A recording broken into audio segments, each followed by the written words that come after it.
Lord of the Mysteries Chapter 121. Translator, Atlas Studios. Editor, Atlas Studios.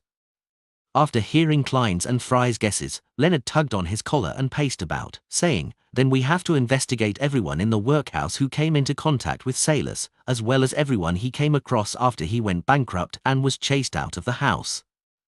It's very troublesome indeed. Time is of the essence. Let's split up and do a cursory check here, then head to the third reported death in the West Borough and leave the rest to the police." "All right," Klein answered without hesitation. Fry didn't have any objections. He turned towards the people who had been sleeping near sailors last night. Klein was about to find someone to question when he suddenly saw Leonard shooting looks at him. He was motioning at the side hall of the workhouse with his chin. What does he want? Klein was a little lost. He acted as though nothing had happened and strolled around the hall, then followed Leonard into the side hall while Fry was distracted. They made their way through the partition to a silent corner which had no one else around. "I have a hypothesis," Leonard suddenly said, stopping in front of a shattered window. Klein looked around in confusion. "What's your hypothesis?" Leonard, with his deep green eyes, he returned a question. "If there were no supernatural factors, what do you think Mrs. Lowis's outcome would have been?" Klein thought for a moment, then said solemnly, "The same, just delayed by a week or two, perhaps a month. But to a family like theirs, they would have only seen the doctor when she really was at her limit. As long as her heart problems turned for the worse, there would be no way for her to be saved." "Then what about Sailors? If he hadn't been instigated by someone, what kind of end would he have?" Leonard asked again. Klein pondered and said, "From the description in the information, Sailors was already very angry about his bankruptcy and was furious that no one saved him.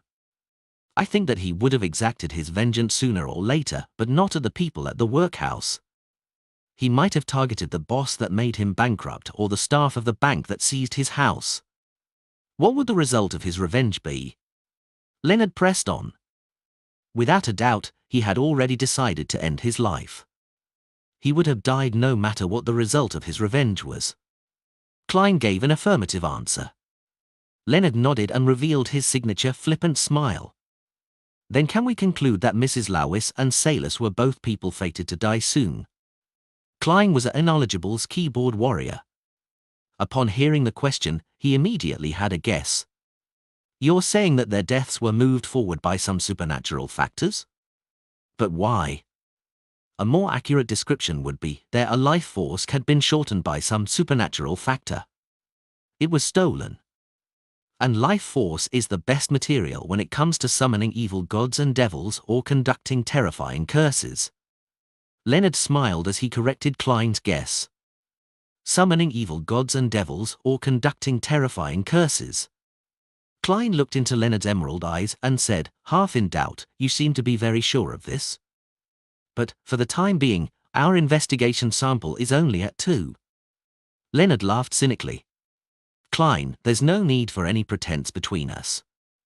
I saw you break free from the control of sealed artifact 2-049, and I know that you're special.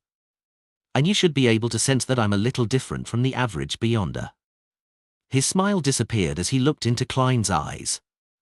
"I've told you that there are many special people in this world that can always do things others can't, such as you and me. This world has a long history.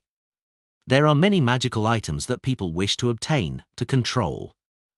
They wish to become the stars of their own show. There aren't many people like that, but it's impossible that there are only 1 or 2 of them. I don't think that a Beyonder with his or her secrets is a bad person or an evil thug. I don't think that we even need to be clear on where their special abilities come from and what they represent. As long as your actions are not endangering me, the Nighthawks, or Tingen City, then you're still my partner. Similarly, I hope that you'll look at me with the same attitude. Of course, it's best not to speak of this to the higher-ups. Those fogies are old-fashioned and conservative, always thinking that special people like us will definitely lose control, definitely feel the pull and temptation of the evil gods or devils. But I have more secrets than you can ever imagine." Klein thought to himself. He said frankly, "I share the same sentiments as you. I'll only look at your actions and your motives and don't care about how special you are. I will also try not to probe into your secrets. After saying this, he added in his heart, no, actually I do mind and am very curious, but I'm putting up with it for now. Leonard thinks that he is the star of a show? What kind of encounters did he have, and what kind of magical items does he possess? Leonard unfastened the buttons of his shirt and nodded with a chuckle. I'm glad that we have this understanding. In action novels, this is called the meeting of two protagonists. The wheels of history are set in motion. How shameless! Klein gave a perfunctory smile. He knew that the phrase wheels of history are set in motion came from the Emperor Rozelle. Leonard paced around quickly, his green eyes brightened as he curled the corners of his mouth. All right, I'll be honest, I'm quite confident that the victims of these deaths would have died within the next 3 months, but their deaths have been brought forward to the past 2 weeks by someone, through some means. The other party's motive should be to summon evil gods or devils, or conduct a terrifying, large-scale curse. It is easy for the culprit to hide their murders, given that their victims already showed signs that they were going to die soon. This wouldn't attract the attention of the police department, or be disrupted by the Nighthawks, mandated punishers, or machinery hive mind during the culprit's preparatory phase. Klein muttered to himself and analyzed the culprit's thought process. Leonard smiled and agreed, that's right. If 3 healthy, normal people were to suddenly drop dead, it would definitely attract attention and bring about an investigation. Then how are we going to find the altar used for the ritual?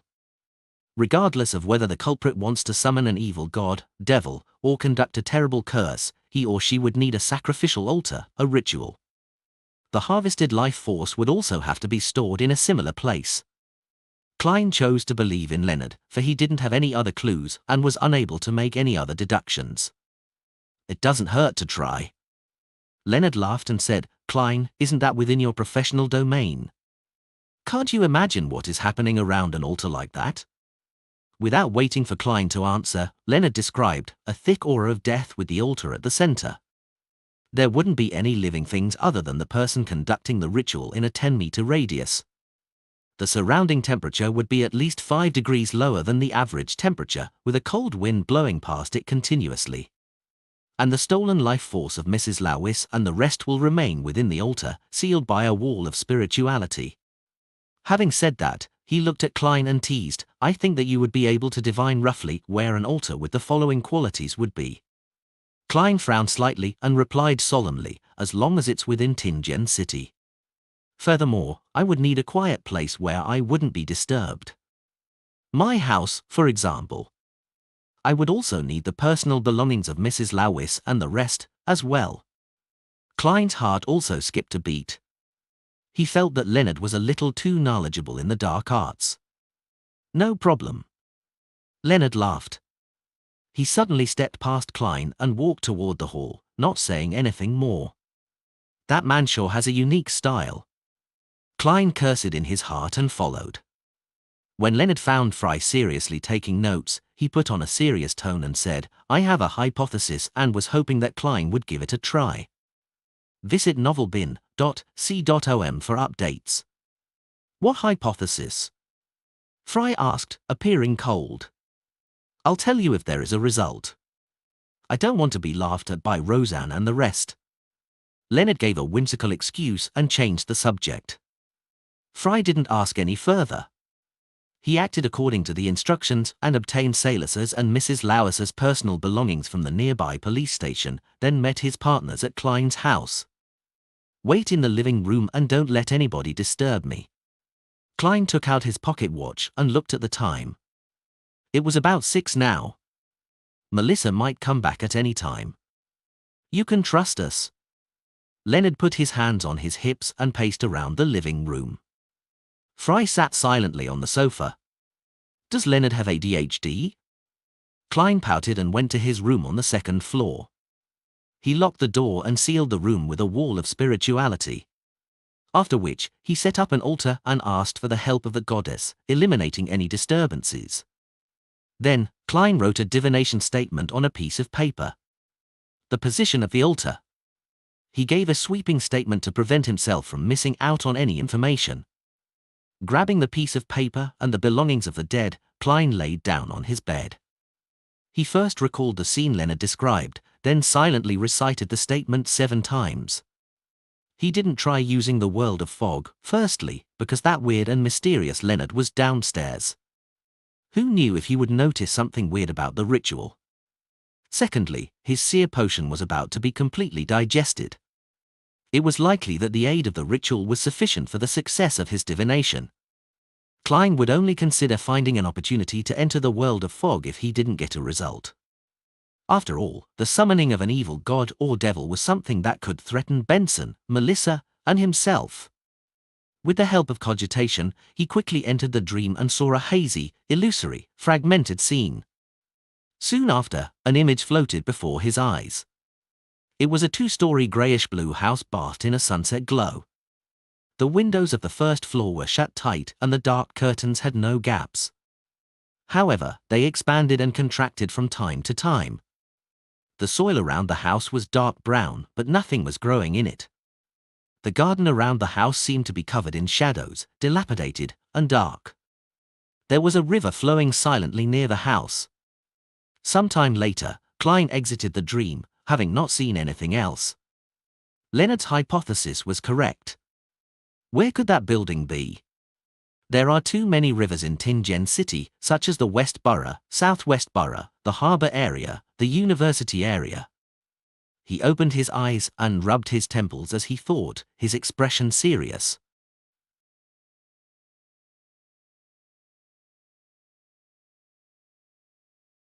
Lord of the Mysteries Chapter 122. Translator, Atlas Studios. Editor, Atlas Studios. 2. Daffodil Street. Inside the living room that was painted with the luster of dusk, Klein stood in front of the oriel window as he told Fry and Leonard. My divination revealed something. I saw a grayish-blue 2-story building in my dream. The windows on the first floor were all shut tight, and the curtains were drawn. It's surrounded by a few meters of brown soil without any greenery or flowers. It also has a terribly gloomy garden, just like the kind you find in a horror story. The only characteristic that can be used to identify it is a nearby river, a slightly broad river. It might be the Tussock River or Koei River. We could only find out through process of elimination. Hopefully we can still make it in time. The Tussock River was the biggest river in the Lun Kingdom, coming down from the northwest where the Mirminsk Mountain was. It flowed towards the southeast, passing by the Mid-Sea Shire, a war county, and then passing through the capital, Backland, and into the sea near Pritz Harbour. The locations where it converged in Tingen City included the southwest corner of the West Borough and the harbour in the South Borough. The source of the Koei River came from the northern York Mountain as it passed through the University District in the East Borough and locally merged with the Tussock River. Those were the 2 main rivers around Tingen. The rest could only be considered streams, and none of them had an expansive water surface. Upon hearing Klein's description, the pale and cold Fry nodded lightly in agreement. Since there were no other clues, process of elimination was the only efficient method. Just then, Leonard smiled and said, perhaps we can narrow down the possible locations of the target. How do we narrow down the possibilities? Klein frowned and asked in reply as he looked at the silver vine-leaf pocket watch. Leonard chuckled. A criminal with a plan and a goal would select target somewhere far away from the location of his altar. This is a result of their natural instinct to be safe.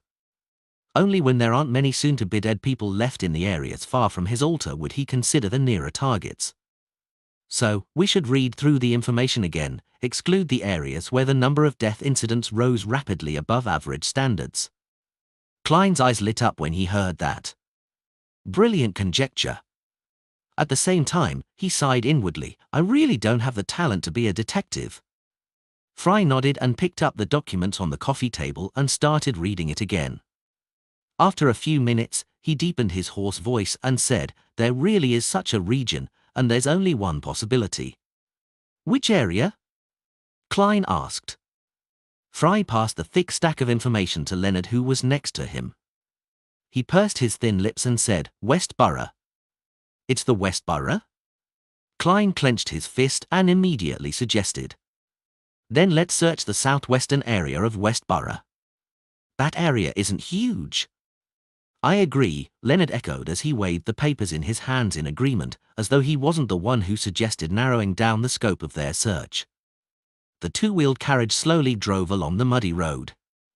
Beside them, the red and orange glow of the sunset reflected off of a broad river that was colored with the twilight radiance of the sunset. Klein and Fry looked out the windows from both sides of the carriage, inspecting one house after another. They were searching for a grayish-blue house with a dilapidated garden. If possible, they would take note if the curtains on the first floor was drawn. Leonard leisurely sat in his original spot, leaning against the wall of the carriage as he hummed a popular local tune. FINDD new updates on NOV/E/Elbin.com. The dim scenery flew past, and Klein caught sight of a grayish-blue two-story building from the corner of his eye. In front of the building was a gloomy garden that appeared in ruins. Found it, Klein said while suppressing his voice. Before he finished his sentence, Fry and Leonard squeezed over to look out the window. There was almost no space between them. As the carriage drew closer to the building, the dark curtains that were drawn on the first floor appeared before the three Nighthawks' eyes. Klein didn't even need to divine whether they had the right building, he was completely certain that it was the building that he saw in his dream. That was where the evil altar was set up. None of them stopped the carriage, but instead allowed the carriage driver to continue driving forward. They passed their target and continued away from it, as though they were just passing by. When they could no longer see the building when they turned around, Leonard told the driver to stop the carriage. Klein, return to Zoutland Street in this carriage and tell the captain to come here for assistance. Leonard snapped his fingers and smirked at his teammate. Is he thinking of me as a rookie and that I shouldn't be involved in such a dangerous mission? This fellow is still quite a nice guy. Klein was stunned as he realized what Leonard meant. Fry nodded in agreement. You've just started combat training and your job is a support role. I know, and a person who could kill so many in order to hold a ritual won't be an easy opponent. Only the captain could make this situation less terrifying. Klein took a breath and agreed rationally. He looked at Leonard, then at Fry before forcing a smile and said, "Be careful. Don't worry, I cherish my life a lot. Until the captain arrives, we'll only keep watch, and we won't get close." Leonard smiled. Fry didn't say anything but only picked up his suitcase. Klein was quiet for a while, he then took out a copper penny and said, "Let me divine once for you." He chanted, "What will happen here will lead to a good outcome." He flipped the coin at the same time his eyes turned dark. Dang! The coin flipped into the air, then landed firmly in Klein's palm. Klein looked and saw it was the king's head. He immediately let out a breath of relief. It's only a blurry symbol, so there are other interpretations. The most important thing is to be careful and prudent at all times, he explained to Fry and Leonard like a seer would do. Leonard had already turned around. He waved and jumped off the carriage. As naggy as my 80-year-old grandma. Fry nodded seriously and got off with his suitcase. Watching both his teammates head towards the target building, Klein touched the revolver in his armpit holster and told the driver, "Zoutland Street." The driver, who had been hired by the hour, didn't object but allowed the horses to continue the journey. 36, Zoutland Street. When Klein entered the Blackthorn Security Company, Roseanne, Mrs. Oriana, and the others had already gotten off work. It was unusually quiet and dim. Dunn was sitting on the sofa in the guest area. The gas lamp was unlit, and he seemed to blend into the darkness in his black windbreaker. Found any clues? Klein, who was searching for the captain, was given a shock by Dunn's deep voice. Klein quickly turned around and looked into Dunn's grey eyes as he said, "Yes, we." He quickly told him about Leonard's bold hypothesis, his confirmation via divination, and the subsequent discovery of the house. As for Leonard's confidence and the uniqueness that Leonard had discussed, they were unimportant and obviously not worth mentioning. Dunn cut in from time to time. When the briefing ended, he abruptly stood up and walked towards the door. When he was almost down the stairs, he turned around and said, "I almost forgot, you stay here just in case there are any emergencies here." All right. Klein nodded solemnly. At that very moment, other than Kenley, who was on duty guarding Channy's gate, the other Nighthawks were busy in the field. Dan Smith ran down a few steps and suddenly stopped. As he put on his hat, he shouted at Klein through the door, "Lock the door and follow me. Heh, we won't need you to join the battle. First, you can get a sense of the atmosphere, and second, we might require the assistance of ritualistic magic during the final search or inspection. Remember, until everything is over, you have to be at least 50 meters away. You cannot get close to the building." Klein was stunned and nodded firmly. All right. The sun sank beneath the horizon, and the surging Tussock River turned eerie and dark. Dark clouds obscured the crimson moon, making the greyish-blue two-story building look like a monster hidden in the shadows. The garden before the building was extremely quiet. It was as though it didn't have any insects, nor any other forms of life. Klein looked at the scene from a distance, his palms sweating and his body shivering. He felt that there were countless terrifying things hidden, waiting, and hungry for a bloody feast. He watched Dunn, Leonard, and Fry move carefully towards the target building, blending into the darkness. On the second floor of the greyish-blue building, in the bedroom without any lights, a gentle and sweet young maiden with a round face was seated before her dressing table, looking carefully at her face after the complicated skin care routine she had just completed. There was a silver mirror next to her right hand, its surface coarsely ground, almost unable to reflect a figure. Suddenly, a stream of blood seeped out from the mirror. The expression of the gentle and sweet-looking Trissy suddenly grew grave. She stood up, walked to the window, and looked out in silence. Lord of the Mysteries Chapter 123. Translator, Atlas Studios. Editor, Atlas Studios. Vines grew all over the dilapidated garden outside the glass windows. The river flowed softly, reflecting the stars in the sky as warm glow suffused out of the nearby buildings. Everything was silent, as if awaiting the arrival of night. Trissy, who had ordinary features which combined to make her look surprisingly beautiful, retracted her gaze and walked quickly towards the clothes rack to retrieve a long black robe fitted with a hood. She quickly put the robe on, fastened the buttons and belt before pulling the hood over her head, transforming herself into an assassin. Trissy raised her right hand and swiped her face, immediately turning her appearance under the hood blurry. Right on the heels of that, she grabbed a handful of shimmering powder from the hidden pouch near her waist and scattered it over herself while reciting an incantation. Trissy's figure started to disappear bit by bit, her outline vanishing like how pencil marks were being erased by an eraser. She silently left the bedroom after completing her concealment spell. She moved to the opposite room and then opened the non-grilled window. Visit novelbin.c.om for updates. With a light leap, Trissy stood on the window sill and looked over the grassy plains to the back of the building. She looked down at the steel fence that had seemingly fused with the night. There, she saw Corpse Collector Fry, who was silently making his way over the fence. She took in a deep breath and fluttered down like a feather, stepping onto the grassy field without a sound. Fry, who was wearing a black windbreaker, cautiously surveyed the surroundings with his custom revolver in his hand, seeking out vengeful spirits or evil spirits that might appear. He could see such entities directly. Trissy approached Fry silently, made her way behind him. It was unknown when a dagger smeared with black paint appeared in her hand. Puff! She struck quickly, plunging the dagger into Fry's lower back. But at this moment, the scene in front of her shattered, as if everything was an illusion. Trissy realized that she was still standing on the window sill, still looking over the grassy field and the steel fence. Except this time around, it wasn't only Corpse Collector Fry who was standing outside the fence. There was also Leonard Mitchell, who was aiming straight at the window sill, as well as Dunn Smith. The captain of the Nighthawks was hunched over as he pressed down on his glabella, his eyes closed as formless ripples spread outwards from him. Trissy's pupils constricted. She understood that everything that had happened was just a dream. She had fallen asleep unknowingly. Bang! Bang! Bang! Leonard and Fry fired 3 shots, accurately hitting the invisible target, who was still waking up from her reverie. Crack!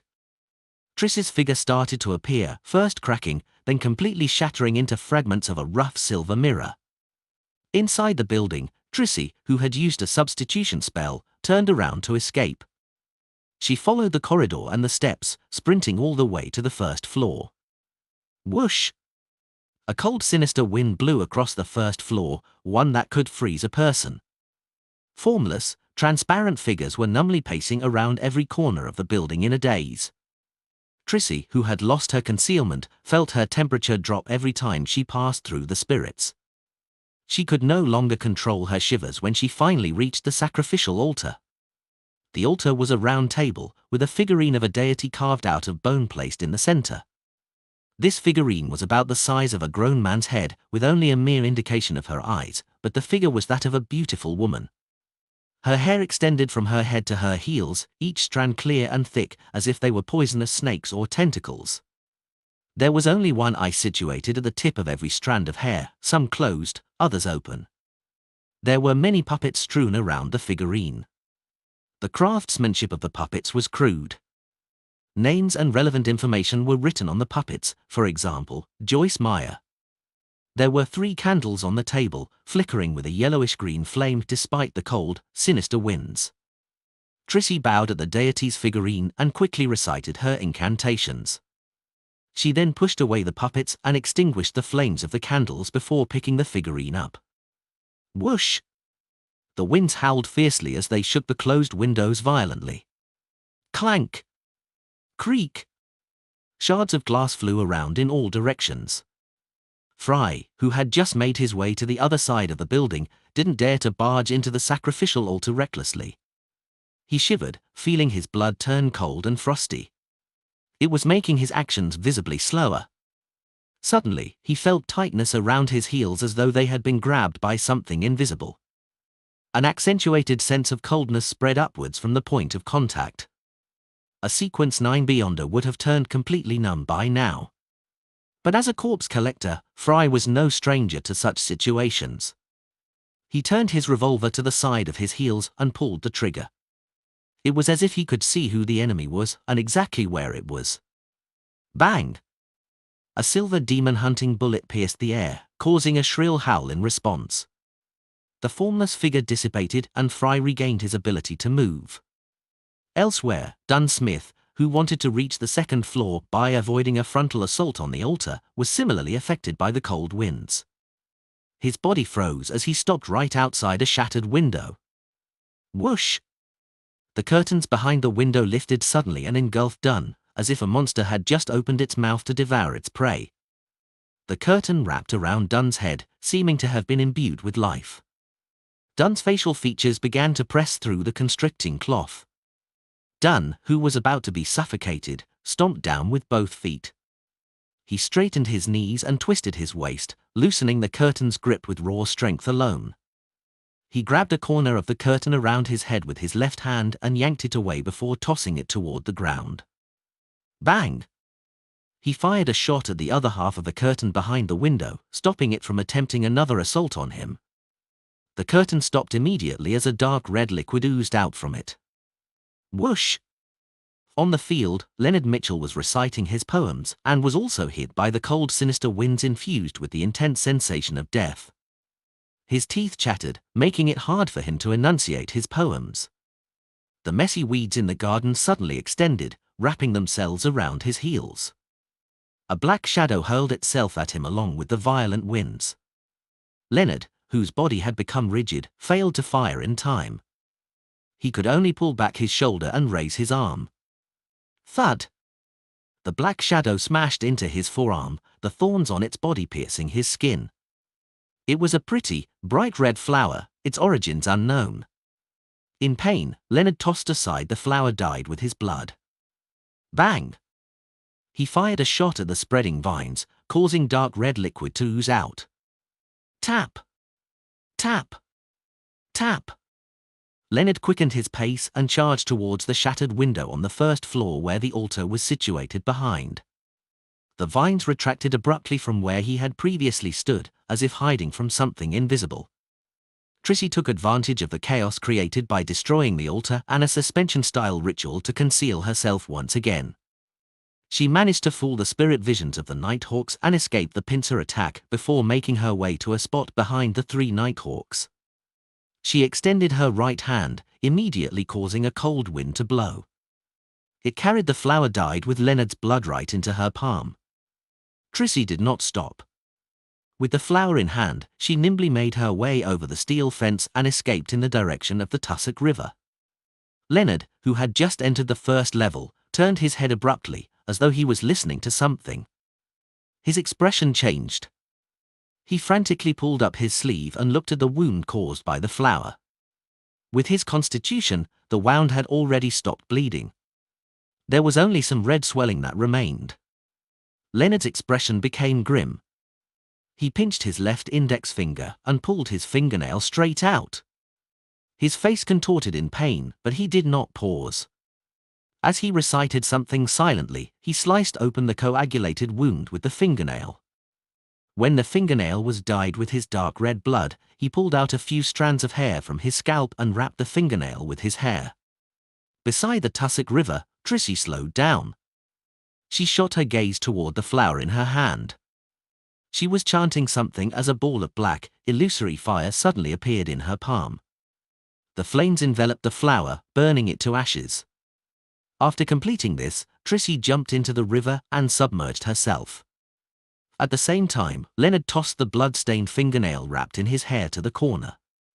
He saw it burn and release a foul stench. The fingernail and hair disappeared quickly, leaving only some dust behind. Leonard heaved a sigh of relief. He entered the first level through the window and said to Dunn and Fry, who were destroying the altar, "The target has escaped. But it's all right, our primary objective was to stop the ritual." Dunn sighed and looked at the puppets on the table. She was very cautious and very powerful.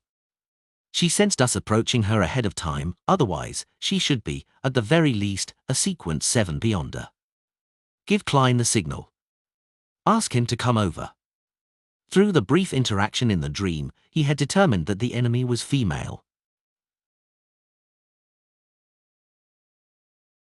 Lord of the Mysteries Chapter 124. Translator, Atlas Studios. Editor, Atlas Studios. Klein was hidden in the shadows of a building dozens of meters away from the target building. He heard the faint sound of gunshots and the howling of violent winds. If the enemy runs towards me, should I draw my gun or should I pretend that I didn't see him? He thought as he shivered in cold sweat. A beyonder that could, through various means, cut short the lives of others definitely wasn't a sequence 9 or sequence 8 beyonder. They certainly wouldn't be someone that a seer like him could fight against face to face. Even if he sacrificed himself, he might not be able to slow the target down enough for Dunn and Leonard to catch up with him. It was fortunate that the Evernight goddess, the mistress of disaster, seemed to hear her loyal guard's prayers. No one ran towards the location where Klein was hiding. After a few minutes, he heard a melodious song coming from the target building. Cocking his ears to the side so he could hear better, Klein confirmed that it was the popular local tune that Leonard Mitchell always hummed. It was filled with bass words. Phew. He let out a breath of relief. He held his gun in one hand and his cane in the other. He then walked out of the shadows towards the target building. The popular local tune was the meeting signal that he had agreed upon with Dunn and the rest. Klein took 2 steps and suddenly paused. He leaned his cane against the metal fencing and switched the revolver to his other hand. Then, he took off the silver chain inside his sleeve and let the topaz pendant hang down naturally. Klein waited till the topaz stabilized and immediately closed his eyes and entered a cogitation state. He recited a divination statement: "The singing earlier was an illusion. The singing earlier was an illusion." After repeating 7 times, he opened his eyes and saw the pendant spinning counterclockwise. It's not an illusion. Klein put away his pendulum, grabbed his cane, and quickly got close to the arch-shaped metal gate leading to the target building. He then passed the black cane to his right hand and held it with the revolver. He extended his hands to touch the fence, intending to push it open, but he suddenly felt a piercing chill. It was as though someone had poured a bucket of ice down his neck without warning. Klein hissed and jerked his hands back, his teeth clenched. "It's just like winter here." Under the dim starlight and distant street lamp, he looked through the garden behind the metal fencing. He saw the withered branches, fallen flowers, and leaves covered with white frost on the brown soil. Amazing! Klein marveled in his head. He bent his fingers and tapped his glabella to activate his spirit vision. He returned his silver-inlaid cane to his left hand and pushed it against the fence to open the closed gate. The gate squeaked, and he passed through it sideways. He stepped onto the stone path that led directly to the grayish-blue building. On both sides of the path were twisted plants that seemed to resemble ghouls in the dark. The scene reminded Klein of various horror stories and paranormal films. He subconsciously slowed down his breathing and walked faster. However, after just a few more steps, someone suddenly patted his left shoulder. Badump! Badump! Klein's heart skipped, then started thumping rapidly. Find updated novels on no/v/elbin.co/m. He raised his right hand, aimed his revolver, and slowly turned around to look. In the dim light, he saw a flimsy branch that had nearly fallen off. This is what we call a scaring ourselves? Klein twitched the corner of his lips, waved the cane, and knocked the branch off. He continued moving forward as faint sobs sounded in his ears. Blurry, translucent shadows appeared before his eyes. These shadows had swarmed over after feeling the breaths of a living person and the warmth of flesh and blood. Klein jumped in fright and immediately ran into the door of the grayish-blue building. This is what the captain meant by getting a sense of the atmosphere. It's much scarier than the last time I helped Sir Dueville. The resentment of that aggrieved spirit is more rigid than the shadows. She hadn't taken the initiative to attack back then. He thought as he walked towards the altar in the middle of the living room. It was a round table full of crudely made puppets. 3 unlit candles stood amidst the puppets. Dunsmith stood right before the altar with his back to Klein. He took one puppet after another and looked at them. Corpse Collector Fry looked at the floating shadows and extended his hand in an attempt to comfort them, but all his hand did was pass through them helplessly. The shadows didn't attack him, seemingly recognizing him as one of their own. When Leonard Mitchell noticed Klein's arrival, he changed his tone, turning his voice softer but charming. Calm is the morn without a sound. Calm as to suit a calmer grief. And only through the faded leaf. The chestnut pattering to the ground one. In the soothing recitation of the poem, Klein seemed to see a clear lake reflecting the moonlight and a crimson moon hanging quietly, high in the sky. The restless shadows calmed down and stopped chasing after the warm breath of the living nighthawks among them. Dunn put down the puppet in his hand, turned around, and said to Klein, "This is a ceremony for a terrifying curse.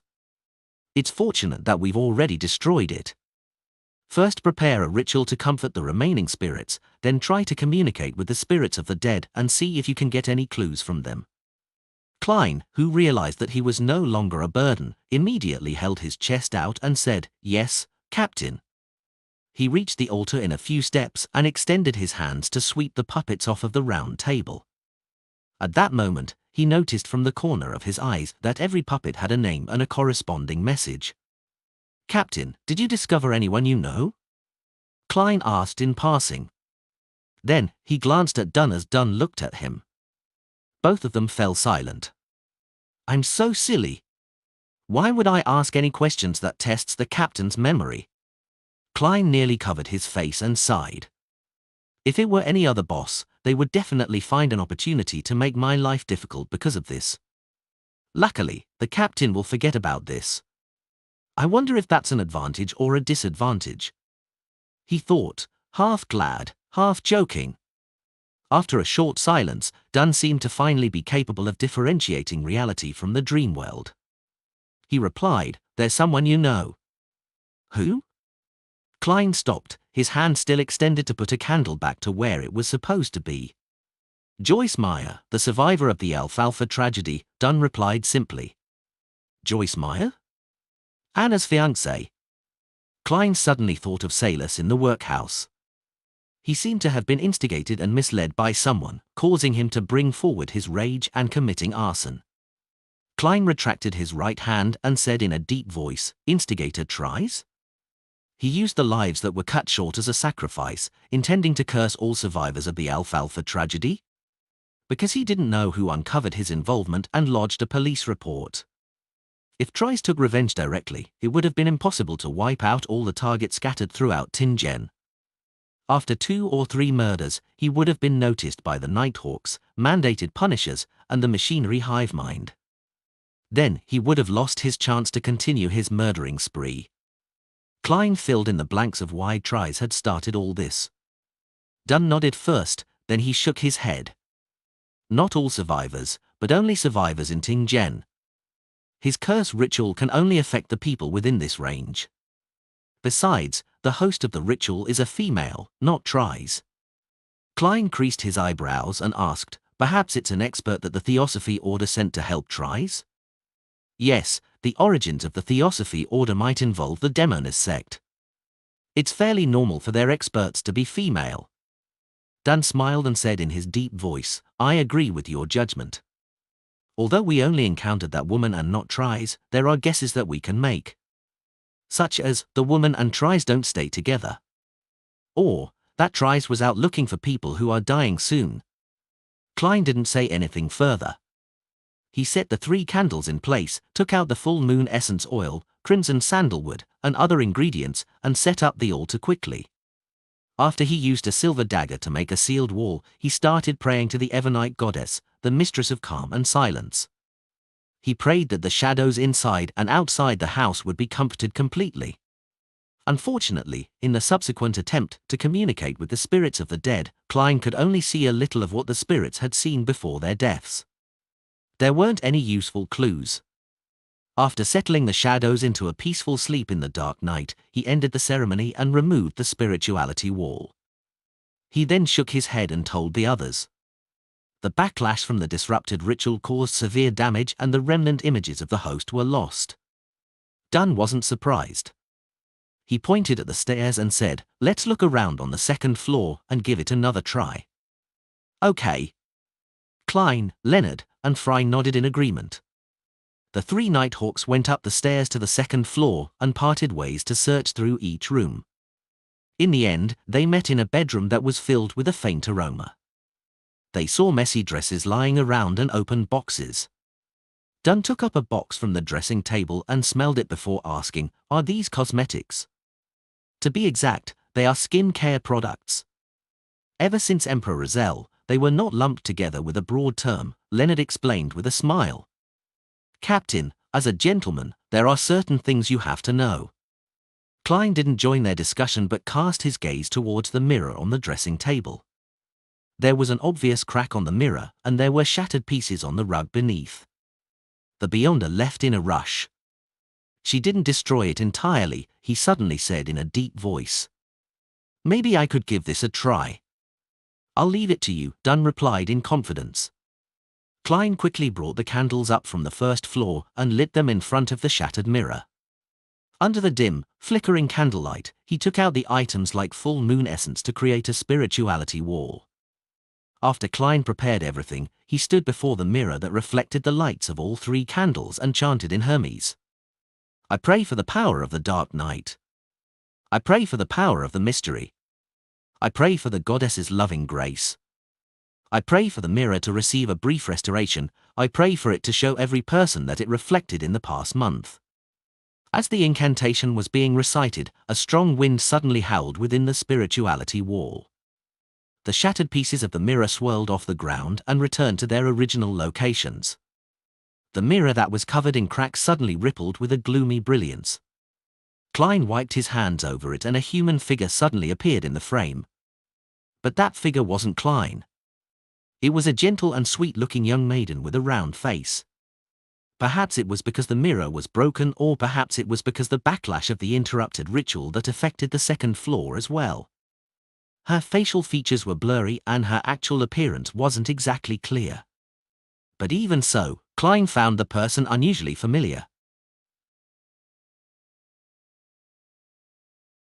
Lord of the Mysteries Chapter 125. Translator, Atlas Studios. Editor, Atlas Studios. When faced with a strange sense of familiarity, Other Sequence 9 Beyonders might try their best to recall or even disregard and forget about it. But Asir was different. Klein immediately ended the ritual and dispelled the wall of spirituality. He took out a piece of paper and wrote on it a statement, the source of the sense of familiarity.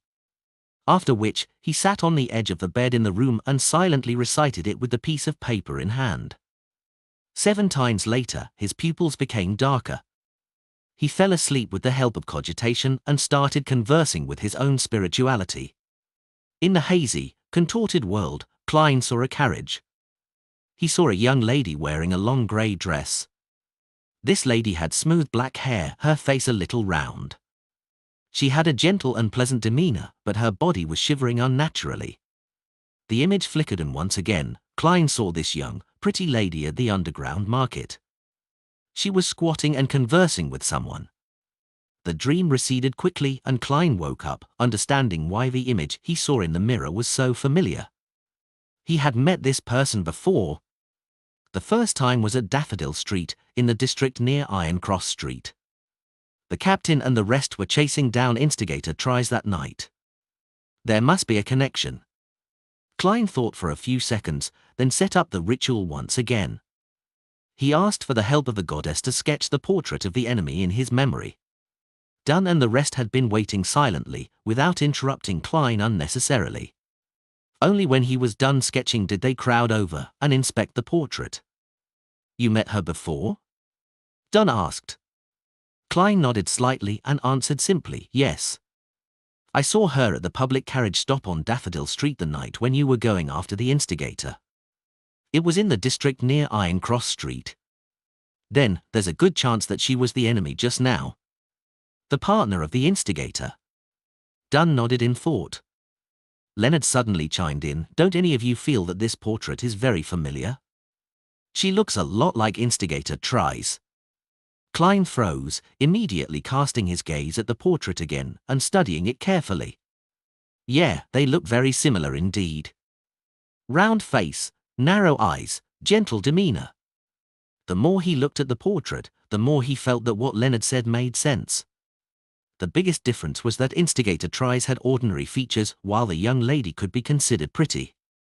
Klein raised his head and looked at Leonard, noticing that he was signaling something to him by raising his brows. What does he mean? Klein was confused. Dunn Smith guessed she could be the instigator's sister. Maybe like her brother, she joined the Theosophy Order or the Demonist sect. Visit novelbin.c.om for updates. Leonard sighed after he realized how bad Klein was at reading his mind. He said in a serious tone, "I have a bold idea." "What idea?" Dunn asked. Leonard described succinctly, "I think that this person is instigator tries." "What?" Fry exclaimed in shock. Dunn creased his brows and said, "What you mean is that instigator tries is actually female, or a male who's pretending to be a female?" "No, from the dream, I can confirm that she's female." Klein had been exposed to many creative and ridiculous plots after all. He took another look at the portrait and immediately had another guess. Could it be that instigator tries became a female? That could explain many things. For example, why would the trail leading to tries suddenly sever? Why couldn't they find any traces, even with divination? Perhaps because there was a fundamental change to their target. The only question was how he could change into a woman in such a short span of time. And it appeared to be rather simple. He had pretty decent looks after his transformation even. I mean, to be honest, she's pretty attractive. Klein thought, distracted. Leonard nodded in relief, "Yes, that's my theory. This can perfectly explain why instigator tries had seemed to vanish. It also fits with the strange fact that the upper echelons of the Demonist sect are all female." Dunn and Fry were momentarily at a loss for words. Even though they had seen many monsters and wondrous things, it was their first time dealing with a transformation like this. "What you mean is that there are a considerable number of women in the upper echelons of the Demonist sect that used to be men?" Dunn asked. He didn't wait for an answer before saying, "That could be possible. Perhaps it's the unique characteristic of their potion." Klein shivered a little as he listened. He felt that the potion of the demoness sect was a trap. Let's hope that a similar potion doesn't exist in the pathway of the seer. No, definitely not. That is the pathway of the demoness. Even the name of the potion sounds wrong. But I still don't know what the corresponding sequence 1 to seer is. Klein subconsciously started praying to the goddess. Can potions accomplish such a thing? Fry asked with a little disbelief. Leonard laughed and threw up his hands.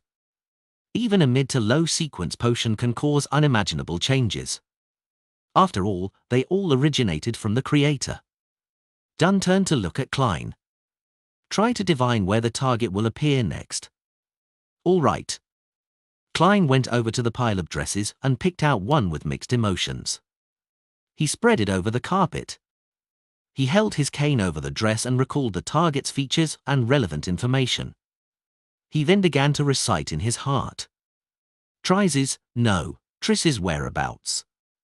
Triss's whereabouts. 7 times later, Klein's pupils turned from brown to black. Wind started to blow around him. His left hand released his cane, allowing the black cane to wobble. Despite the shaking, the cane failed to fall. It stood tall in its original position. There's an interference, Klein said with a deep tone. An interference implies that our assumptions are correct. That lady just now was most probably instigator Tris, no, Trissy. Upon seeing this, Dunn nodded indiscernibly. They live up to the reputation of the demoness sect, which has been active since the last epoch. Since Tris had transformed into Trissy, Dunn deduced that she wasn't part of the Theosophy order, but the demoness sect. Surveying the surroundings, Dunn sighed and said, we can search for her through different means, such as where these clothes came from or the owner of this house. We can also get the police department to patrol the train stations and piers. We might be able to get some clues like that, but Trissy will definitely have had enough time to leave Tingen. Yes.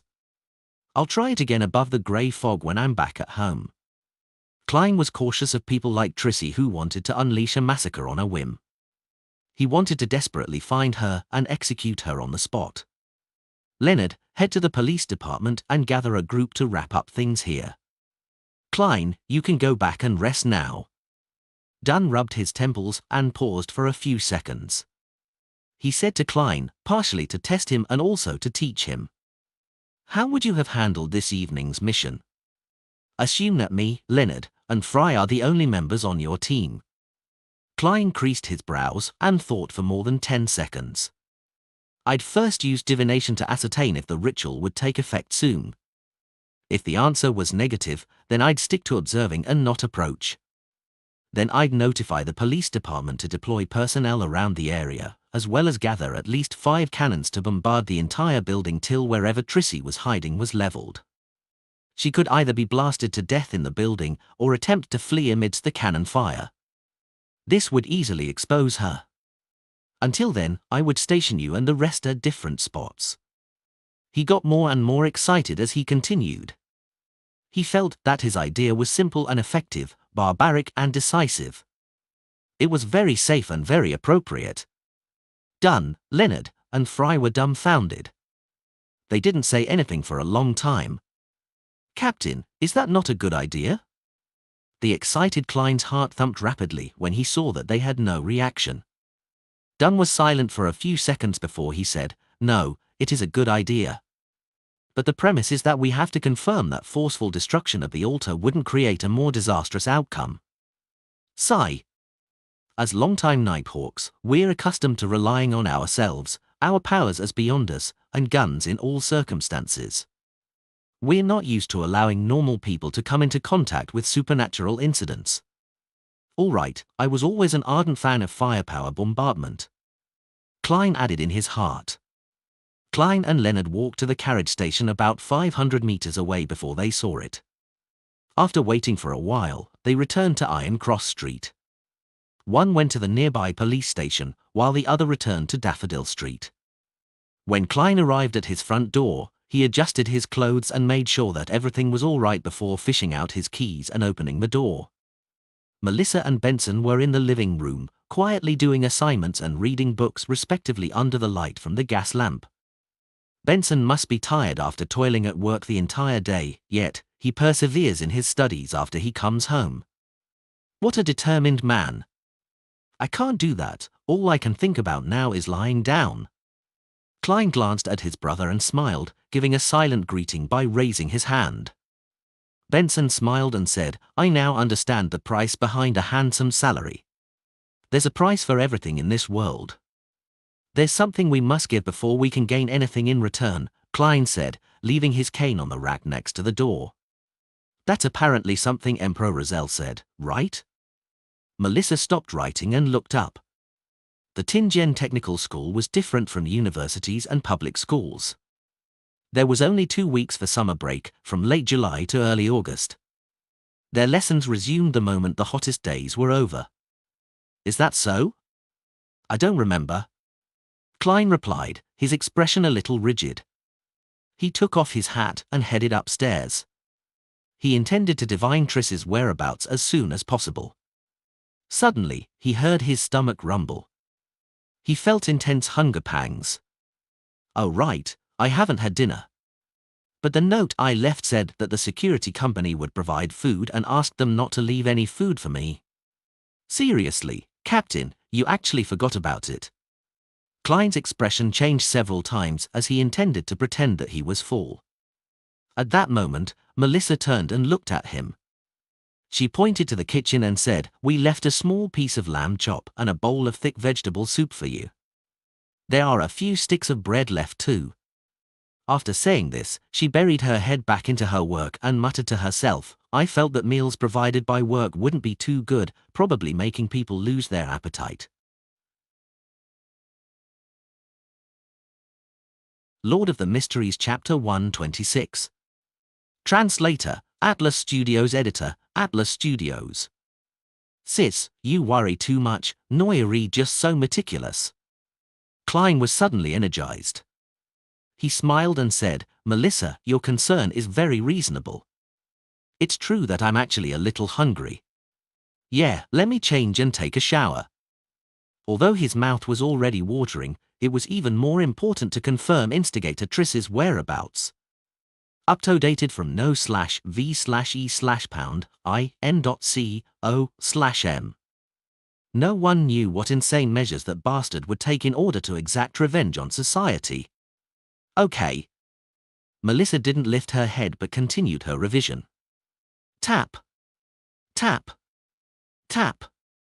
Klein ran to the second floor and entered his bedroom. He locked the door, took off his jacket and armpit holster. Then, he took out a simple silver knife from the drawer. After sealing his room with a spirituality wall, he took a breath, steadied his emotions, and walked for steps counterclockwise.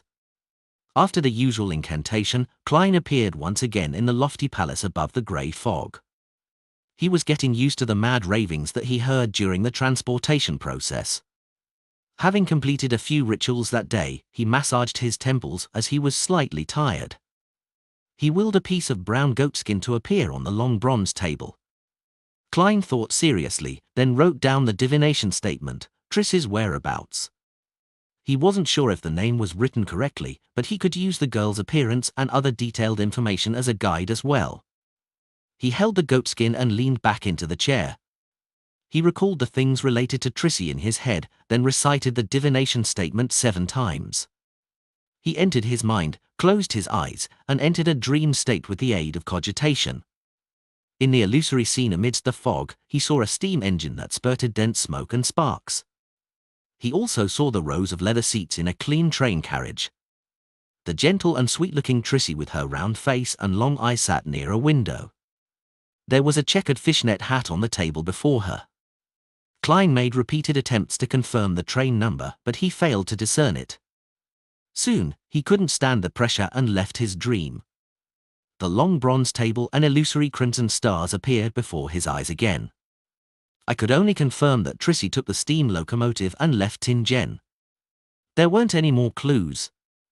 Sigh, it seems like this mysterious space only helps me eliminate interferences, but it doesn't do much to enhance the standard of my divinations.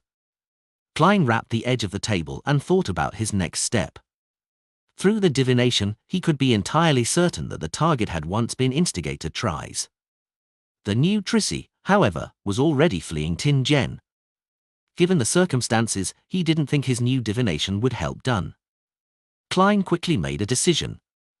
Captain already said that he would send a telegram to Backland, Enmat Harbour, and other main stops along the railway, so that Trissy will be placed on the wanted list throughout the country.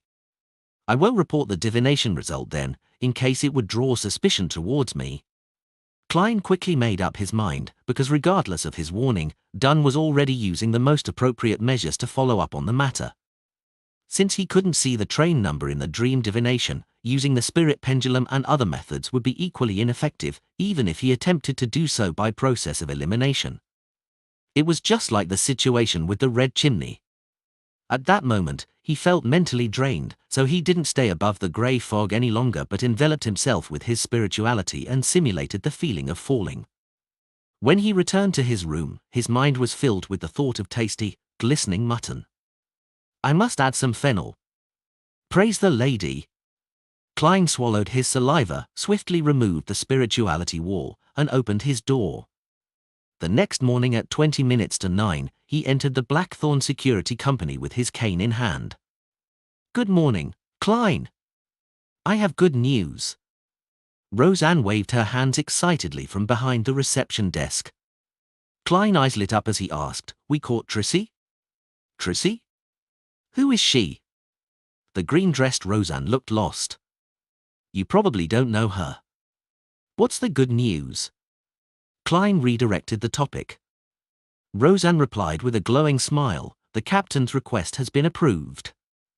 The police department is going to transfer 2 police staff members who have come across supernatural incidents to be clerks here. I finally don't need to frequently stay up all night. Praise the lady. That's great news, Klein echoed sincerely. After exchanging a few more pleasantries with Roseanne, he went through the partition and went underground. He planned to continue with his mysticism lessons. When he passed the captain's office and the Nighthawk's entertainment room, he popped his head in and looked around. He saw that Dunn, Leonard, and the rest were still there. It meant that the search and elimination investigation the night before had failed to return anything worthwhile. The rest would be handed over to the police department so that they could take care of the tedious follow-up tasks. At first, Klein wanted to chat with the captain to get an update on the situation. But he saw that captain was busy typing telegrams, so he decided not to disturb him. He could ask the captain again at lunch. He went underground by following the stairs and saw the 2 classic gas lamps in their metal racks. He saw the ever-quiet corridor, which was lit up by the light behind the glass. He breathed in the cold but refreshing breeze, took a few steps, and suddenly stopped. He suddenly looked towards the gas lamp and his eyebrows gradually creased. He had made a crucial mistake. A mistake that could only be made by someone with knowledge from Earth. In his divination above the grey fog the night before, Klein had seen Trissy taking a steam locomotive. Hence, he subconsciously believed that it was something happening at that moment. But this world had yet to invent electric lights or similar equipment. When the sky grew dark, there were almost no steam locomotives in operation that ferried humans. Klein, who was accustomed to trains which operated at night, had instinctively missed out on that fact. In other words, it wasn't something that happened last night. It was a scene from the future. Which meant that it was going to happen that day or the day after. Klein's heartstrings tightened and he paced back and forth. Then he went upstairs again. He knocked and opened the door to the entertainment room, and he saw that Leonard was reciting a poem by the window, looking helpless. Klein ignored Kenley, Royal, and Seekatron, who were playing cards. He looked towards Leonard and said, I have a question for you. Would it be that you want to learn tricks to entertain the ladies? Leonard teased, putting down selected poems by Roselle. He exited the entertainment room and followed Klein halfway down the stairs that led underground. He then looked into Klein's eyes and said with a chuckle, It seems like you did a successful divination last night. Klein didn't explain further but said straightforwardly, I divined that Trissy will leave on a steam locomotive. After their conversation at the workhouse in the West Borough, he didn't mind appearing slightly special before Leonard. Steam locomotive, the earliest train is at 7 in the morning. Leonard took out his pocket watch from his shirt and flipped it open to take a glance. No time to waste. I'll tell the captain that I received a reliable tip. He quickly went upstairs and left the Blackthorn Security Company. After being gone for a few minutes, he returned and went into Dunn Smith's office. Klein heaved a sigh of relief and watched the captain send a telegram after gathering the other Nighthawks who were playing cards. They soon left out the door. Recalling what happened earlier, he felt conflicted. It was a different lesson than the one he received from the death of the suited clown. He had committed a mistake with similar characteristics which made him seem to understand this lesson more, leaving a deeper impression on him. Turning past the armory and entering the duty room, he took off his top hat and coat, then hung them onto the clothes rack naturally. Old Neil had just finished making himself some hand-ground coffee. He happily took a sip and asked, "Would you like one?" "All right." Klein sat down, as carefree as if he had returned home. Old Neil glanced at him and frowned, quipping, "Still 3 cubes of sugar with a spoon of milk? You're such a sweet tooth. This is harmful to your teeth and your body." No, I only like it sweet when I'm drinking coffee. When I have grilled steak or roasted meat, I prefer rose salt, black pepper, fennel, and other condiments." Klein always believed that he was a fan of all flavors. Old Neil finished the coffee quickly. He pushed it over and said, "Do you want to take a break or start straight away?" "Let me settle down for a few minutes."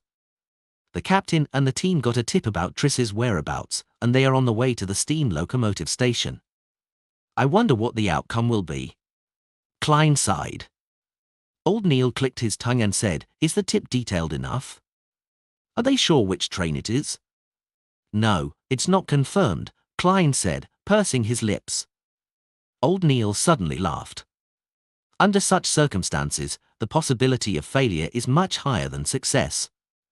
Trissy should be a sequence 7 Beyonder, and a Beyonder at that level won't be captured so easily. Don't rely on divination. Divination isn't all-powerful. You'll only obtain symbolic signs which are very easy to interpret them wrongly or ignore something. Klein recalled the mistake that he made this time and felt melancholic. He nodded sincerely. Yeah, divination isn't all-powerful. After he said that, he sighed. His mind, body, and soul suddenly entered a magical state. He leaned backward slightly, intending to let out a breath.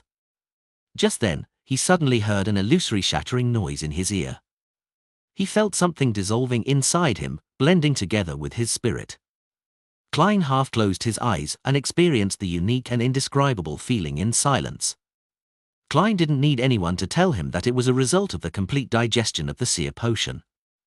The first town that the Tussock River passed by after it flowed through Tingen City was called Wienia. It was also the first stop from Tingen to Backlund for the steam locomotive. On the platform, Trissy changed into a long beige dress and put on a woman's circular hat. Fine fishnet gauze hung down from the edge of her hat, covering half her face. Her appearance became blurry and indiscernible. She had already sent a telegram to her partner in Tingen to remind the other person to be careful. She told them that she had used money she burgled to buy a steam locomotive ticket to Backlund. The reason Trissy didn't get on the train from Tingen but went downstream to Wienia was because she still had her instinct and rich experience as an assassin. Woo! A train let out a long and sharp whistle as the long metal behemoth chugged to a stop next to the platform while spurting smoke and sparks. Trissy didn't carry any luggage and entered the first cabin. At the same time, she decided to get off the train after 3 stations and enter Backlund through other methods. In the basement of St. Selina Cathedral, Klein closed his eyes and leaned backwards in his seat. He took in the complete digestion of the potion, and he faintly saw one illusory star after another. Those stars seemed to share a baffling connection with him, and they seemed to want to lump together and fuse as one. After the indescribable feeling of hunger and thirst receded, Klein returned to normal and stopped having any additional experiences. But my mind feels a lot more relaxed and pure. He opened his eyes and thought. At that moment, he knew that he had become a real, complete seer. Lord of the Mysteries Chapter 127. Translator, Atlas Studios. Editor, Atlas Studios. The light of the gas lamp glowed through the glass, illuminating the guard room. Old Neil finished flipping through his newspaper, took a sip of coffee, and looked at Klein. "How do you feel now? Have you calmed down? Or do you need a glass of wine, or an advance on your salary, or a day off?" Klein, who had completely digested the seer potion, was attempting to change his switch that activated his spirit vision with cogitation. He didn't want it to be too obvious. The present him no longer needed to rely on a physical motion to activate his spirit vision. Therefore, he could use a more concealed approach to achieve his goal, for example, stroking the joints of his middle finger with his thumb in quick succession, or clicking twice with his left molar. Klein considered the situations in which he needed to use his spirit vision while holding a revolver in one hand and a cane in the other. Finally, he settled on clicking his molar. His left molar would be used to activate the spirit vision and his right molar to deactivate it. After repeatedly suggesting to himself, he completed the change. He then opened his eyes and smiled. "I was merely too concerned about the captain's operation. I don't need to calm myself down." At the same time, he clicked his left molar twice and attempted to activate his spirit vision. He wanted to familiarize himself with this method as quickly as possible. Cough. Cough. Cough. Old Neil started coughing violently. He coughed till his face turned red, like a cooked lobster. "What happened?" Klein froze before asking in concern. He scanned Old Neil's aura seriously, only to notice that the colors representing his health were still normal, only a little dull due to his age. Old Neil coughed for nearly 20 seconds before earning respite. He felt for his cup of coffee and slowly took a sip. "Everyone makes mistakes, ahem. I choked on my drink just now. Shall we begin our mysticism lessons for today?" "All right." Klein silently clicked his right molars twice. Klein was elated, yet frustrated that he had completely digested the seer potion a week or two ahead of his prediction. He was naturally glad that he was freed from the risk of losing control and would advance soon, obtaining even more beyond powers. That was something anyone would be happy and excited about. But he was also frustrated, as it disrupted his plans and schedules. Considering the fact that he still had to stay with the Tingen Nighthawks for some time, Klein thought that secretly advancing to clown wasn't the wisest choice. If he did so, he would be constantly worried about being exposed, and he would be unable to use his abilities when there were missions, making it even more dangerous for himself. He planned to learn from Spirit Medium daily and submit an application to the higher-ups. He would use his contributions to obtain the recipe and extraordinary ingredients before officially advancing into a Sequence 8 Nighthawk. But there was a difference between grasping a potion in a month and in a year. Klein could bear the scrutiny of the Holy Cathedral and become a talent for nurturing, but he didn't want the higher-ups to suspect him. He needed to find a convincing reason to explain his circumstances. He had planned to use the time before the seer potion was completely digested to lay some foundations with the captain. For example, he would mention that he felt his spirituality become more active whenever he went to the divination club, or pretend to casually describe the laws of a seer that he had derived from helping other people divine their fortunes. He could also mention that he didn't hear any voices that he shouldn't be hearing, or see things that are not for his eyes. This way, the higher-ups of the Nighthawks would think that he had unintentionally learned something from Daly when completing his mission and had done a more thorough job than her. This would make the higher-ups focus more on summarizing the laws and discovering the acting method, reducing the suspicion placed on Klein. That way, I could even help the captain and the rest learn about the acting method, Klein added in his heart. He felt that Dunn Smith was a good captain. He had no glaring flaws other than his poor memory. Thus, he wanted to reduce the risk of Dunn losing control and make him more powerful. Of course, Klein could also choose to apply after a year to avoid any risks. But the continuous coincidences and the red chimney he saw in his dream divination gave him no choice but to improve his abilities as soon as possible. I'll lay the foundation with the captain 3 or 4 times over the next 2 weeks before formally submitting my request. At the same time, I can head over to the underground market to see if there are any of the necessary extraordinary ingredients. They will probably be very expensive. Klein quickly made a decision and focused his attention once again on the mysticism lessons. Time passed quickly as lunchtime slowly approached. Old Neil finished his coffee and cleared the stuff on the table as he laughed. Your mysticism lessons will come to an end soon. From the test just now, it would seem that you can create charms for yourself now. That's my plan for the next few days.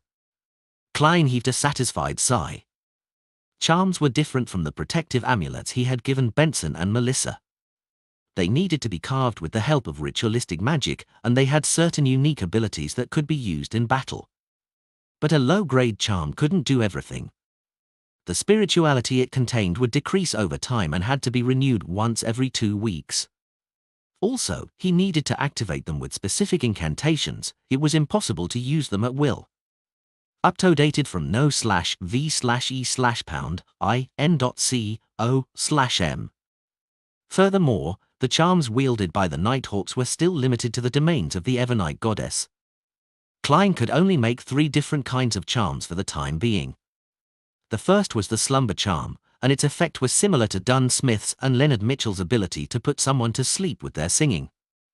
The second was the requiem charm, which was able to soothe ghosts, souls, zombies, and the like. It could also deal with vengeful and evil spirits to a certain extent. The last was the dream charm. Its abilities allowed the wielder to enter the dream of someone else. These abilities were similar to the abilities of the Midnight Poet and Nightmare from the Sleepless sequence, so Dunn and Leonard had no use for these charms. Corpse Collector Fry, Sleepless Royal, and Kenley would bring 1 or 2 along with them, but they hadn't needed them in a long time. They frequently brought their charms back to Old Neil so he could recharge them. Old Neil glanced at Klein and smiled. I remember you saying that you practiced a lot this month and have run out of materials. Are you going to the underground market? Klein was taken aback at first before he nodded with a pained heart. Yes. He clearly knew the prices of the ingredients. He could only hope that he succeeded in making the charms on his first try instead of wasting materials. After being presented with the mission of bringing lunch underground, Klein put on his jacket and hat before returning to the Blackthorn Security Company on the 2nd floor with cane in hand. As he walked past the entertainment room, he saw that Leonard and the rest had already returned and were enjoying their lunches. Knock. Knock. Knock. He knocked on the captain's door. Please come in. Dunn's mellow voice sounded. Klein pushed the door open and took off his hat. Captain, did you catch Instigator Trissy? Dunn rubbed his temples and shook his head in exhaustion. We didn't find her at Tingen Station, but according to the telegraph we received from Backlund, a passenger saw her in the first-class carriage of the earliest train. Regrettably, she got off in the middle of the journey. How regrettable. Klein sighed even though he had expected this. Divination isn't all-powerful. Dunn's grey eyes swept past him. There's no need to be depressed. It isn't easy to capture a Sequence 7 Beyonder. At the very least, we disrupted Triss's evil ritual and saved at least 40 innocent lives. Furthermore, we understand her situation now. She can no longer commit crimes as she wishes. If she tries to do something similar, she'll be noticed, discovered, and reported at any time. Sooner or later, she'll be captured by the Nighthawks, mandated punishers, or the machinery hive mind. It's even possible that she'll be killed. Let's hope that is the case. May the goddess bless us. Klein drew the crimson moon on his chest. Following that, he paused and pondered over his words. Captain, I haven't heard unwanted voices or seen unwanted visions for over a week now. Also, that's true even when I am in cogitation or using my spirit vision. Really? Dunn creased his brows, puzzled. Klein immediately elaborated, I feel that I'm not far off from achieving full control over the seer potion. This could be due to my frequent visits to the Divination Club and helping others tell their fortune. Why do you think so? Dunn immediately changed his seating posture, his expression lost. Klein added a stammer into his sentence. Every time I head to the divination club, I can feel my spirituality becoming more active, and every time I help someone divine something, my heart, body, and soul become more relaxed. I've also come up with a set of rules for a seer. I've been following it strictly, just like how a mystery prior can do as you wish, but do no harm. I found inspiration from this maxim and tried coming up with a maxim designed for seers. I think that this might be an effective way to help Beyonders gain control over their potions faster and reduce the risk of losing control. Just like Madame Daly, who has always been a spirit medium. It was unknown when Dunn had taken out his pipe. He placed it at his nose and took a whiff, seemingly forgetting about Klein as he thought for a few minutes. A remarkable guess, and an interesting trial. Klein had only wanted to briefly mention it this time around to set up an underlying reason, so he did not say anything further. He switched to a half-joking tone and said, "Perhaps I'll be the fastest Nighthawk in history to gain control of a Sequence 9 potion. May the goddess watch over you." Dunn blessed him, not taking him seriously. He then slipped into deep thought once again. Witnessing this, Klein turned around and said his goodbyes before leaving the captain's office. He was closing the door to the room when he suddenly thought of another difficult question. How in the world was he going to act as a clown? Must I join a circus? There are no fixed circuses in Tingen, they're all roaming ones. Klein's expression became a little bitter. Being a seer was still a rather respectable occupation. Klein would still be able to hold his head up high even if he was spotted by someone he knew. But if he became a clown, there was no way his reputation would hold. Perhaps there are other ways of acting as a clown. There were no circuses or clowns when the blasphemy slate was revealed to the world. Forget it, I won't have the chance to advance for another 2 or 3 weeks, so there's no need to deliberate over this for now. Klein avoided the question and headed to the reception area. He walked toward Roseanne, Mrs. Oriana, and Brett to fetch his and old Neil's lunch. Lord of the Mysteries Chapter 128. Translator, Atlas Studios. Editor, Atlas Studios. After eating lunch, Klein only rested for half an hour before he rushed to the shooting club to practice with his revolver. He didn't dare to relax, not one bit. After practicing his shooting skills day after day and expending more than 1,000 bullets, he was finally shooting well enough to earn Dunn Smith's basic approval. He was pretty good at fixed target shooting. After practicing for a while, he put away his revolver and took the public carriage to a stop close to the house of his combat teacher, Garwin. Then, he walked for 10 minutes before arriving at the door.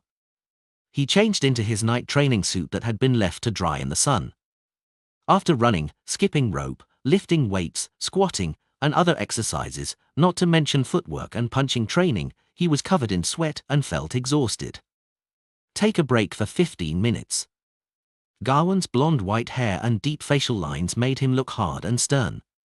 He took out his pocket watch and flipped it open to glance at the time. Since they first began training, he had ultimately maintained his silence. He only spoke to Klein when there was a need to switch training methods or to correct one of Klein's mistakes whenever one arose. Klein panted for air, but he didn't dare to rest straight away. He paced back and forth slowly. The most direct feedback of his combat training was that he was much tanner. His skin had turned bronze under the sun. Garwin put away his pocket watch and stood next to the crude training field behind his house. He crossed his arms as he watched Klein cool down. He was as quiet as a marble statue. "Teacher, besides fighting with fists, would you teach me how to use a straight sword, broadsword, rapier, and spear?" Klein asked proactively. He was in a good mood, as he had just digested the seer potion. He had seen weapons like the straight sword and rapier in Garwin's collection room before. There was also chest armor and full body armor. He knew that Garwin wasn't only good at fighting hand-to-hand. Bathed in sunlight, Garwin swept his gaze at Klein. He lowered his voice and replied, "It's useless for you to learn any of those. Those weapons have all fallen behind the times, and their only place is in museums or the private collections of collectors. He fell silent for a few seconds before adding with a voice that had experienced the vicissitudes of life, "They have been eliminated. You should focus on guns. Even combat is merely supplementary." Klein looked at his listless teacher and chuckled as he spoke. "I don't think so. Every minister, every member of parliament, every general, every one of them thinks so," Garwin said, clenching his teeth. Klein stopped and acted like he was a true keyboard warrior. He responded with ease and fluency, "No, they have merely retreated from the front lines of a battlefield. They still have their uses elsewhere. Why does combat have to be used against firearms? They could be used together. I believe a person who is more flexible, swifter in action, and quicker in response could use guns in a more effective manner." When he saw Garwin's eyes suddenly sharpen, Klein turned smug and continued, "The other weapons aren't eliminated either. They only need some enhancement to be more portable.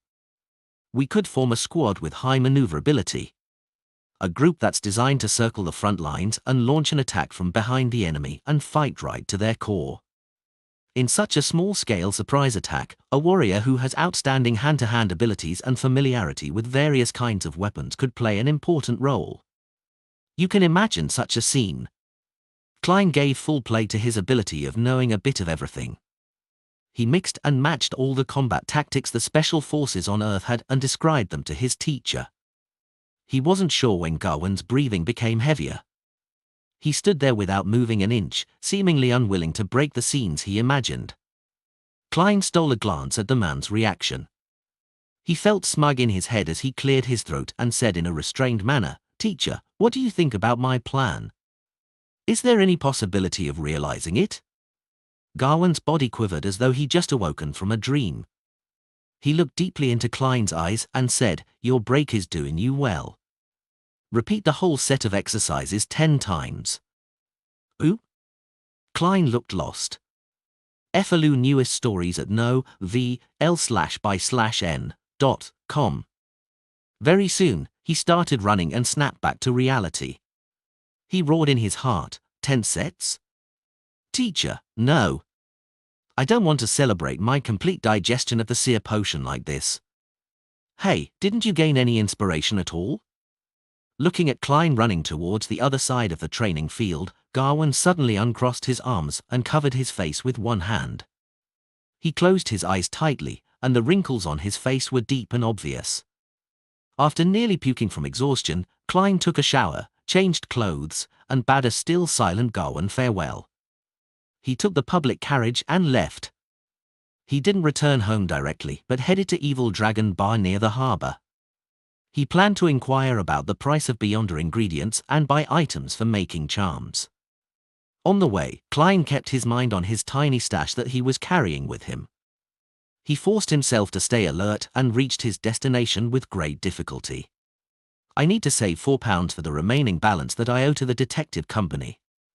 I can only use £3.05 solely tonight. He touched the paper notes in his pocket before grabbing his cane and alighting the carriage.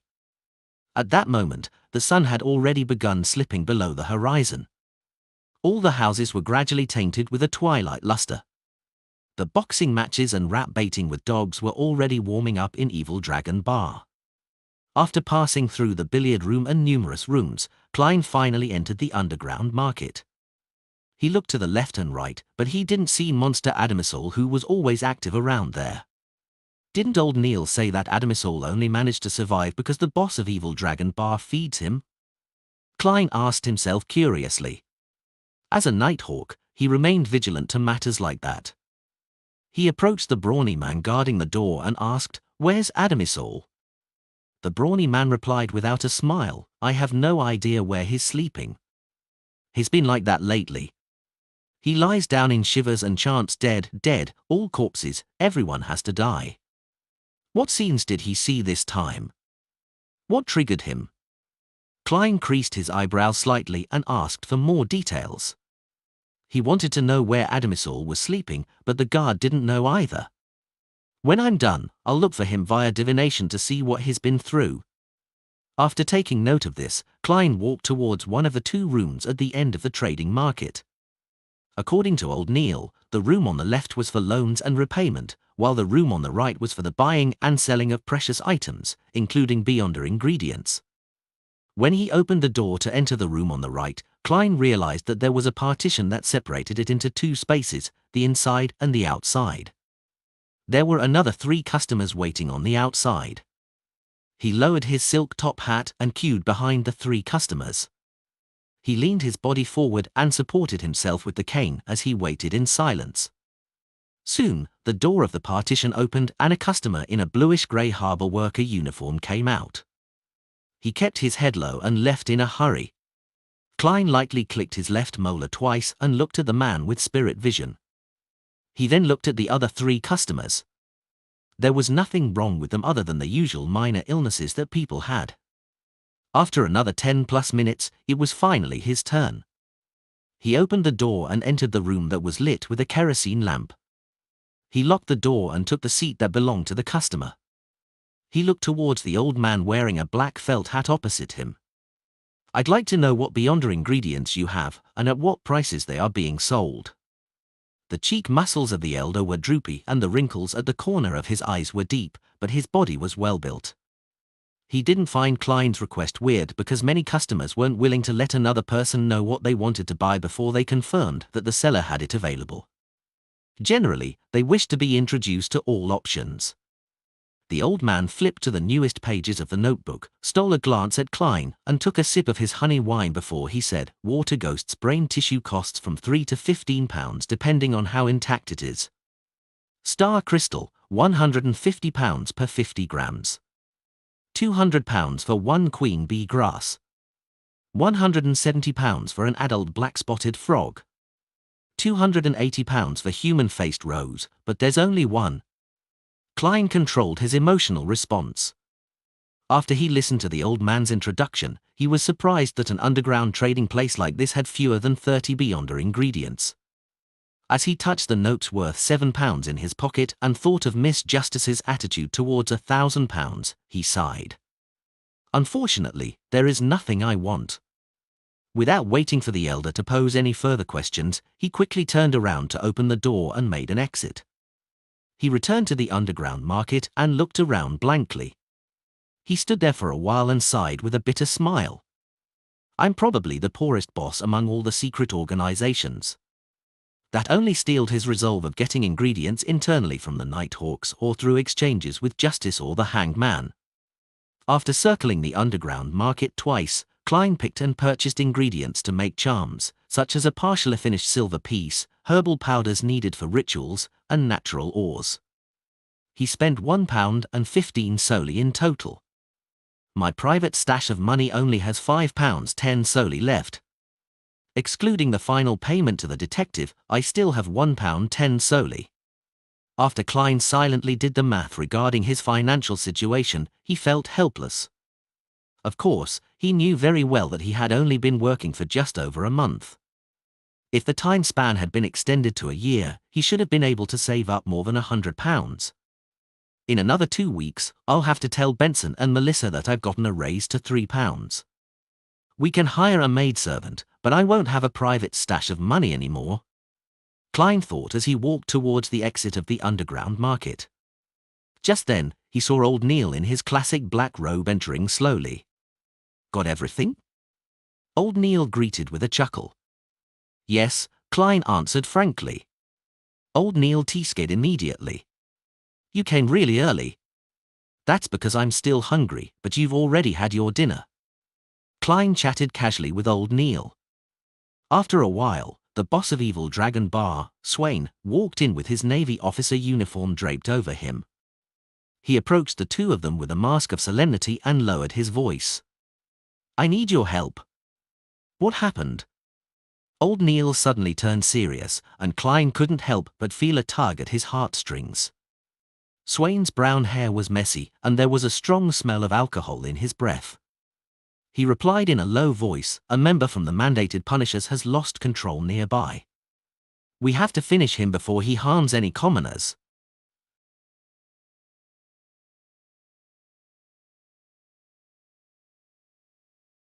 Lord of the Mysteries Chapter 129. Translator, Atlas Studios. Editor, Atlas Studios. Lost control? Klein's heart tightened as he nearly blurted out his question. Even though Dunn and old Neil had frequently emphasized the possibilities of losing control and the harm it caused, this was the first time he was experiencing an incident like that. He felt a little horrified, a little lost, a little scared, and a little saddened. He felt extremely mixed emotions. Among the cases that we have to deal with annually, a quarter of them were a result of beyonders who lost control. And among the quarter of cases, a large number of them are our teammates. Dunn's words flashed past Klein's mind, slowing his reaction. Old Neil, who had experienced many incidents like this, immediately asked, "Where is the rampager? What do you need us to do?" Klein was taken aback from hearing this. He had believed that a sleazy, half-retired personnel like old Neil would find an excuse to reject Swain's request or extort a huge sum in exchange for his help. Never did Klein expect old Neil to participate without any hesitation, not minding the differences between Nighthawks and mandated punishers. Klein suddenly understood something when he looked at the serious old Neil. It didn't matter if they were Nighthawks, mandated punishers, or machinery hive mind. Their aim was to stop supernatural powers from harming the innocent and maintain peace and stability in Tingen. If they were met with a dangerous and urgent situation, their sense of duty would propel them to help without hesitation. Swain answered succinctly, "Be my support." He didn't explain why the person lost control or where the rampager was. Instead, he made his way to the exit quickly. This ex-captain of the mandated punishers was clearly an old alcoholic, but Klein realized that he could not keep up with the man's pace. He needed to break into a jog to ensure that he was not left behind.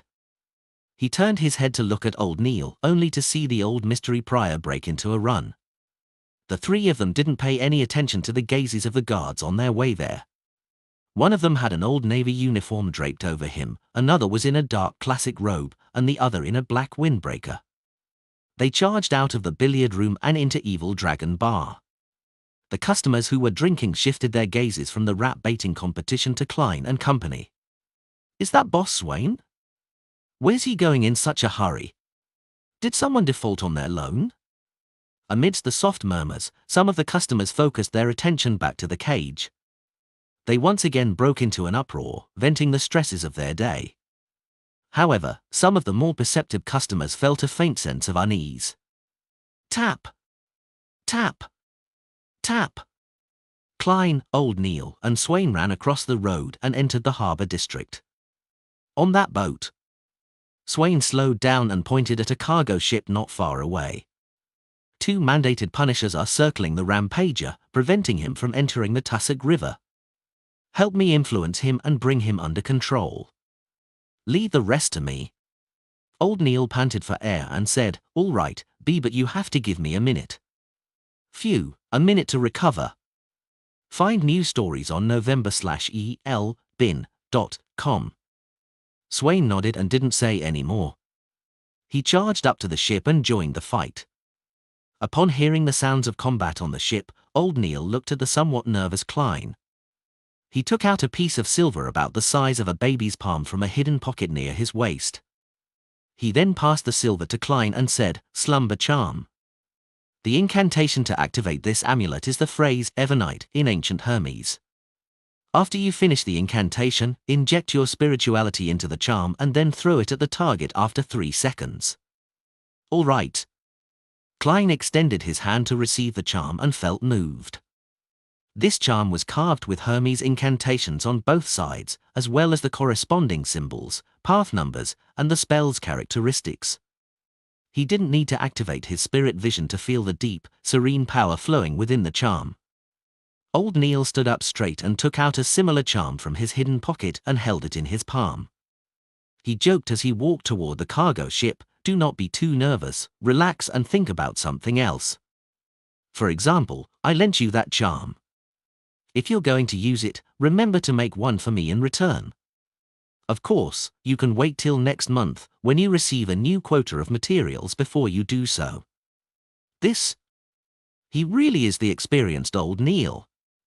Klein placed the charm into his left pocket, reached into his holster, took out his revolver, and adjusted the hammer and drum. "I don't feel that nervous anymore." He had a gun in one hand and his cane in the other. He made his way up the steps with old Neil and boarded the cargo ship. This cargo ship had obvious signs of age. Although it was powered by steam and had a chimney, it retained its past fixtures such as its mast and sails. Furthermore, only its surface and some other portions were plated with metal. The remaining sections of the ship were still made of wood. As the sounds of the battle intensified, Klein and old Neil suddenly heard a loud noise amid the din while searching for a way to enter the cabin. The wooden cabin was instantly shattered, its fragments flying everywhere. A figure fell through the hole and crashed onto the side of the ship. Klein didn't have the luxury of time to evaluate the man's injuries. His gaze was focused on the monster which was charging towards the hole. The monster was over 1.8 meters in height and was wearing a tattered shirt and trouser. Its ankles were covered with dark green scales, and a layer of skin had formed between its fingers and toes, as if they were the webbed limbs of an aquatic creature. It had a head covered in wrinkles, still barely resembling a human. Its scales were coated with a sticky fluid that continuously dripped onto the floor. Sizzle! The sticky dark green liquid corroded the deck slightly, leaving visible marks behind. Bam! Swain punched the monster from the side, causing it to stagger 2 steps to the side. Bam! Bam! Bam! Even with the ridiculous muscles Swain had, he was clearly inferior to the monster. Despite having his punches and kicks connect, they were unable to smash through its scales and cause physical harm. Swain was momentarily reduced to a wretched state as he staggered. If not for Swain's astounding sense of balance and the efforts of the other mandated punishers to shoot and suppress the monster, Klein suspected that this blue-eyed elder would have been beaten to death by the monster. Thud! Thud! Thud! Swain took multiple steps back, then advanced once again, like a moth to a flame. But Klein could sense that he was accumulating something, waiting for something. Bam!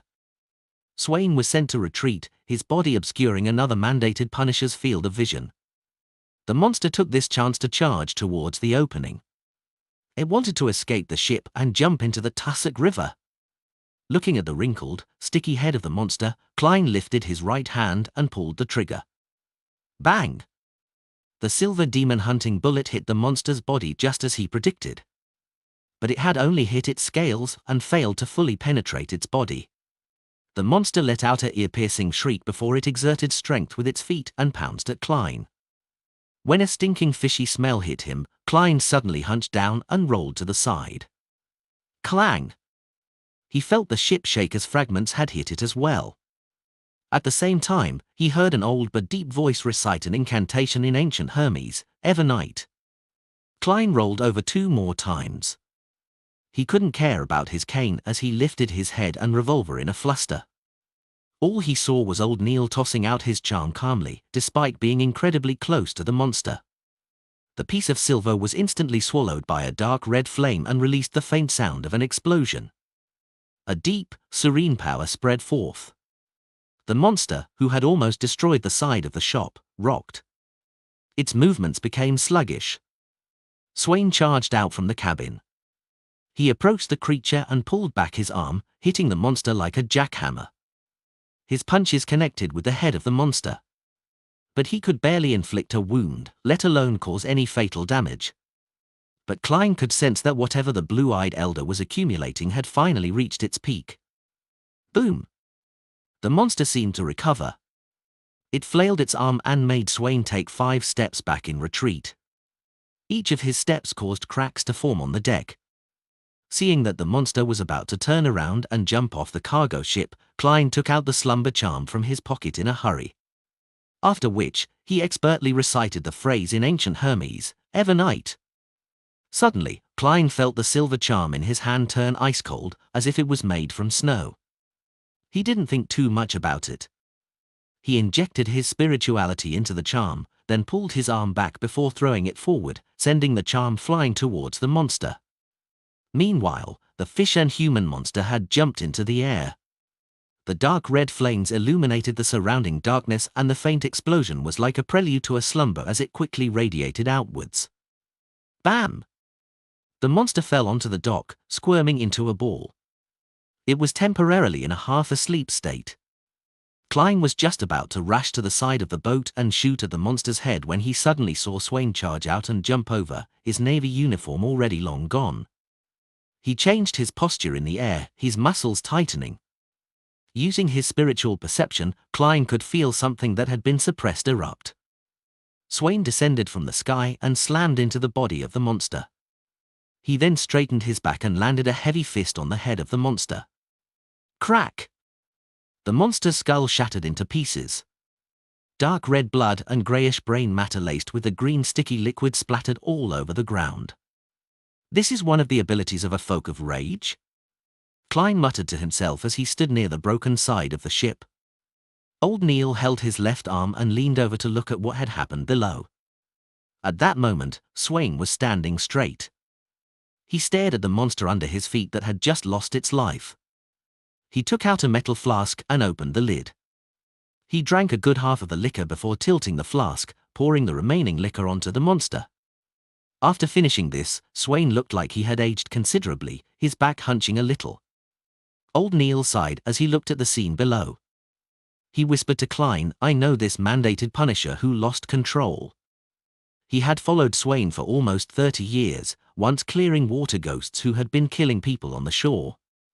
He also captured evil beyonders who were trying to escape through the Tussock River. He didn't continue, but Klein understood what he wanted to say. A guard who had made many contributions and killed countless monsters ended up becoming a monster himself. This was not an isolated incident. It was a possible outcome that many members of the Nighthawks, mandated punishers, or machinery hivemind would one day face.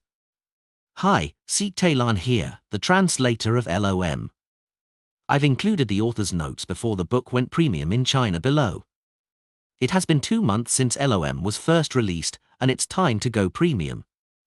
In the past 2 months, I nearly didn't say much in the author's notes or interact much with you.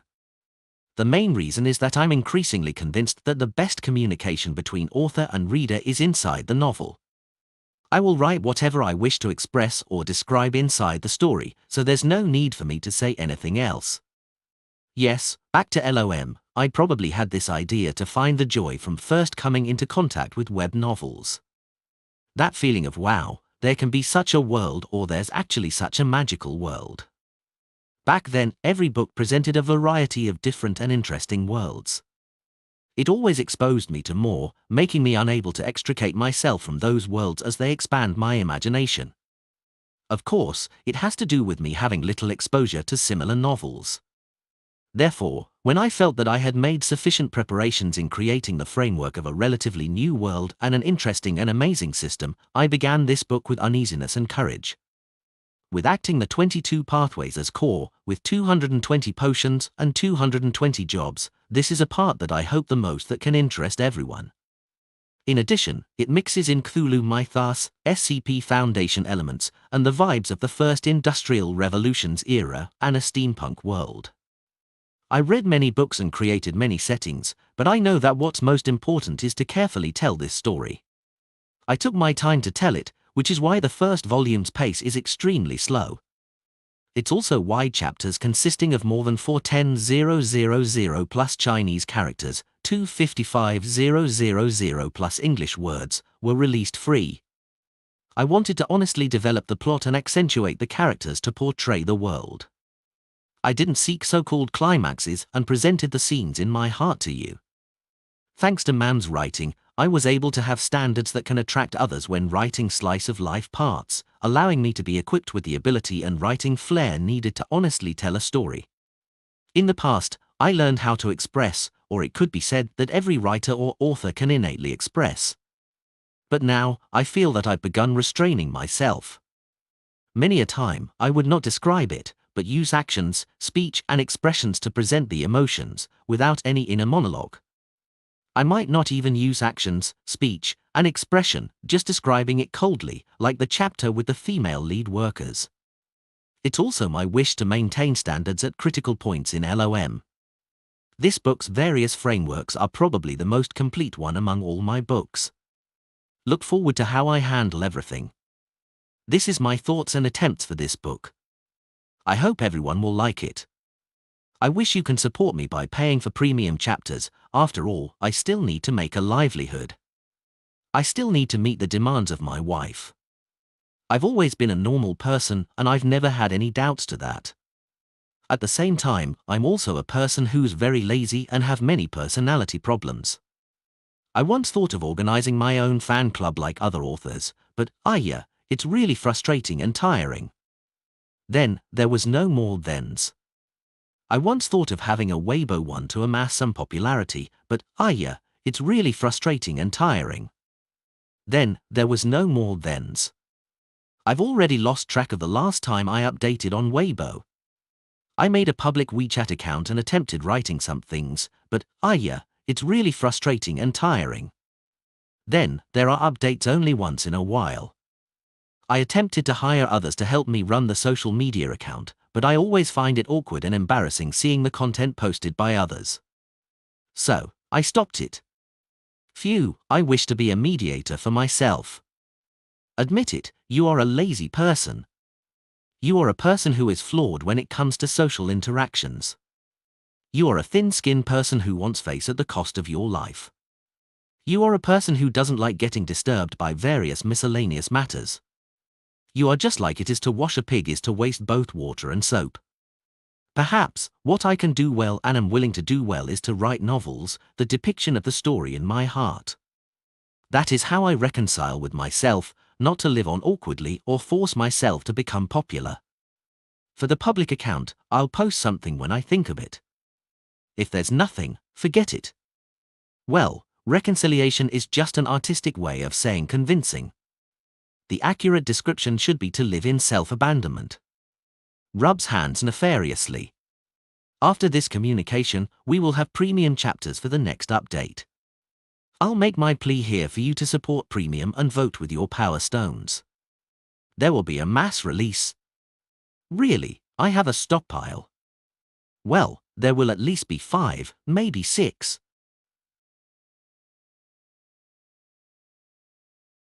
Lord of the Mysteries Chapter 130. Translator, Atlas Studios. Editor, Atlas Studios. Klein looked at Swain standing before the monster's corpse before looking sideways towards the mandated Punisher who was helping his semi-conscious partner up by the arm. Klein suddenly felt an indescribable sadness. It was almost impossible for members of the Nighthawks, mandated Punishers, and the machinery hive mind to be known as heroes. The things they did were never made known to the public but only hidden in confidential dockets. But the danger and pain they endured were ever so real. Perhaps there would be a day when my enemy will be one of my teammates. Klein sighed silently.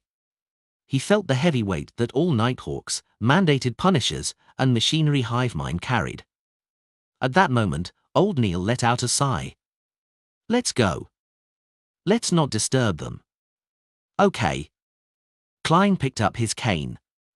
Just as he widened his stride, he suddenly noticed that old Neil was still holding his left hand. He asked, concerned, "Are you hurt?" Old Neil chuckled briefly before saying, "I got stabbed by one of the shrapnel earlier. If I was still young, I definitely would have been able to dodge it. Luckily, it's just a small cut."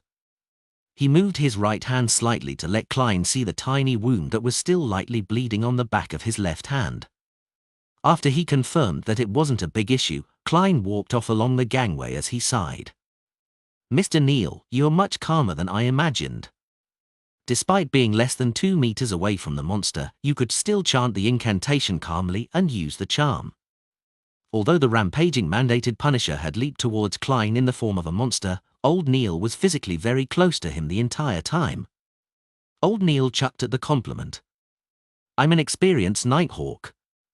Among the dangerous things that I've done, what happened just now isn't even in my top 10.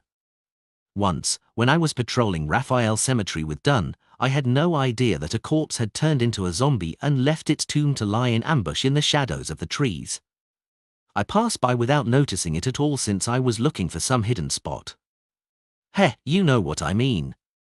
In the end, he leapt onto my back and seized my throat." Klein felt gripped by terror when he heard the recollection as he voiced out his guess. "And under such a situation, you were still calm enough to use a charm? Or did you use some spell that a mystery prior could cast quickly? Old Neil stole a glance at him and chortled. No, Dunn managed to drag that zombie into a slumber in time. I'm telling you this story to tell you that, as a Nighthawk, you not only have to believe in yourself, you also have to trust your teammates too.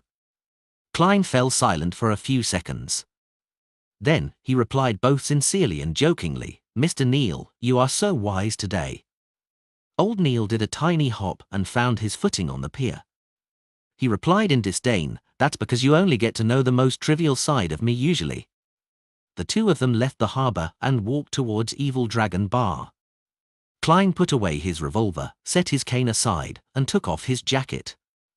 Under the light of the gas street lamp, he started checking if there was any damage to his jacket. How lucky! There are only a few splinters and a patch that got dirted.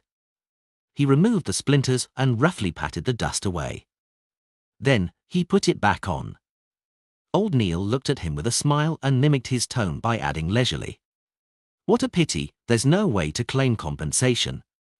Klein was temporarily at a loss for words. I'm not such a person, he emphasized in his heart. As the public carriage arrived, Klein took out his silver vine leaf pocket watch and flipped it open to check the time. If there's nothing else, I have to head home, he turned to tell Old Neil. Old Neil nodded slightly and said, enjoy your dinner at home. You don't need to think about the slumber charm. I'll get Swain to compensate me. He's a rich man after all. Of course, I won't go today. I have to consider his mood.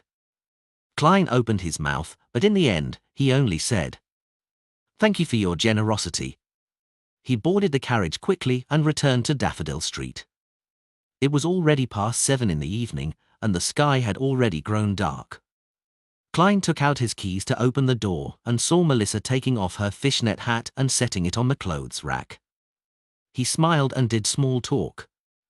You just got back? Then, his mixed emotions suddenly vanished, and he felt relaxed and warm. There was a practical lesson in school today, Melissa explained seriously. Klein sniffed and smelled the fragrance of food. He was stunned and asked subconsciously, then, who's cooking dinner? The moment he finished his sentence, both of them answered the question in unison, Benson. Their tone had a hint of alarm. Benson, who had heard their conversation, walked out of the kitchen. While wiping his hands on an apron, he said, do you have no confidence in my cooking? I remember that before Melissa learned how to cook, you two would wait for me to come home and watch me cook with anticipation. Actually, cooking is so easy. You want potato beef stew? Put in the beef first, then the potatoes, then add some seasoning.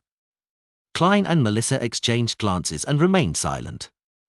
Putting aside his cane and took off his hat, Klein turned around and smiled.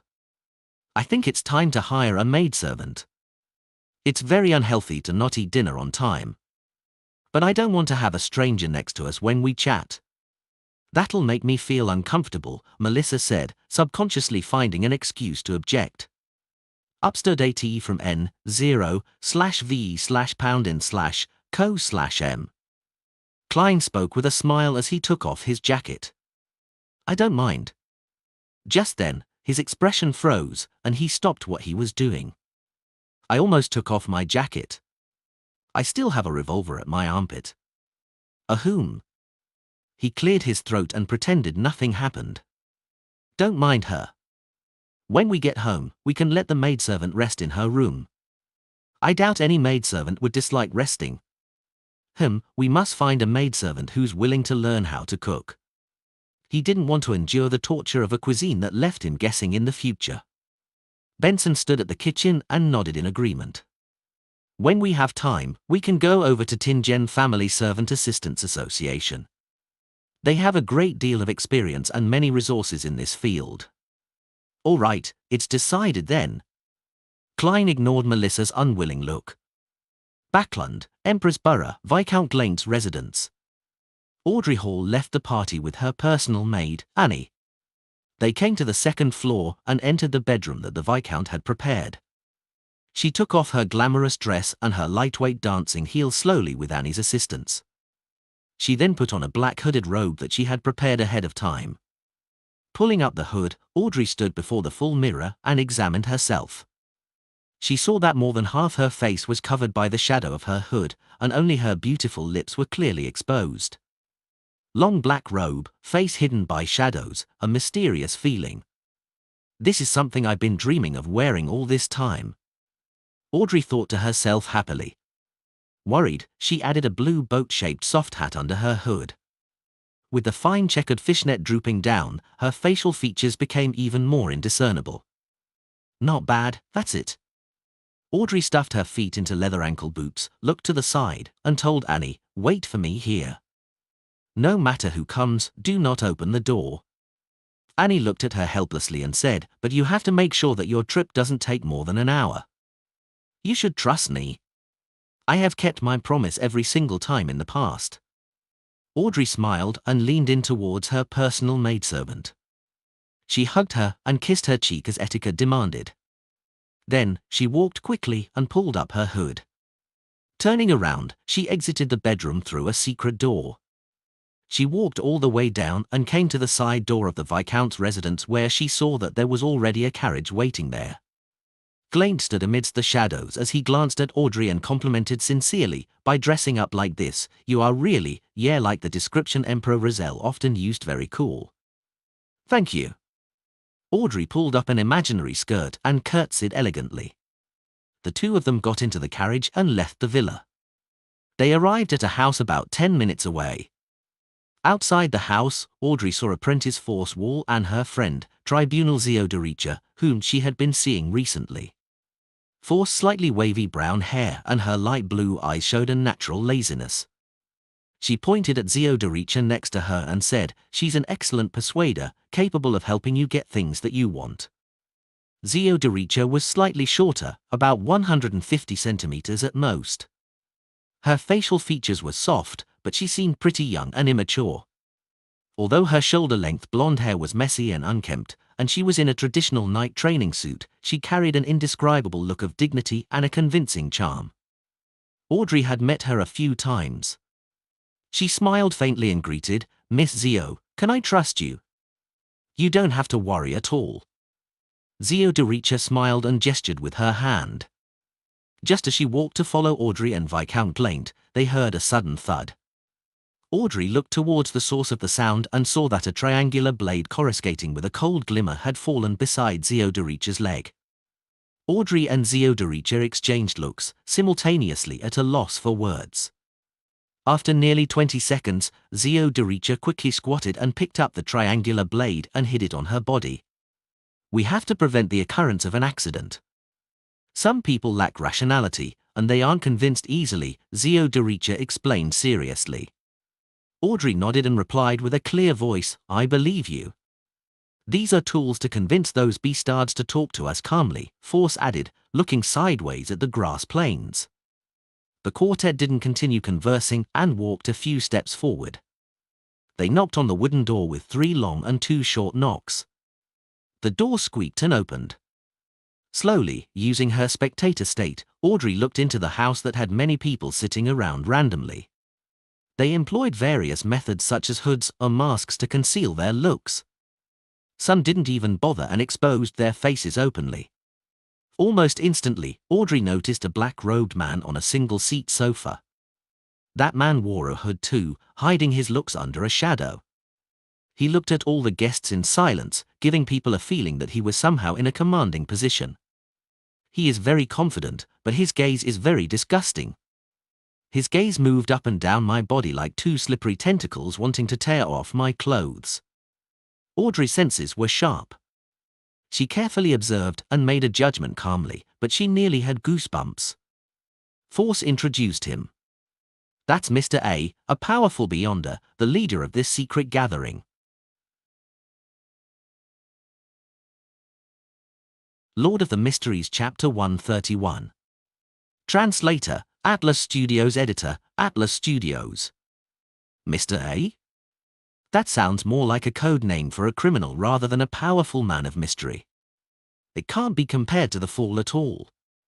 No, only gods or demigods can be compared to Mr. Fool. Audrey felt a sense of superiority as she thought about this. She looked calmly at Mr. A and spoke to Force and Zio de Richa with a hushed tone. Are there any stories about this man?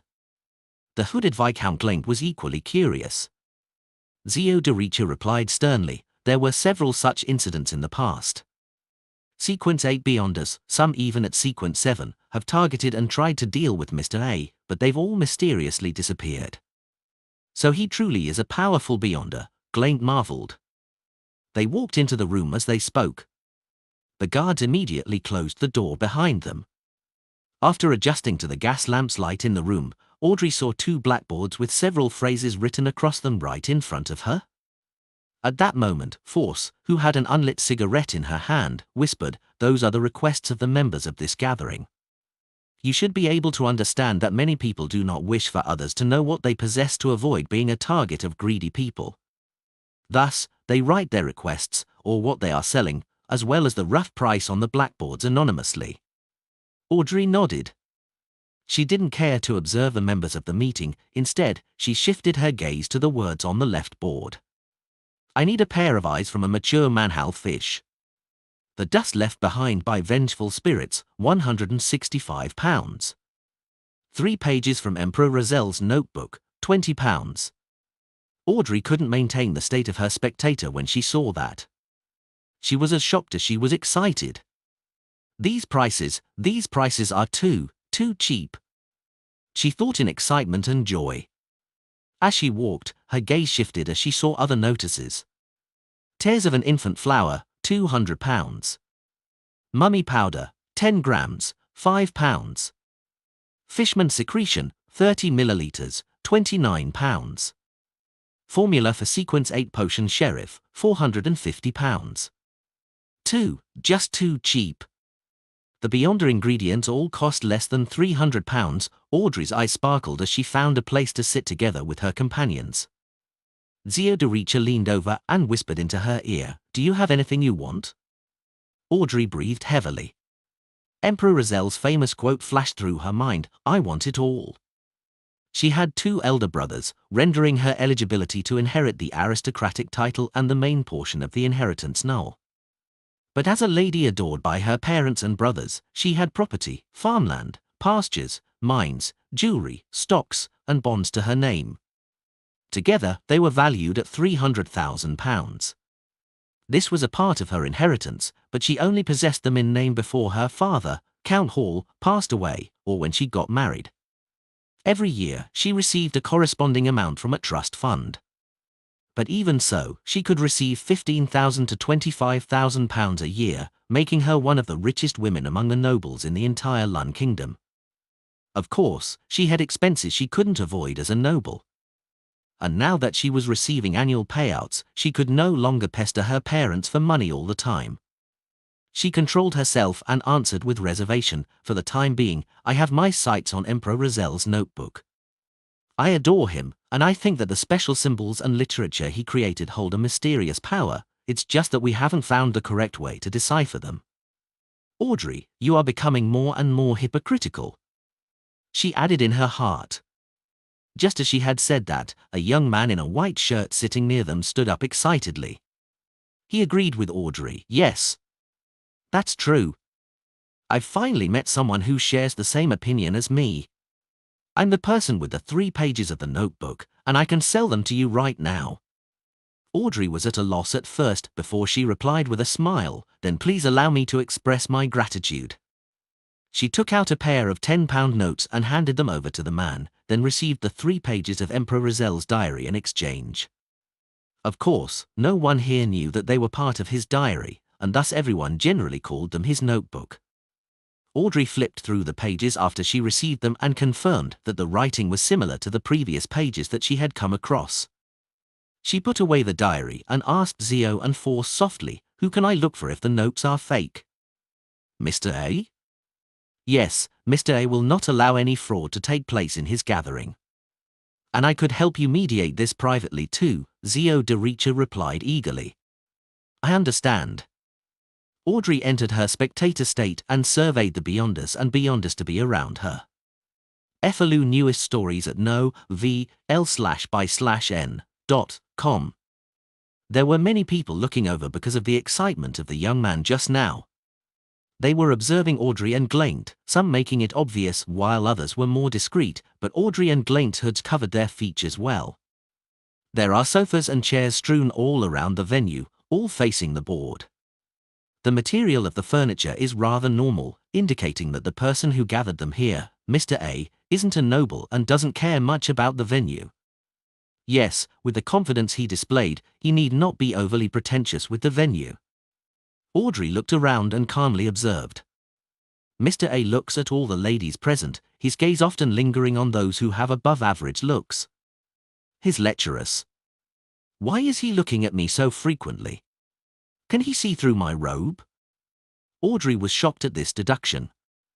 She felt disgusted, as if she had just eaten a fly.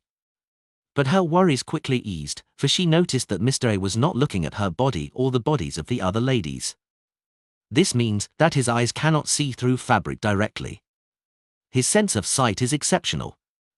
It's as if he's observing me at a close distance. With that ability, the hood won't achieve much. Audrey calmly observed the rest of the people engaging in their own deals and got an understanding of the circumstances of some of the people there. At that moment, Mr. A's facilitator walked over and whispered to Audrey's group, "You can write your requests on a piece of paper and pass them to me, or wait till the break later to write whatever you want to sell on the blackboard in the small room." Force took a whiff of her cigarette and surveyed the surroundings cautiously. "Have you considered which Sequence 9 formula you want?"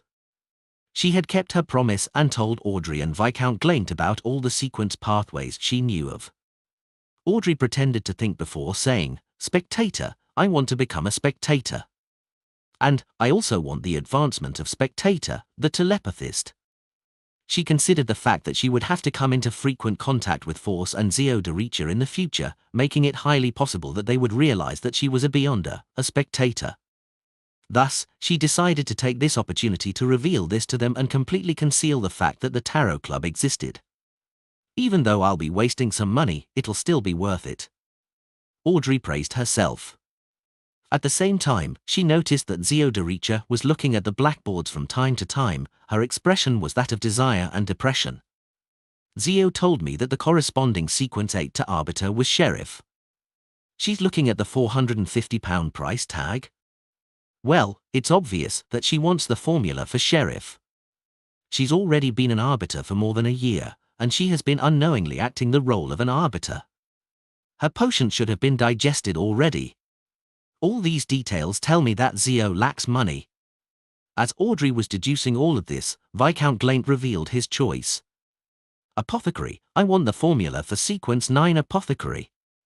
Feeling the gazes from Audrey, Force, and Zio, he explained himself with a chortle, "To me, health and not having to worry about major illnesses and harm is the most important thing. A rational decision. I once dreamed of becoming an apothecary." Force sighed while smiling. She had a rather languid demeanor. After making the decision, Audrey and the rest wrote their requests on pieces of paper and handed them over to the facilitator. They looked on as the facilitator made his way around the venue and asked the other participants, collecting several other slips of paper. This facilitator then shuffled the notes and handed them over to his partner in charge of the blackboards, asking him to transcribe the information onto them. "I need the formulas for Potion Spectator and Telepathist. The price will be negotiated face to face." The facilitator would repeat the request 3 times after he wrote it onto the blackboard. If someone was interested, they could apply for a room in secret. There would be facilitators helping them complete the deal. After waiting for a while, Audrey and Glaint didn't receive a request for a deal. They were rather disappointed. At this moment, a facilitator walked over to Audrey's side and handed her a folded piece of paper. "It's from Mr. A," the facilitator said softly. Audrey unfolded the slip of paper and took a look. "Are you interested in the formulas of other Sequence 9 potions?" Audrey curled the ends of her mouth disdainfully and wrote on a blank spot, "I am only interested in Spectator." She folded the piece of paper and handed it back to the facilitator, then watched as he passed it back to Mr. A. Mr. A took a glance and didn't say anything, continuing to look over the rest of the members silently. But Audrey sharply noticed that he had secretly burned the piece of paper and allowed the ashes to fall to the floor.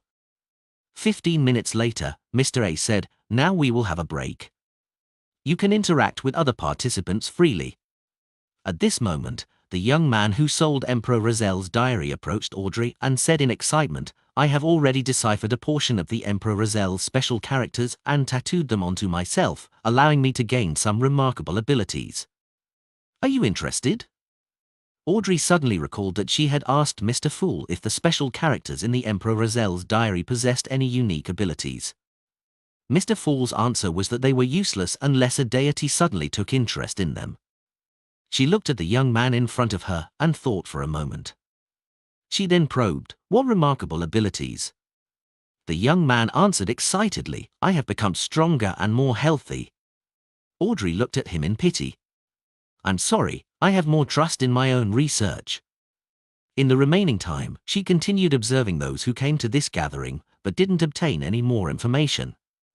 All she had was a rough deduction that some of them were doctors or lawyers, ordinary occupations. Audrey and the rest left the venue after another half an hour and returned to Viscount Glaine's mansion as they waited till the ball ended. Audrey returned home at about 10 that night. She was about to get her maidservant to prepare some hot water when she saw her dog Susie shoot her a look. "My dog just shot me a look." Audrey's emotions became complicated. Lord of the Mysteries Chapter 132. Translator, Atlas Studios. Editor, Atlas Studios. She found an excuse for her maidservant to leave them alone temporarily. Audrey locked the door and looked back at her golden retriever, Susie, who she wasn't sure could still be considered as her pet. "You heard? Or came across something?" Susie sat steadily and howled, reverberating the air around her. "Yes, I heard the Count's discussion with a few members of Parliament in the study.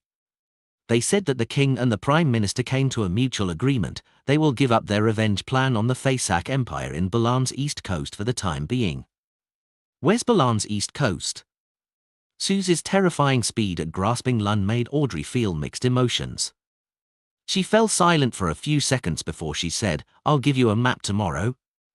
"Okay, Tilda," Susie replied in delight. The King and the Prime Minister believe that presently the most pertinent task is to push for the Reformation, which will allow civil servants to be selected via examination.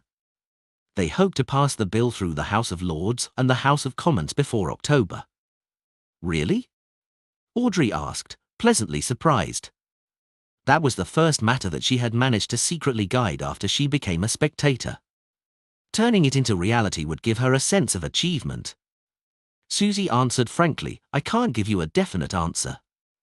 This is just what I've heard. I couldn't even fully understand what they meant. After all, I'm a dog that just started to learn." Audrey was stunned for a moment before she beamed and said, "Susie, you did well. This is your reward.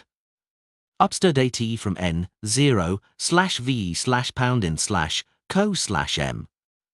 She took out a bag from a lavish cabinet, tore open the seal, and placed it before Susie. It was a dog biscuit produced by the Backlund Pet Care Company, which was made of flour, vegetables, meat, and water. It was a snack that Susie really liked. Susie sat straight and sniffed. She waved her paw, seemingly deciding how she was to consume it to suit her present identity the best. After a few seconds, she gave up thinking, adhered to her instinct, and leaped forward. She grabbed the bag of snacks and ran outside. She stood on her hind legs and opened the door with one claw. Then ran out and hid in the shadows and began enjoying her snack. On Sunday, Klein didn't wake up until the afternoon because he had spent the night on duty at Channy's Gate. Klein took the trackless public carriage and arrived at Evil Dragon Bar. He had previously planned to use divination to find Monster Adamisol and determine the reason for his recent oddity. However, he was interrupted by the loss of control of a mandated punisher and could only reschedule it to today. He went through the billiard room and entered the underground market. Klein didn't need to search, for he immediately saw Adamisol shivering in a corner. When the pale-looking young man with black, messy, oily hair sensed Klein's approach, he suddenly covered his eyes and leaned against the wall in an attempt to move towards the side door. Klein quickened his pace and blocked Adamisol from leaving. He tapped the left molars twice secretly. In his spirit vision, Adamisol's aura appeared rather unhealthy. All the colors seemed dim. In other words, although he didn't have any major diseases, his body was very weak. At the same time, Klein realized that vibrant fear and anxiety were revealed in the monster's emotions. He had lost almost all of the blue that represented rational thinking. The surface of his astral projection extended from the depths of his ether body. The color was a unified, transparent, and colorless, just like a pure light. Is this the uniqueness of a naturally born monster? Klein nodded indiscernibly as he stared at Adamisol's face and said, "What did you see recently? What did you come across? Why are you hiding in a corner and quivering while saying that there are all corpses and that everyone is dead?" Adamisol lowered his head and looked towards his toes. It seemed like he didn't dare to look directly at the person before him. He was shivering almost violently in his grayish-blue trousers and ragged linen shirt. He replied in a fluster, "No, I didn't see anything. And no, I only had a dream. There's blood everywhere in the dream and corpses scattered everywhere." "Ha ha! Boo-hoo! I was among the corpses. I was there. I'm gonna die, I'm gonna die. I don't want to die, I don't want to die." He laughed and he cried. His reply confused Klein. Klein massaged his temples and lowered his voice to ask again, "Why are you afraid of me?" Adamisol was taken aback for a few seconds when he suddenly squatted down. He yelled in extreme fear, "No! No!" Everyone looked over and Klein suddenly felt awkward. "I didn't do anything to you. Why are you screaming as though something happened?" He laughed dryly. He saw that Adamisol had curled up in a trembling fetal position. Besides begging for mercy, he didn't say anything else. Klein had no choice but to distance himself and pretend that he was just passing by.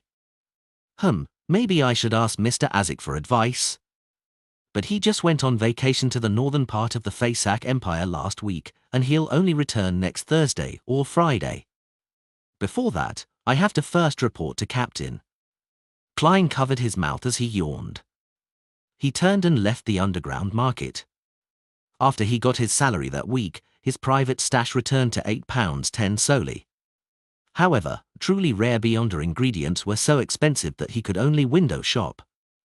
Of course, if he wasn't afraid of the high interest, he could get a short-term loan from Swain.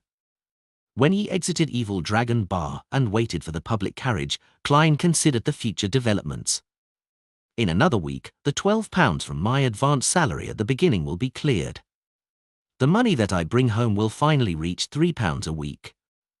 Melissa will have no excuse about delaying the hiring of a maidservant. The other £3 will remain a secret, and I'll save up more money for myself. And I have to quickly get the telepathist formula or related clues from Daxter Guderian. I can use the excuse of giving an underling funds to exchange it for cash from Miss Justice. This could be done through an anonymous bank transfer. During the process, I'll cause interference via divination. That will be very safe and it won't reveal my identity. After getting on a public carriage, Klein didn't head to the Blackthorn Security Company directly but planned on heading to the Divination Club for 2 hours. It was part of the work needed to foreshadow his digestion of the potion.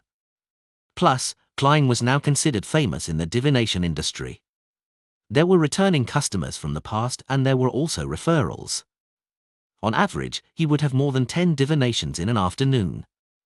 Hence, even though he only went twice a week, he could still make a profit of £0.50. To the impoverished Mr. Fool, it was better than nothing. Sigh, it's a pity that I made it sound too good at the beginning and fostered too perfect of an image. I can't just change my divination fees as I wish. While sitting in the meeting room at the Divination Club, Klein thought to himself helplessly as he drank his side black tea. With his present fame, people would still seek his services even if he charged for solely. However, as a seer that respected fate, he could only continue to charge 8p. Although Klein had fully digested the potion, he wasn't willing to take the risk of going against the seer principles that he previously summarized. That included not obtaining excessive benefits from divination. After all, he didn't know if it would lead to losing control or other negative effects. The confidential information the Nighthawks had didn't include the concept of digesting. Thus, Klein couldn't determine if there was still risks after fully digesting the potion, or if he could do anything that was against the principle. Just as he was thinking about these things, the beautiful attendant named Angelica came in and walked over to him. She leaned down and softly said, "Mr. Moretti, someone wishes for your divination." "Red Agate Room." "All right." Klein had checked if it was a suitable day to visit the divination club before he came, and he had obtained a definite answer from his divination. He took his silk top hat, exited the meeting room, and saw his customer that was waiting at the door of the Red Agate Room. The customer was a maiden around 16 years old. She was wearing a light blue ruffled dress and holding a gauze hat of the same color. She had brown curly hair, a cute face with baby fat, and a pair of beautiful light blue eyes. Elizabeth? Klein recognized his sister's good friend, Elizabeth, who studied at the Evo's public school. He had once helped pick an amulet for her and also resolved Selena's magic mirror divination incident with her assistance.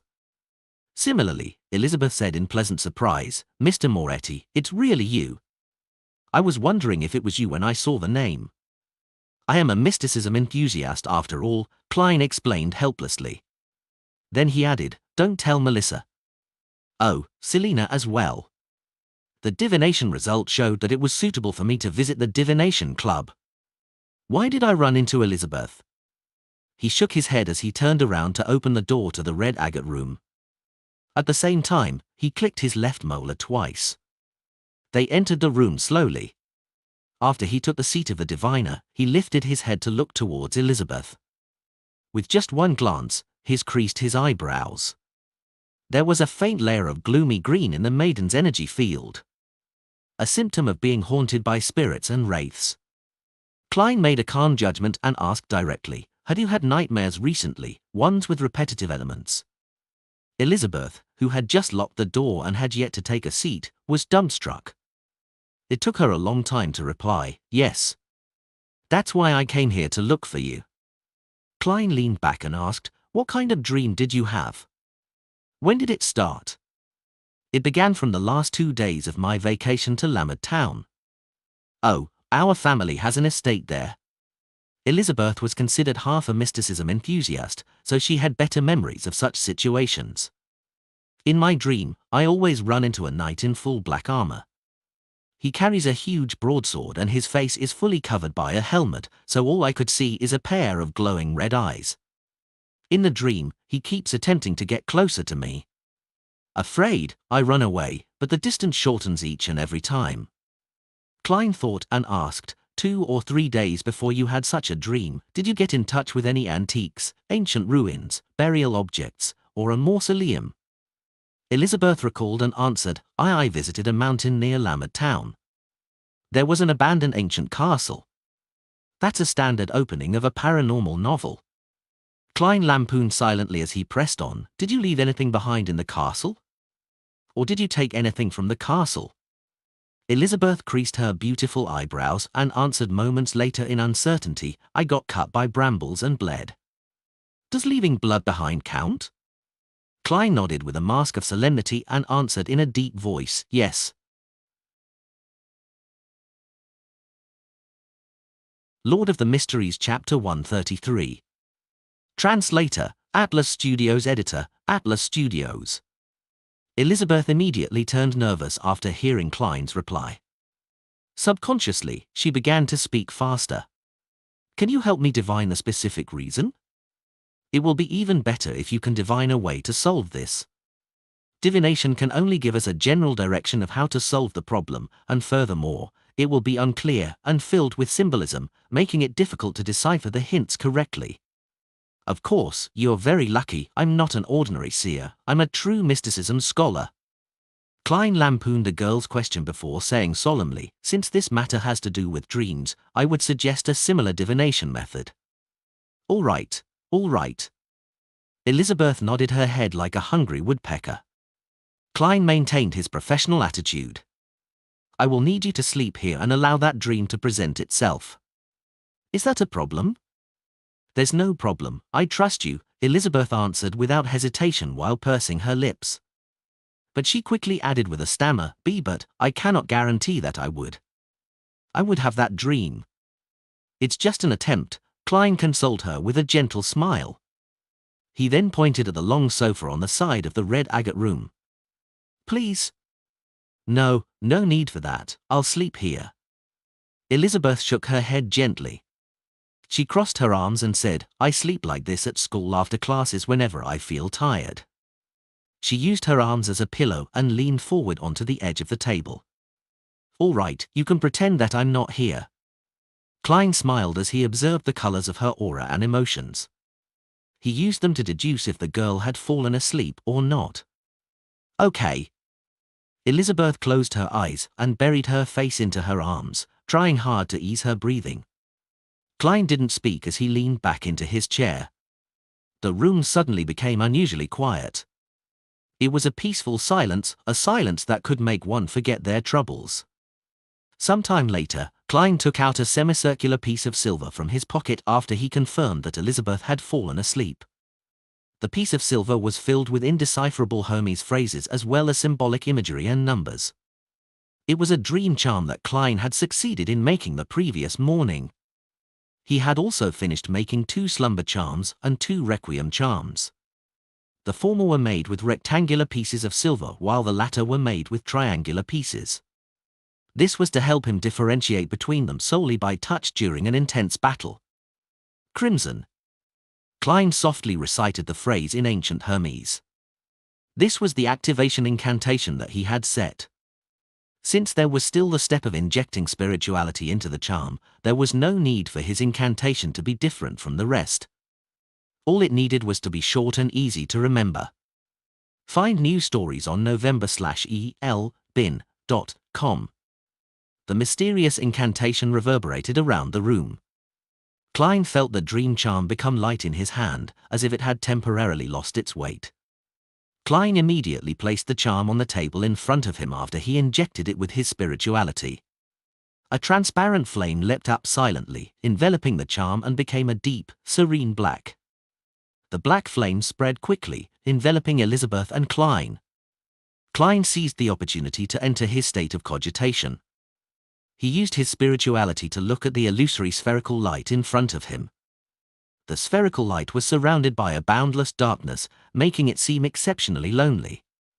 Klein didn't dare delay any further as he emitted his spirituality, allowing it to touch the illusory ball of light.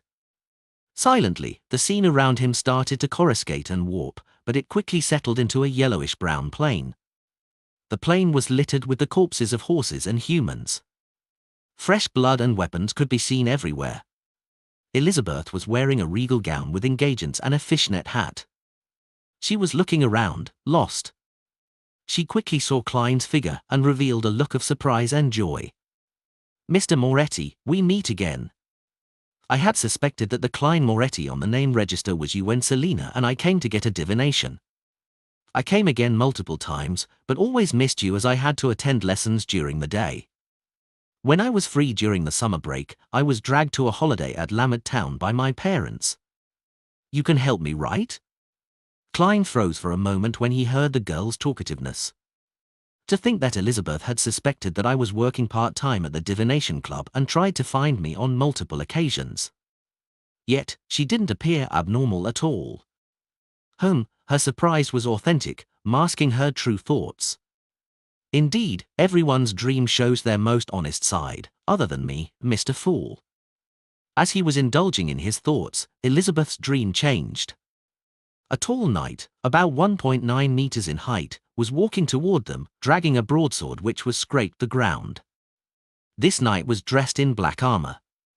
The metallic sounds of metal colliding could be heard with his every step. 2 blobs of red light akin to flames peeked out from the slit of his faceplate. They were staring at Klein and Elizabeth intently. The will of a wraith. Still not at the stage of an evil spirit. Klein, who was in his spirituality state, didn't need to activate his spirit vision. According to the classifications based on the Nighthawk's confidential information, the feelings of vengeance and injustice left behind by spirits were the weakest and easiest kinds of souls to deal with. Following those were shadows and wraiths. Evil spirits were the most difficult soul-like creatures to deal with. The most horrifying of evil spirits were said to be as strong as high-sequence beyond us. With this in mind, Klein took a step forward, blocking Elizabeth behind him. He then stomped down with his foot and shattered the dream. Multiple specks of light scattered like fireflies. Klein's spirituality returned to his body, allowing his eyes to once again adapt to the darkness of the red agate room. He saw the tools needed for divination placed around the table, as well as the dream charm that had almost finished burning. Klein felt the pinch when he saw this. Charms in the Evernight Goddess's domain were all made using pure silver, so it pained his heart. Using these charms is akin to burning money. Even if I don't account for my labor costs, the materials alone already average to about 6 to 8 soli per charm. Well, he felt a little more at peace when he thought of the Beyonders from the Church of the Eternal Blazing Sunday. After all, they burned gold. The corresponding metal for the sun was gold. Elizabeth groaned softly and slowly woke up before straightening her posture. She glanced furtively at Klein and asked, "Mr. Moretti, were there any results from your divination?" "Yes." Klein nodded seriously. "Your nightmare should disappear in no more than a week. I will report this to the captain and get him to send someone to deal with it at Lamed Town." Klein added in his heart, "Really? That's great. Thank you, Mr. Moretti." Elizabeth became excited. She then suddenly creased her brows. "What's the matter?" Klein asked in concern. "Nothing. I just remember that I have to go home now." She slowly took out a single soli bill that she had prepared and placed it on the table. She then grabbed her hat and bade goodbye to Klein a little hesitantly. After leaving the red agate room, Elizabeth walked toward the stairs outside the door. She flailed her arms after she confirmed that no one was watching and groaned softly, "Pins and needles. How numbing." In the Blackthorn Security Company, Dunn rubbed his forehead as he looked at Klein. "Did you suddenly return because you came across another supernatural incident?" "Hey, Captain, what's with that tone of disparagement?" Klein cleared his throat and answered without hesitation, "Yes." "What's the matter this time?" Dan Smith rubbed his forehead again. Klein organized his words and replied, "Two things.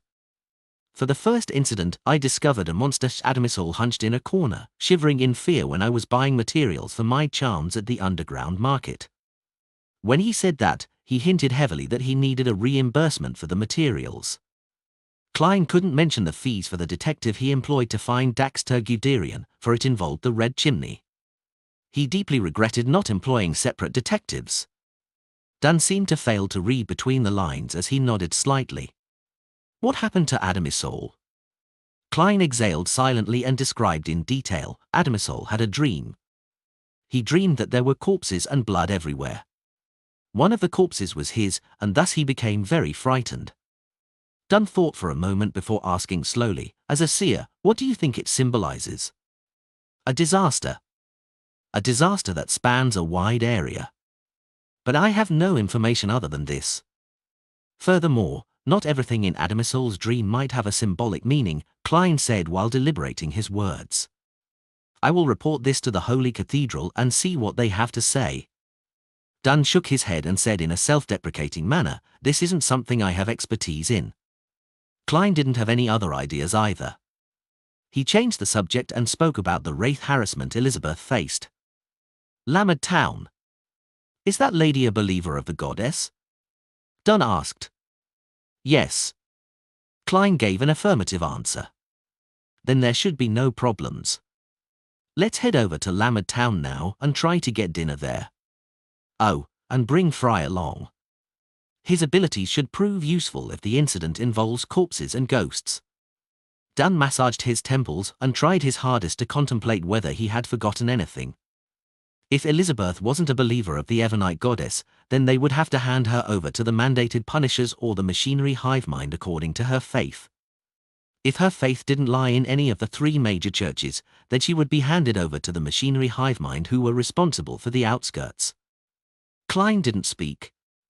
He waited silently for a while before finally hearing Dunn add, "Also, we have 3 men on the mission. We can request to use sealed artifact 3-0782.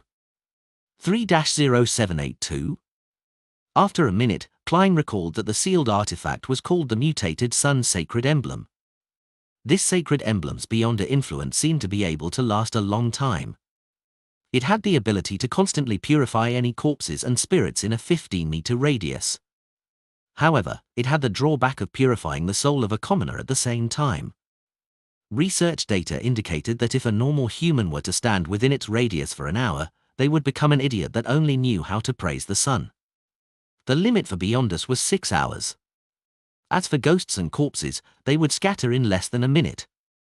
To think that the captain would remember the code name for this sealed artifact. Damn, I feel that my memory is worse than his. Klein suddenly froze, nearly wanting to hang himself. Dunsmith leaned back and looked at Klein with his deep grey eyes. You went to the divination club again today? Did you feel any changes over the past 2 days? Lord of the Mysteries Chapter 134. Translator, Atlas Studios. Editor, Atlas Studios. Captain, that's the exact question I wanted you to ask.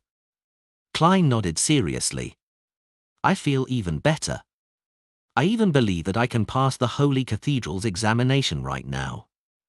It's a kind of feeling and confidence that can't be described with words. Realizing that his answer could be a little vague, he couldn't help but add, perhaps the name of a potion is really crucial. When I strictly followed the seer principles that I derived and acted as a fortune teller, everything became perfect and easy. Yes, I can now activate my spirit vision with an even more inconspicuous manner. Dunn creased his eyebrows slightly as the light in his eyes converged. He muttered, seemingly deep in thought, the name of the potion. After about 10 seconds, he looked at Klein again. Do you need to return and inform your family? Sunday is the 2nd day after your duty at Channy's Gate. You're supposed to get some rest. Taking into consideration the fact that Elizabeth was a good friend of his sister, and that he had promised that the problem would be solved within a week, Klein answered without hesitation, we don't have to waste time. After we set off, just get the carriage to take a turn by Daffodil Street. All right. Get Fry while I fill out the application form to get sealed artifact 3-0782 out. Dunn pointed at the break room diagonally opposite. Fry was a corpse collector, so he didn't possess the abundant energy of a sleepless.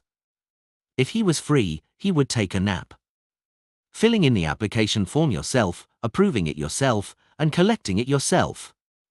Captain, our management system is quite flawed. Klein lampooned silently before he retrieved his hat and exited Dunn's office to knock on the door diagonally opposite. After Klein knocked thrice, Fry opened the door and looked at Klein with undisguised puzzlement. What's the matter? As he was taking a nap, his hair was messy and his shirt was untidy. His cold and gloomy temperament faded quite a bit.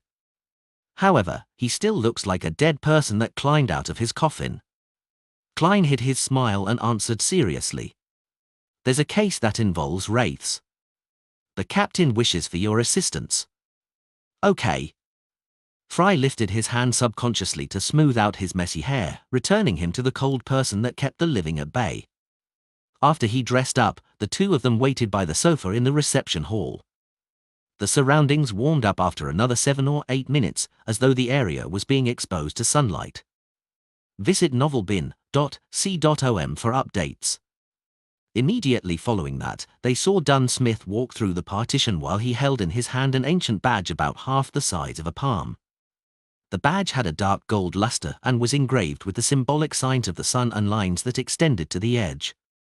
It was the sealed artifact 3-0782 from the Intes Republic, originally named the Mutated Sun Sacred Emblem. The Intes Republic was the country that Roselle transformed from an empire into a republic before turning it back into an empire.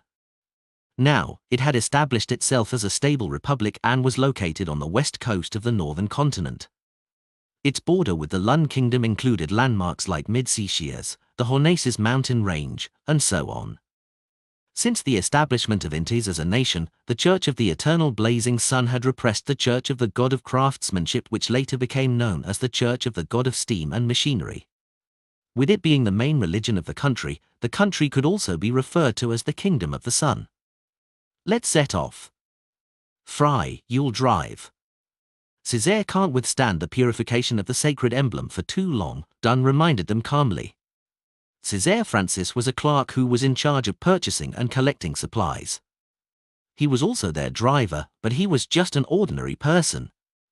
He couldn't stay more than an hour within a 15-meter range of sealed artifact 3-0782. The journey from Suitland Street to Lamed Town, according to Klein's understanding, would require at least 2.5 hours. That didn't include the time to detour to Daffodil Street. All right. Fry didn't object but checked if he had his personal items with him. When the rays of the setting sun dyed the pinnacle of the town's cathedral, the Nighthawk's carriage finally arrived at Lamed Town. The town was located at the northwest edge of Tingen. Many buildings still had the unique characteristics of the era before the age of steam. There were nearly 0 factories and the nearby villages engaged in commercial trading.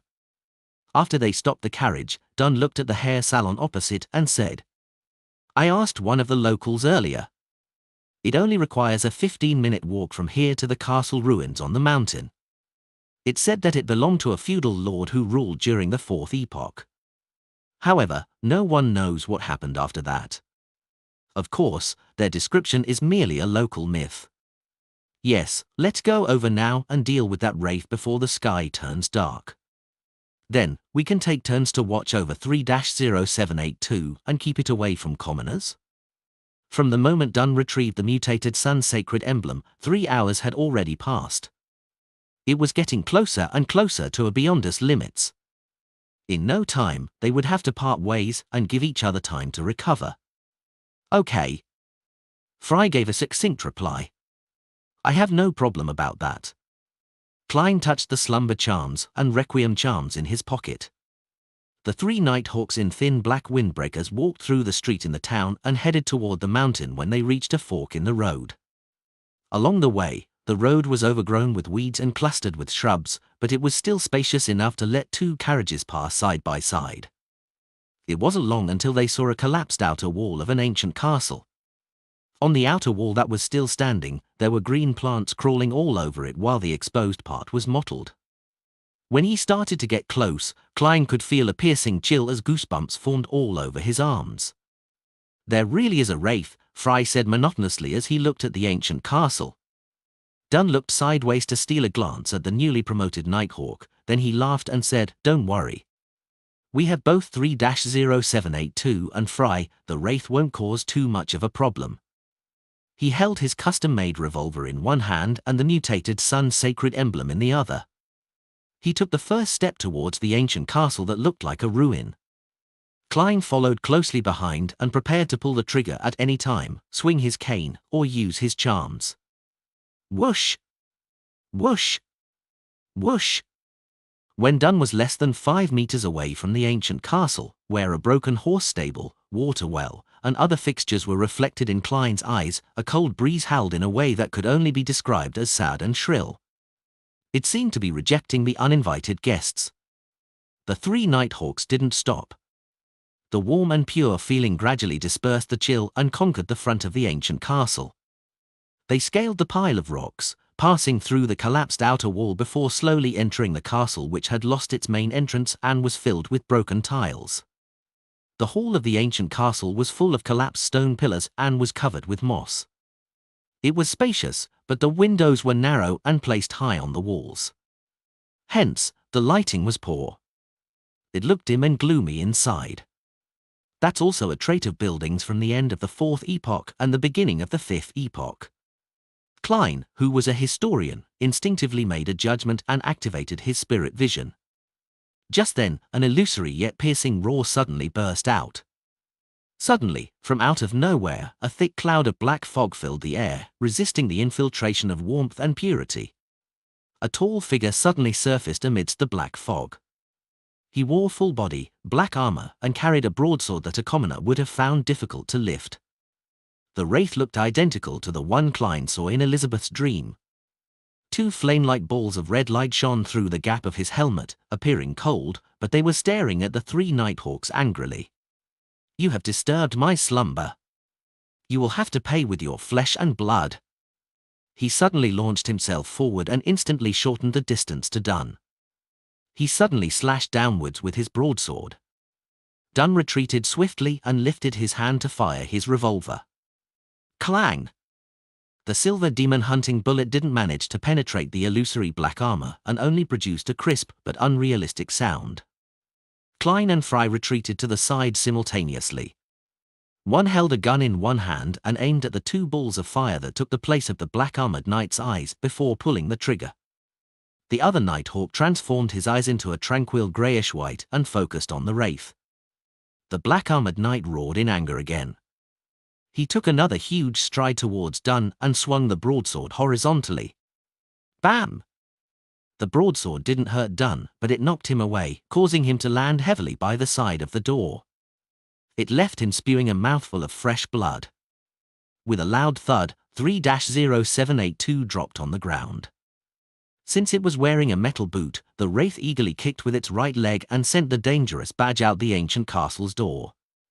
It was a distance beyond 15 meters from it. Klein, who hadn't managed to shoot the wraith successfully, became nervous and puzzled when he saw that scene. It was as though he was overlooking the transformation before his eyes from a calm and rational position. Bang! He fired another bullet. The silver demon-hunting bullet hit the wraith's helmet and produced sparks. But there was no obvious damage. Right gauntlet! Fry shouted. He was always cold and gloomy, but now his tone was filled with anxiety. No sooner had he finished talking, he lifted his revolver as well and aimed at the wraith's right metal gauntlet. Bang! Bang!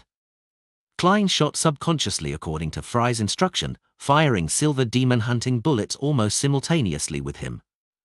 This time, the wraith didn't block it with his armor but raised his broadsword and struck the two bullets away. Bam! He took a stride and charged at Klein, colliding with him directly. As Klein flew out, he saw his chest cave in, saw himself spitting blood, but he didn't feel uncomfortable, not one bit. He suddenly snapped out of his daze, fell on the ground, rolled about, and screamed. Suddenly, the ancient castle, the wraith, the collapsed pillars, and the moss floor shattered eerily.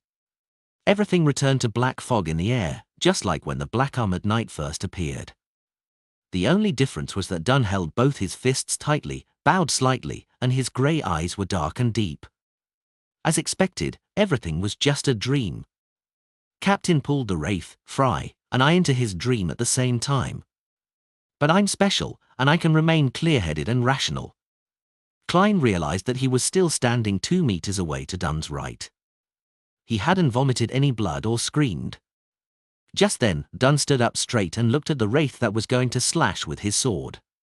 He calmly said, "It's been more than a minute." The wraith was stunned and let out a shrill cry.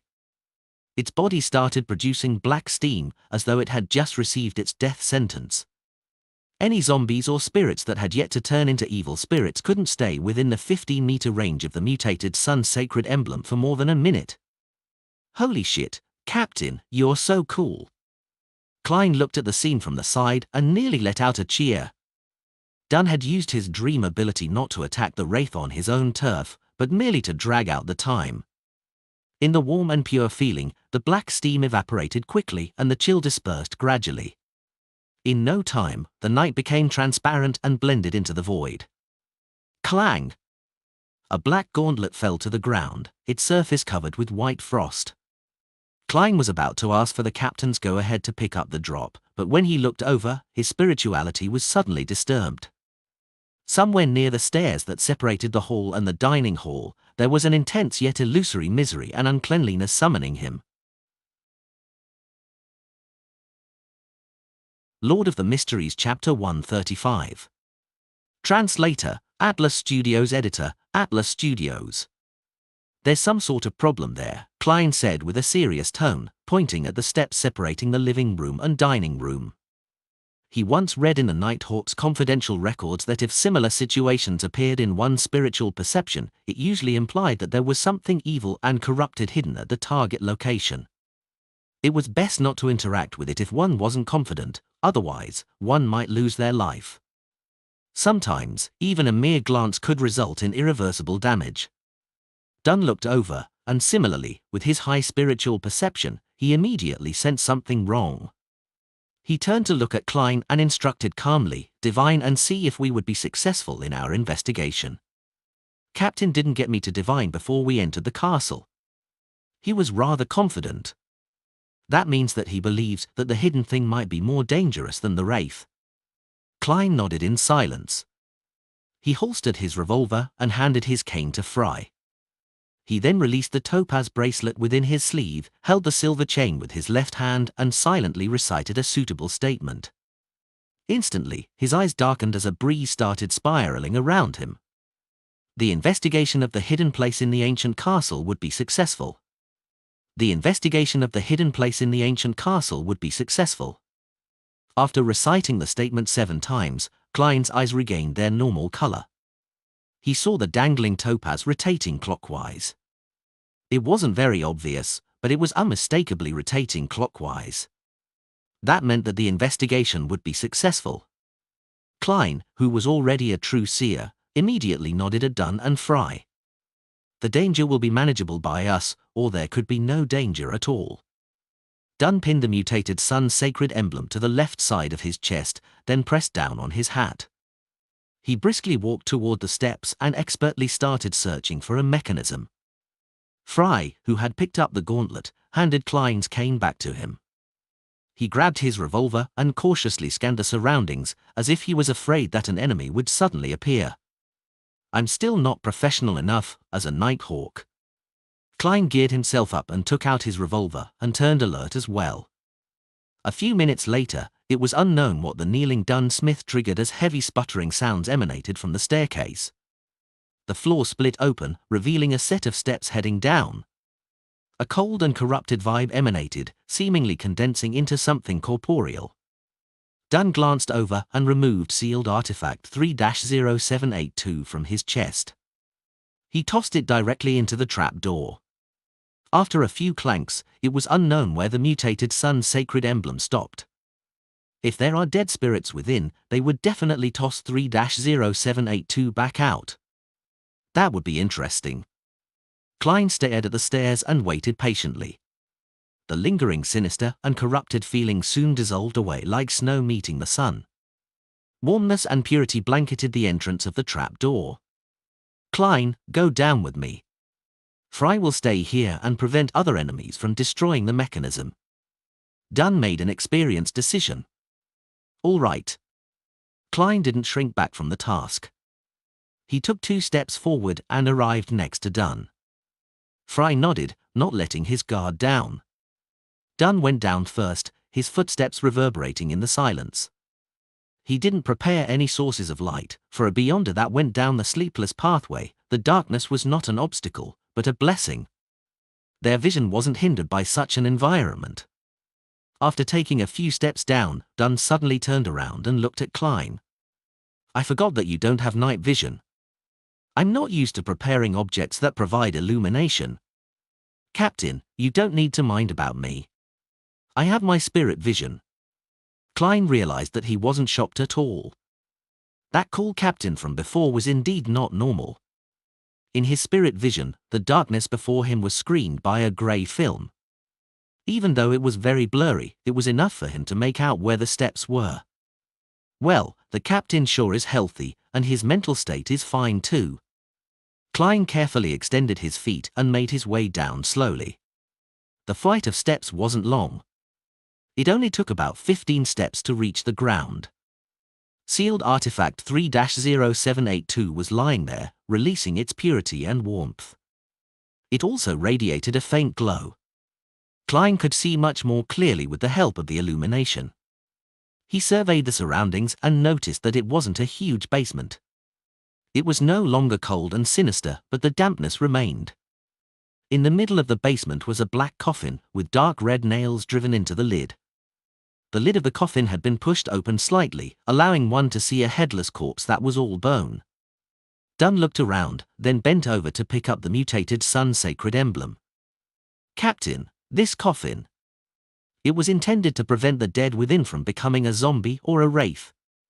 Klein looked at the dark red nails in the coffin and the formation they were in. He used his decent mysticism knowledge to determine that this was an ancient ritual to prevent anything the corpse from reanimating.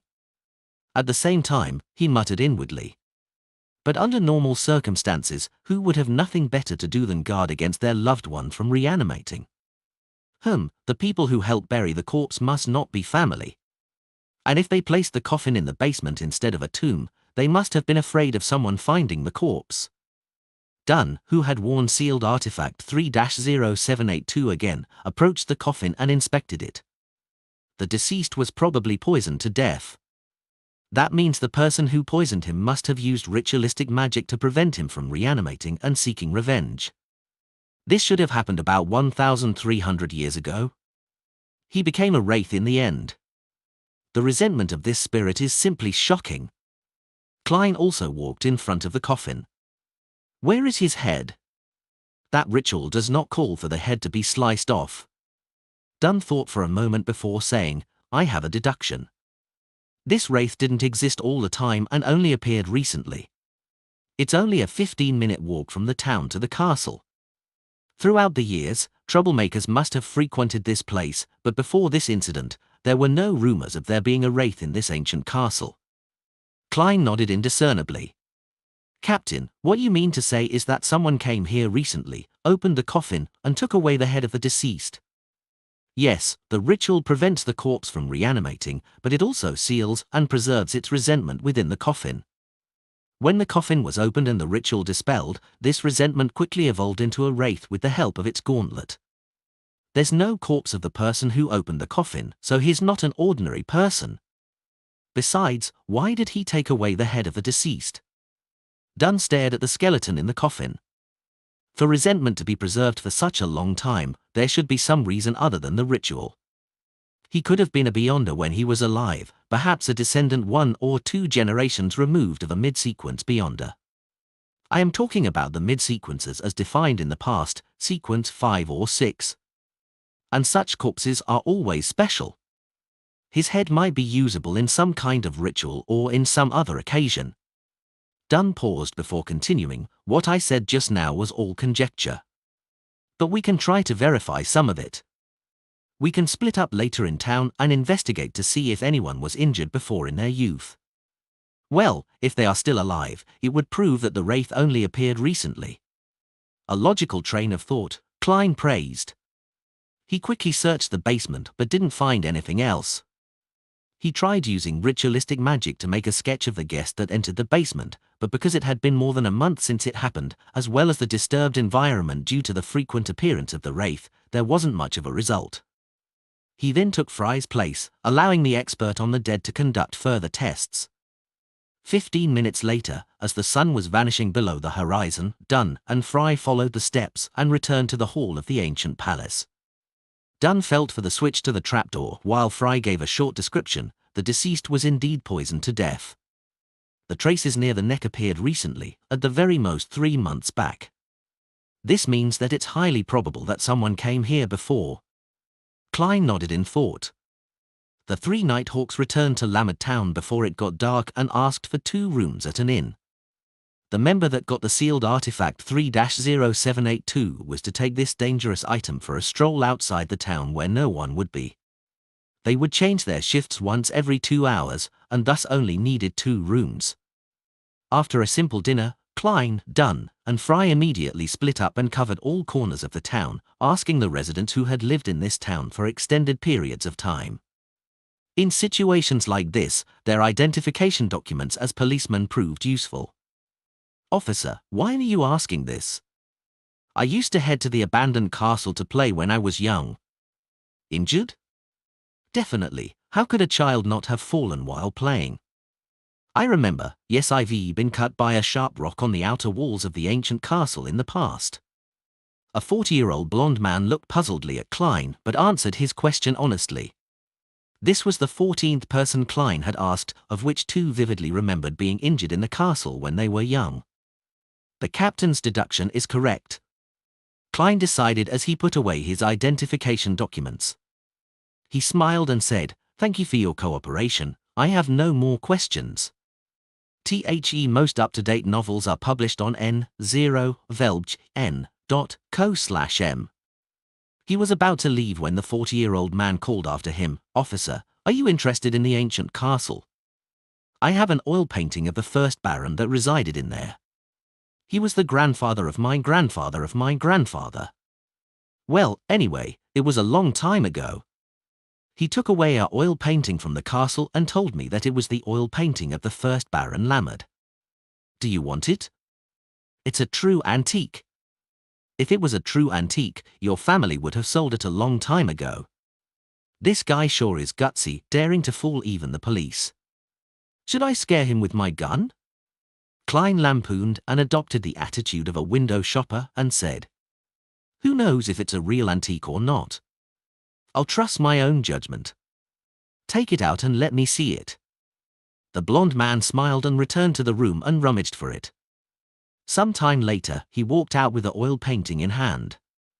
Klein casually looked at the oil painting. He saw that the Baron had gentle features and bronze skin, his eyes hiding an indescribable range of human experience. He was also wearing a white curly wig. Hey, he looks a lot like Mr. Azik. Klein's eyes suddenly opened wide, his gaze subconsciously falling below the right ear of the Baron. He then looked at the unremarkable mole near the ear. The position of the mole was exactly the same as Mr. Azik's mole. Lord of the Mysteries Chapter 136. Translator, Atlas Studios. Editor, Atlas Studios. This can't be right. How could Mr. Azik be the first in the so-called line of barons, Baron Lammard? This is a figure who lived 14 or 1500 years ago. No way, how can I be sure that the person in the portrait is the first Baron Lammard? Klein looked at the oil painting, his mind buzzing in confusion. It was like everyone around him had become monsters or a dream where the entire world was filled with gods. He looked up and stared at the blond middle-aged man. He extended his hand to grab his revolver from his armpit holster and said in a deep voice, "This is not an antique. If you don't clarify the situation, I will arrest you and charge you with fraud." He didn't care if prosecution fell under the police department. His only goal was to threaten the man to get information. At the same time, Klein clicked his left molars twice to activate his spirit vision. Then, he looked at his target's emotional color changes. The blond man jumped in fright and said in a panicked, muffled voice, "No, I'm not sure if it's an antique either. No, I heard that it's an antique, but I don't know much about such things. I really have no idea. I don't even know many words, your words." His eyes darted around anxiously, seemingly about to cry for help. Just then, he saw Klein adjust his revolver's cylinder and hammer. He looked as though he was going to shoot a suspect that resisted. He suddenly stood straight and stopped looking around. "Where did you get the oil painting?" Klein asked heavily. The blond man's lips quivered as he said with a fawning smile, "Officer, this is what my grandfather found in the ancient castle more than 40 years ago." An outer wall and the room on the second floor collapsed, revealing these items that people couldn't find in the past. One of them was the oil painting. No, not this oil painting. The original oil painting was torn and couldn't be preserved. So, my grandfather found someone to make a copy of the painting. Millimeter, the one you saw just now, I didn't lie to you. An oil painting from 40 years ago could really be considered as an antique. Are you sure that this is the portrait of the first Baron Lammard? Klein stroked the trigger and made sure the man's gaze didn't move an inch. The blond man chuckled and said, "I'm not sure, but I'm guessing so." Reason? Klein nearly laughed at the man's shamelessness. Because there wasn't any labels on the oil painting, the blond man replied seriously for once. "Just like I'm called the scoundrel Grey, my father is called the curly-haired Grey, and only my grandfather was the real Grey." Klein exhaled silently and asked, "Where's your grandfather?"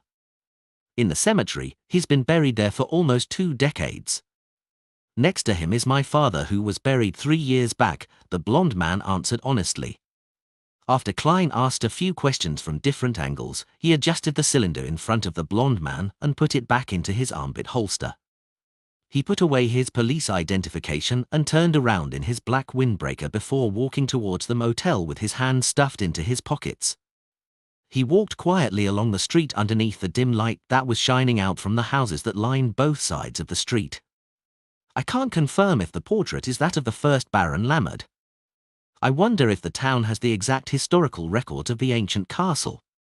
Regardless, the man in the portrait must be a person from the past, at least 1,000 years ago. FLU newest stories at novl/by/n.com.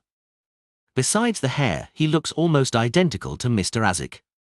Is this what we call reincarnation? Back when Mr. Azik gave up his position in other universities in Backland and came to Tingen, perhaps it was driven by instinct. There's another possibility. Such as, the man in the portrait is Mr. Azik and Mr. Azik is him. Having thought of this, Klein felt a jolt. He nearly stumbled on the steps ahead. He paced back and forth around a damaged gas street lamp and tried to incorporate his knowledge from the world of information overload. According to his earlier guesses, he made a further inference. Mr. Azik might have become immortal due to some reasons, such as being a vampire. Could that be why he survived for so long? That's not right. When has there ever been a bronze-skinned vampire? Plus, when I shook hands with Mr. Azik, I could clearly feel his body temperature and the fresh blood that flows within him. Although he dislikes the heat of the south, he isn't afraid of the sun. He once competed in a rowing competition with other teachers under the hot sun. There's another possibility. Mr. Azik's sequence potion or some other factors bestowed him with a long life, and the price for it is memory loss. Taking into consideration his various dreams, can I presume that he loses his memory as part of a cycle? Every few decades, he forgets his past and gains new life. Then, his dreams are the lives that he has lived before. I think I've read something like that before in a novel. I can't just rely on divination to verify this. I have to look for the traces of the lives that Mr. Azik lived, traces of him not having a childhood, but starting directly as an adult. Klein started leaning towards his latter guess. However, he temporarily couldn't eliminate the possibility of reincarnation. He reined in his chaotic thoughts and considered carefully whether he should inform Captain Dunn about it. If Mr. Azik was a beyonder that lived for 1,000 years, his ability would be much stronger than I imagined. He advised me out of kindness. However, it would be hard to say if he will remain kind when I find clues about his past. But Mr. Azik has been nice to me all this time. To involve the Nighthawks would result in a non-trivial possibility of harming him. Sigh. It looks like I must divine this matter in the world above the grey fog. This is the most proper choice for a seer. Klein made the decision and returned to the hotel quickly. Since Dunn and Fry had yet to return, he seized the opportunity to get another room at the cost of 1 solely. After he entered the room, Klein made a spirituality wall with the assistance of holy night powder. Then, he took the steps counterclockwise, went through the mad ravings, and arrived above the grey fog. The lofty palace stood tall and silent, while the ancient, mottled bronze table and 22 high chairs remained the same. Klein took the seat of honor and made a brown goatskin and black fountain pen appear before him. He picked up the pen and wrote seriously, "I should tell Dunn Smith about Mr. Azik." Then, he took the topaz pendant from his left sleeve and did a spirit pendulum divination. The spirit pendulum divination resulted in the pendulum spinning counterclockwise, which meant that he shouldn't tell him. Putting down the topaz pendant, Klein thought about it and decided to make an attempt with dream divination, just to be sure. Thus, he changed his divination statement to, "the result of hiding matters related to Mr. Azik from the Nighthawks." Klein held the goatskin, recited the statement 7 times silently, and leaned backwards to enter a deep sleep. He saw himself in the illusory, blurry, and distant world. He saw that he was struggling while drowning in a sea of blood. Then, there was a hand that extended and pulled him up from the blood sea. The owner of the hand was Azik with bronze skin and a small mole near his ear. The image shattered and reorganized. Klein saw that he was in a dark and gloomy emperor's final resting place. The surrounding coffins opened one after another. Azik stood next to him, looking forward, as though he was looking for something. Just then, Klein exited the dream in an instant and saw the illusory, grey, and boundless fog. The symbolic meaning of the earlier dream is that, if I were to hide the related matters about Mr. Azik, I would receive his assistance when I'm in danger in the future. Hence, the danger might have come about because I helped to keep the secret. What does the last scene mean? I will discover some mausoleum with Mr. Azik? Yes, perhaps the mausoleum has other symbolic meanings. Klein clasped his hands together and supported his chin while he interpreted the contents of the dream divination. Combining it with the earlier result of the pendulum divination, he decided to not report his inference to the captain, but merely bring up that a townsfolk had taken out a portrait of the first Baron Lammert, and that the portrait looked like a history teacher in Koa University. Klein couldn't be sure that Dunn wouldn't hear about it elsewhere, so he had to at least mention it.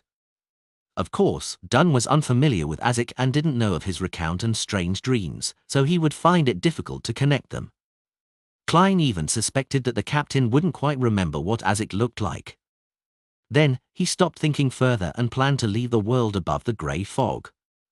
Just then, he noticed the crimson star that had been silent all this time was twinkling with faint light again. Klein extended his spirituality with interest and saw the young man that spoke Jotun again. He saw him kneeling before a pure crystal ball. The young man was still wearing the black tights that were different from the clothing of countries in the northern continent. His facial features were blurry and distorted, but Klein could faintly see his brownish-yellow hair.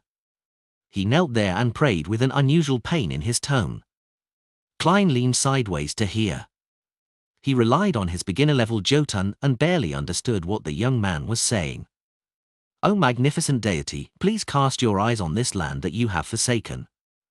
O magnificent deity, please allow us, the people of the dark, be freed from the curse of our destiny. I am willing to dedicate my life to you, using my blood to please you. A land that was forsaken. People of the dark. Magnificent deity." Klein murmured the few key words and suddenly thought of a place that the hanged man had mentioned once. The forsaken land of the gods. It appeared in Roselle's diary too. He even sent out a fleet to search for it, but it was fruitless. Klein squinted his eyes and wondered if he had guessed correctly. He tapped on the edge of the long bronze table with his fingers. After 3 taps, he came to a decision. He extended his right hand and touched the illusory crimson star.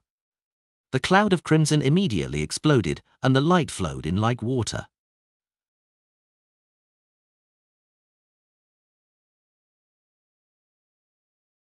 Lord of the Mysteries Chapter 137. Translator, Atlas Studios. Editor, Atlas Studios. City of Silver, Mortuary. Derek stood in front of a flight of stairs as he looked straight ahead with reddened eyes. In front of him were 2 coffins containing his parents. Embedded in a stone plate in front of him was a simple silver sword. The frequent booming of thunder caused the house to shake and the sword to sway. The Berg couple inside the coffins weren't completely dead yet. They struggled to keep their eyes open while making weak attempts to heave for air, but in the eyes of some, the luster of their lives could no longer suppress their irreversible darkening. "Derek, do it." An elder dressed in a long black robe looked at the youth and said in a deep voice with a staff in his hand. The expression of the youth was visibly contorted. "No, no, no." Derek, who had brownish-yellow hair, shook his head repeatedly. He took a step back with every word, and finally let out an ear-piercing scream. Thump! The elder struck down his staff and said, "Do you wish for the whole city to be buried along with your parents? You should know that we are the people of the dark who have been forsaken by God. We can only live in a cursed place like this, and all the dead would become horrifying evil spirits. There's no way to reverse it regardless of what we do, other than ending their lives by the hands of a family member." "Why? Why?" Derek asked in despair, shaking his head. "Why are the citizens of the City of Silver destined to kill their parents the moment they are born?" The elder closed his eyes, as if recalling what he had experienced in the past. "This is our destiny, this is the curse we must bear, this is the will of God. Draw your sword, Derek. This is a show of respect for your parents. After this, when you have calmed down, you can try becoming a divine blood warrior." In the coffin, Berg tried to speak, but he could only let out a groan after his chest heaved several times. Derek took several steps forward with great difficulty, returning to the side of the silver sword. He extended his shivering right hand. His brain registered the cold touch of the metal, causing him to recall the blood ice his father brought back when he went hunting. Blood ice the size of a mere palm was enough to keep his home cool for a few days. Images flashed past his eyes: his stern father teaching sword techniques, his friendly father patting away the dust on his back, his gentle mother mending his clothes, his brave mother stepping in front of him when they encountered a mutated monster, and finally, his family huddling in front of a flickering candle and sharing food. A faint sound croaked from his throat despite his utmost suppression. With a low grunt, he exerted force with his right hand and drew the sword. Tap! Tap! Tap! He lowered his head and charged forward, raising the sword and driving it down with force. Ah! Blood splattered following a pain scream. The blood splattered onto Derek's face and into his eyes. His vision became red. He pulled out the sword and pierced it into the coffin by the side. After the sharp metal pierced through flesh, Derek released his grip and wavered as he stood up. He didn't look at the condition of the people inside the coffin. Derek stumbled as he ran out of the mortuary, as if he was being chased by evil spirits. His fists and teeth were clenched tight. The blood on his face left streaks across his face. The elder who had taken in everything from the side. There were stone pillars that lined the main streets of the city of Silver. Atop the stone pillars were lanterns, and within the lanterns were unlit candles. There was no sun in the sky here, no moon, no stars, only an unchanging darkness and lightning that threatened to tear apart everything. The citizens of the city of Silver walked along the dark streets with the illumination of the lightning. The few hours when the lightning died down was considered by them as the true night, as mentioned in the legends. That was the time where they had to use candles to light up the city, drive away the darkness, and make it serve as a warning for the monsters. Derek made his way along the street. He didn't have anywhere he wanted to go, but as he walked, he realized that he had reached the door of his house. He took out his keys and unlocked the door. He saw the familiar sights, but he didn't hear his mother's concerned voice or his father reprimanding him for running about. The house was empty and cold. Derek clenched his teeth again. He walked quickly to his room and searched for the crystal ball. His father had told him that this was a crystal ball used by a long-destroyed city to worship their deity. He knelt and faced the crystal ball, praying without any hope in mind. He pleaded bitterly, "O magnificent deity, please cast your eyes on this land that you have forsaken. O magnificent deity, please allow us, the people of the dark, be freed from the curse of our destiny. I am willing to dedicate my life to you, using my blood to please you." Over and over again, just as he was in complete despair and about to stand, he saw a dark red glow burst forth from the pure crystal ball. The glow was like flowing water, instantly swallowing Derek. When he regained his senses, he realized that he was standing in a magnificent palace supported by giant stone pillars. In front of him was a long ancient table, and on the other side of the table was a human figure obscured by a thick fog. Other than that, there was nothing around him. It was empty and ethereal. Under him was a boundless fog and incorporeal dark red specks of light. Derek felt a flame of hope ignite in his heart. He stared at the human figure at the very top, confused and puzzled. Are you God? Most up-to-date novels are published on n0velbgn.co/m. After asking this, he suddenly remembered a statement he read from a book in the City of Silver and quickly lowered his head. That statement was, "You may not look directly at God." Klein leaned back as he crossed his hands. He adopted a relaxed posture and answered using the language of the giants, "Jotun, I am not God, I am merely the fool who is interested in the long history of this world." Klein had already activated his spirit vision by clicking his left molars. He noticed that the youth in front of him had different colors covering the surface of his astral projection and the depths of his ether body. This meant that he was not a beyonder. The fool. Derek ruminated over the term and, after a long silence, said with difficulty, "I don't care if you're God or the fool, my prayers will not change." I hope that the people of the City of Silver will be freed from the curse of their destinies. I hope that the sun and sky described in the books will appear in our skies. If possible, I wish that my parents can be revived. Hey, I am not a wishing well. Klein put down his hands and laughed. Why should I help you? Derek froze. He thought for some time before saying, I will offer my soul to you. I will use my blood to please you. I have no interest in the soul and blood of a mortal. Klein smiled and shook his head. He saw the color of the youth's feelings turn into the color of despair bit by bit. Without waiting for the youth to speak, Klein nonchalantly said, But I can give you a chance. I am a fool that likes a fair and equal exchange. You can use what you can attain to exchange with me, or people like you, to exchange for things you want. But remember, they must be equal in value. This can make you powerful.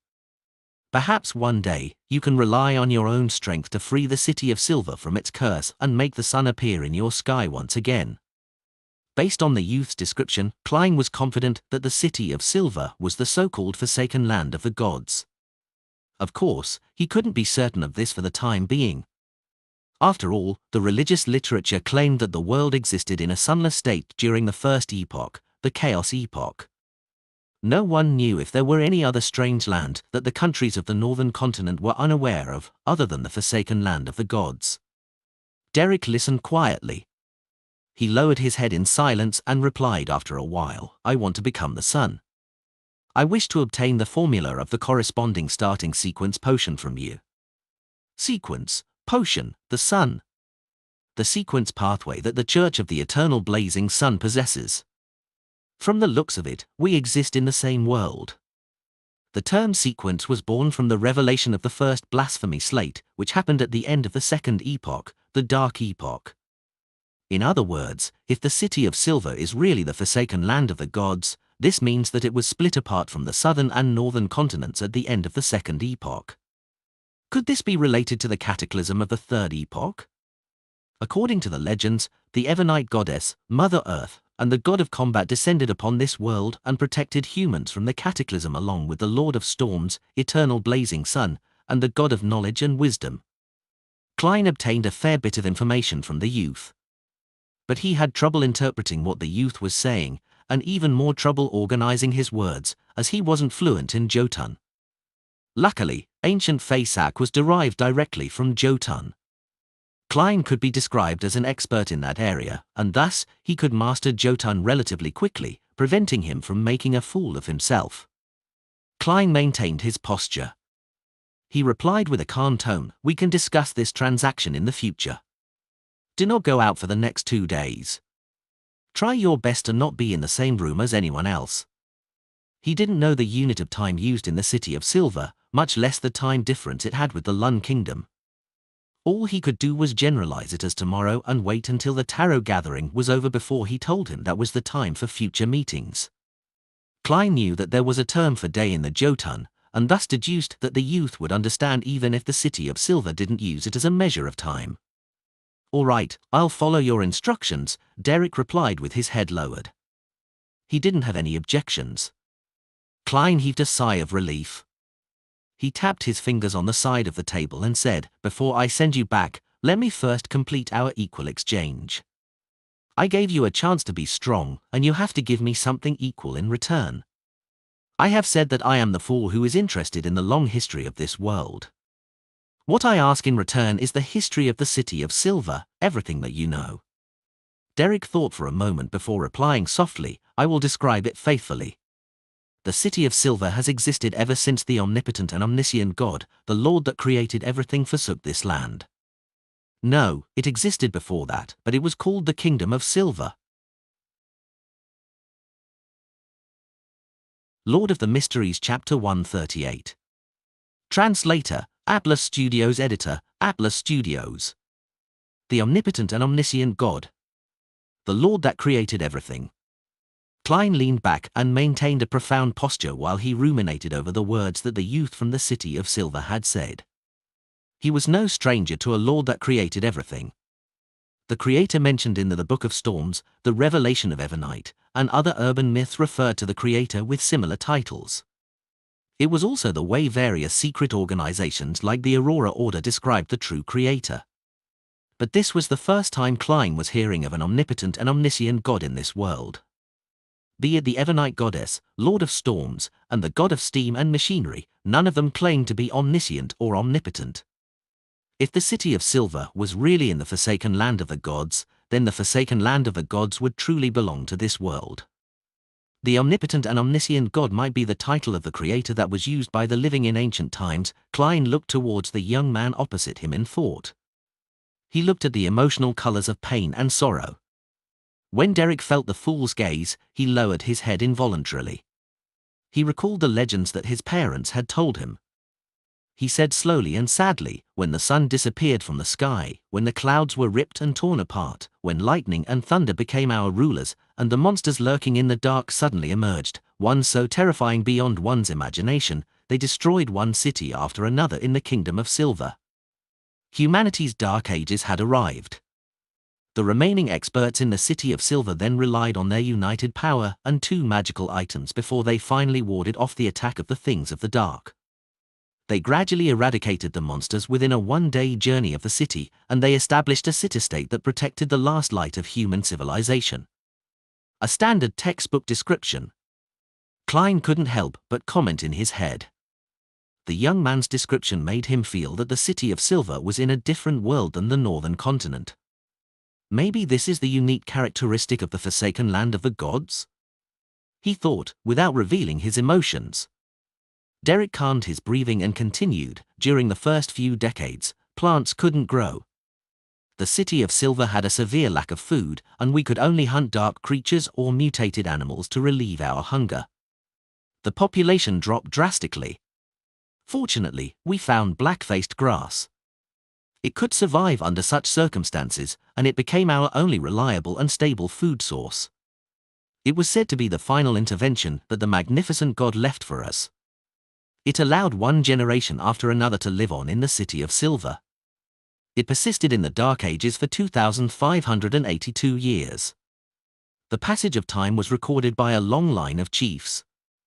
For the rest of the people in the City of Silver, we call periods of frequent lightning day, and when the lightning subsides, we call it night.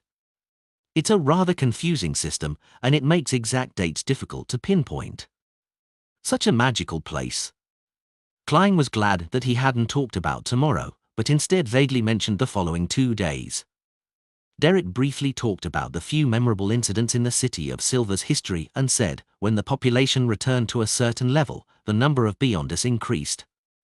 The 6-member council started forming elite troops to explore the dark. We have now explored all of the original territory and nearby cities.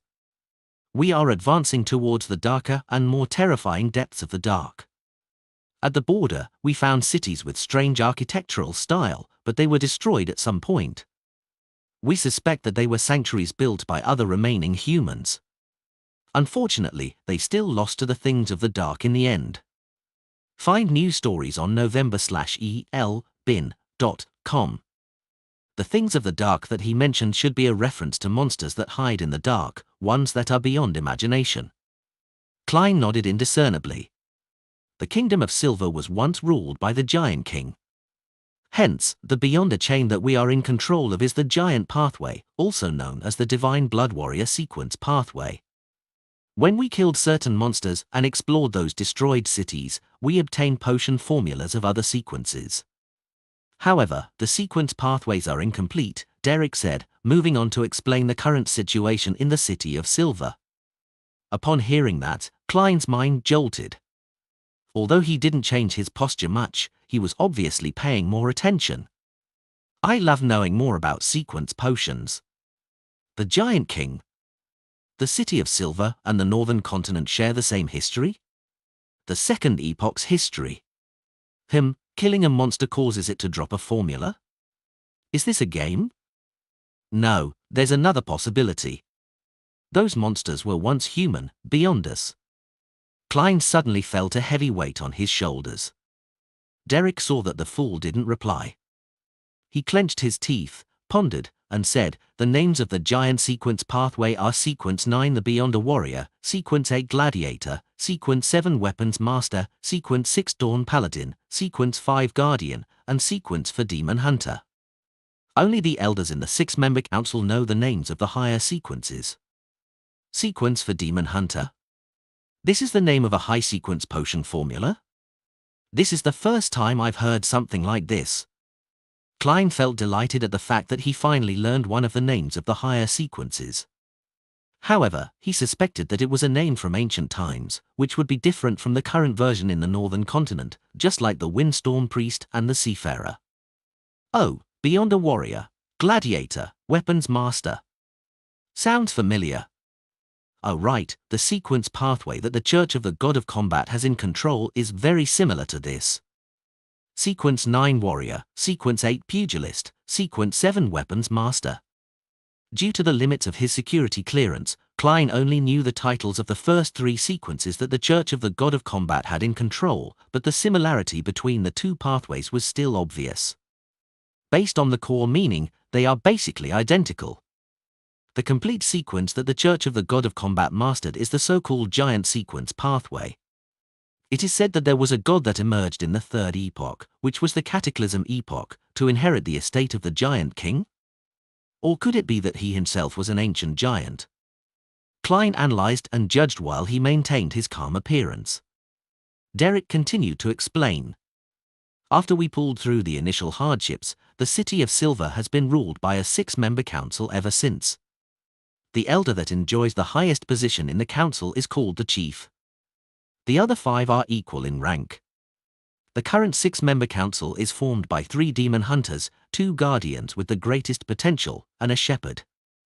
The City of Silver has 3 high sequence beyonders. Demigod-like experts. These 3 alone could destroy the Tarot Club 100 times over. Klein felt a little afraid. He had yet to attempt recruiting someone under the nose of a high sequence beyonder. However, since the young man was just a mere commoner, with him not even at Sequence 9, it was unlikely that he would gain the attention of the upper echelons for a long time. Thus, Klein relaxed again. Is Shepard from another sequence pathway, perhaps from one of the incomplete pathways? Sounds reminiscent of the style of the Aurora Order. The member from the Aurora Order that wrote a letter to Mr. Z, what was his name again? He kept mentioning the Lord's Lamb. Klein maintained his leisurely posture and asked casually, "Shepard?" "Yes, this is a sequence pathway that we found from a city that the Things of the Dark destroyed. It only reached Sequence 5 Shepard, but Elder Norwaya is very strong, very strange, and very scary. It is said that she once won against an evil spirit at the level of a high sequence beyonder without getting injured. Therefore, when there was a vacancy in the 6-member council, they made an exception for her." Derek, feeling a little fear. Klein thought, then smiled as he asked, "What's the sequences before Shepard?" "I find them familiar. As you know, a sequence's historical name and its current name is always different. In the City of Silver, the names of potions have never changed," Derek refuted instinctively. He then lowered his head and said, "Sequence 9 Secret Suppliant." "Indeed." Klein was satisfied when his guesses were confirmed. This is the name of Sequence 9 from the Aurora Order. Sequence 8 is Whispered, Sequence 7 Shadow Ascetic, Sequence 6 Rose Priest, Sequence 5 Shepherd. Derek recounted what he knew. Whispered, listener, they are about the same. I know more than the information provided by the Tingen Nighthawks. In a good mood, Klein beckoned for Derek to continue. Derek then roughly described the current situation of the City of Silver, and finally, he couldn't help but say, "I carry the curse of destiny. Whether a citizen of the City of Silver is a commoner or a beyonder, we all turn into evil spirits after we die. The evil spirit of a beyonder is just stranger, more terrifying, and far more difficult to deal with. In the past, there were many occasions when this curse nearly destroyed the City of Silver. The only way to prevent an evil spirit from rising is for a person to be killed by someone of their own bloodline. Such a cruel matter. I hope you can grow strong and find a method for the people in the City of Silver to shake off the curse." Klein, the fool who was merely an empty shell, could only provide some free chicken soup for the soul. So, I want to be the sun. When there was a sun shining over the land, we had never encountered any curse, Derek muttered softly with great difficulty and pain. Klein nodded slightly and asked, "You will have the chance to.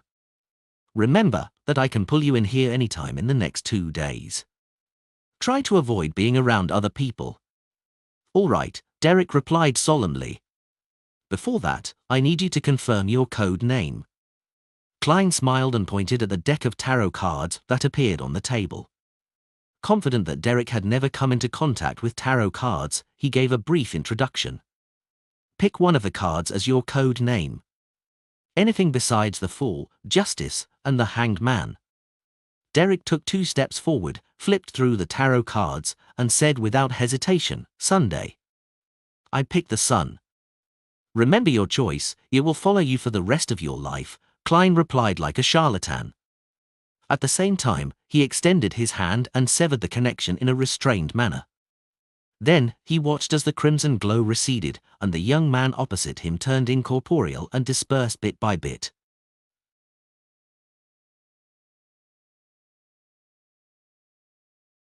Lord of the Mysteries Chapter 139. Translator, Atlas Studios. Editor, Atlas Studios. After the crimson light in front of him dissipated, Derek Berg saw his room once again. He saw the pure crystal ball in his hands. Crack! The crystal ball shattered from the inside. Some of it turned into pieces of illusory beams of light that flew into the void around him, while the other crystalline fragments fell noisily to the ground. Derek looked on, dumbfounded. He could see the traces of blood on his face reflected in the bronze mirror. He noticed a crimson light spiraling on the back of his right palm, forming a circle with lines extending out from the edge. The strange symbol bore into the back of his palm and vanished. Derek fell into a daze in the time it took several flashes of lightning to illuminate the sky before snapping to his senses. He looked at the fragments of the crystal ball on the ground, then looked at the back of his right hand as his gaze turned deeper. He walked out of his bedroom, returned to the living room, and opened the door to look up at the sky above the city of Silver. An arc of lightning streaked across the sky, illuminating the city with a silver sheen. Right on the heels of that was rumbling thunder. The world belonged to the dark. Without any speck of light, the heavy darkness only left people in despair. Derek clenched his fists. There was no joy in his eyes, for they were still filled with the remnant grief and pain. But he was no longer lost. "Phew, looks like I've managed to trick another person into becoming a member. No, I've managed to recruit another member." Klein shook his head and mocked the present strength of his tarot club. The leader, the Fool, was only a sequence 9, one who had just fully digested the seer potion. And there were at least 3 high sequence beyond us at sequence 4 in the hopeless city of Silver that the sun spoke of. After mentioning the acting method one more time, I can start telling the captain the specifics and hand in my special application. At the very least, I'll stop being in charge of support once I become a clown. Klein didn't stay in the world of fog. He extended his spirituality, wrapped it around himself, and initiated a descent. Tearing through the grey fog and passing through the ravings, he returned to his room before dispelling the wall of spirituality. Then, Klein picked up the key and headed out of the room. He first went to the 2 rooms booked by Dunn to take a look in order to confirm that the captain and Fry hadn't returned yet. He then headed to the first level and handed the key back to the boss. The boss looked at the wall clock to the side and gave a thumbs up. "Well done. Hey, are you mistaken over why I booked an hourly room?" Klein wanted to explain himself, but finally decided to leave the misunderstanding as it was. Feeling wronged, he tried to console himself. "Yes, this way, he won't mention that I rented another room in front of the captain." After heading out and going through the motions, Klein did a quick divination and returned to the inn based on the results. He headed straight to the 2nd floor to find Dunn and Fry discussing their investigations in one of the rooms, just as he expected. "We can confirm that the Wraith appeared within the last 3 months, Dunn summarized to Klein with a nod as he came through the door. Klein immediately echoed, "My investigations also confirmed it." He highlighted the main points of his questioning and concluded, "Hey, there's a townsfolk named Scoundrel Grey who claimed that he had the portrait of the first Baron Lammard. He said that it was an antique oil painting more than 1,000 years old. Don't tell me you bought it. Dunn's eyes shimmered as he was taken aback before he asked. Captain, do you think that I'm so stupid to be fooled that easily? Klein gave a dry laugh. No, I didn't. Even though I'm a history student, I have attended some lessons on archaeology and have some degree of experience in this area. I can more or less determine if something is fake. The person in the portrait looked a little like my history teacher, Mr. Isaac. He casually mentioned the most important piece of information. And indeed, Dunn didn't pay too much attention to it. He massaged his temples and said, "This is a small town near a historical site. There will always be a myriad of antiques here. I just saw a vendor selling the silver wine glasses of Baron Lammard. Someone tried to sell me the insignia of the Lammard family, claiming that it had been dug out of the castle," Fry added. Klein subconsciously asked, "Did you guys buy them?" Fry and Klein looked at each other and didn't continue with the subject. The next mission is for you or Fry to take sealed artifact 3-0782 out of town to somewhere uninhabited. Otherwise, a good half of the people in this inn will become idiots blathering praises of the sun. Are you going first, or Fry? Dunn looked at Klein with his deep grey eyes. Me. Klein raised his hand slightly and smiled. It's still quite early, so I can come back and have a nice sleep later. We're doing 2-hour shifts, right? Yes. Fry, go over with Klein and confirm where you'll exchange the sealed artifact. Dunn turned to look at corpse collector Fry. He had already found an opportunity to hand sealed artifact 3-0782 over to Fry when they split up to conduct their investigations. Otherwise, he would have been purified and started praising the sun. Fry hadn't had enough time to recover and could only hold the item for another 3 hours. All right. Fry took out the mutated sun's sacred emblem from the inner pocket of his black windbreaker and handed it over to Klein. Klein took the item with a fair bit of curiosity and interest. The metal was warm to the touch, as if hot water was flowing within it. The warm, gentle glow was like a ripple, spreading outward in waves and bringing with it a pure smell. At the same time, Klein felt that the dark golden sacred emblem carved with the symbol of the sun was cleansing his spirituality, removing the impurities and leaving it pure. Of course, all sealed artifacts have their dangers. Death might occur if one isn't careful enough. It's even possible to have a fate worse than death. He muttered to himself as he placed the sealed artifact 3-0782 into his inner pocket. After inspecting his revolver, charms, and cane, he walked out of the room and left the inn together with Fry. They headed straight for the outskirts of Lammard town. The two circled an area beside a sparse and deserted forest and confirmed that there was no one within dozens of meters of them. "Chase away anyone who approaches you," Fry coldly reminded. "I'll come to take your place in 2 hours." "Sounds good," Klein replied with a smile. After seeing Fry enter the town, he found a tall boulder he had eyed previously. He picked up some leaves from the tree beside him and wiped the surface of the boulder. He then touched the top of the stone with his finger and inspected the stone under the light of the crimson moon. After confirming that it was clean, Klein put on his black windbreaker and sat down. Why stand when you can sit? Klein thought to himself. After a few minutes of silence, he looked at the dark, quiet, and rather scary forest. He couldn't help but stand up, taking out several metal bottles from his hidden pockets and scattering their contents herb powder and essential oils around the boulder. Klein recited an incantation in Hermes. With the help of the materials, he created a barrier of spirituality, sealing the area he was in. He did this simple ritual for 2 reasons. First, he didn't want to rely too much on his premonition for danger as a seer to defend against corpses and spirits launching a sneak attack against him. The second reason was as to keep the bugs away.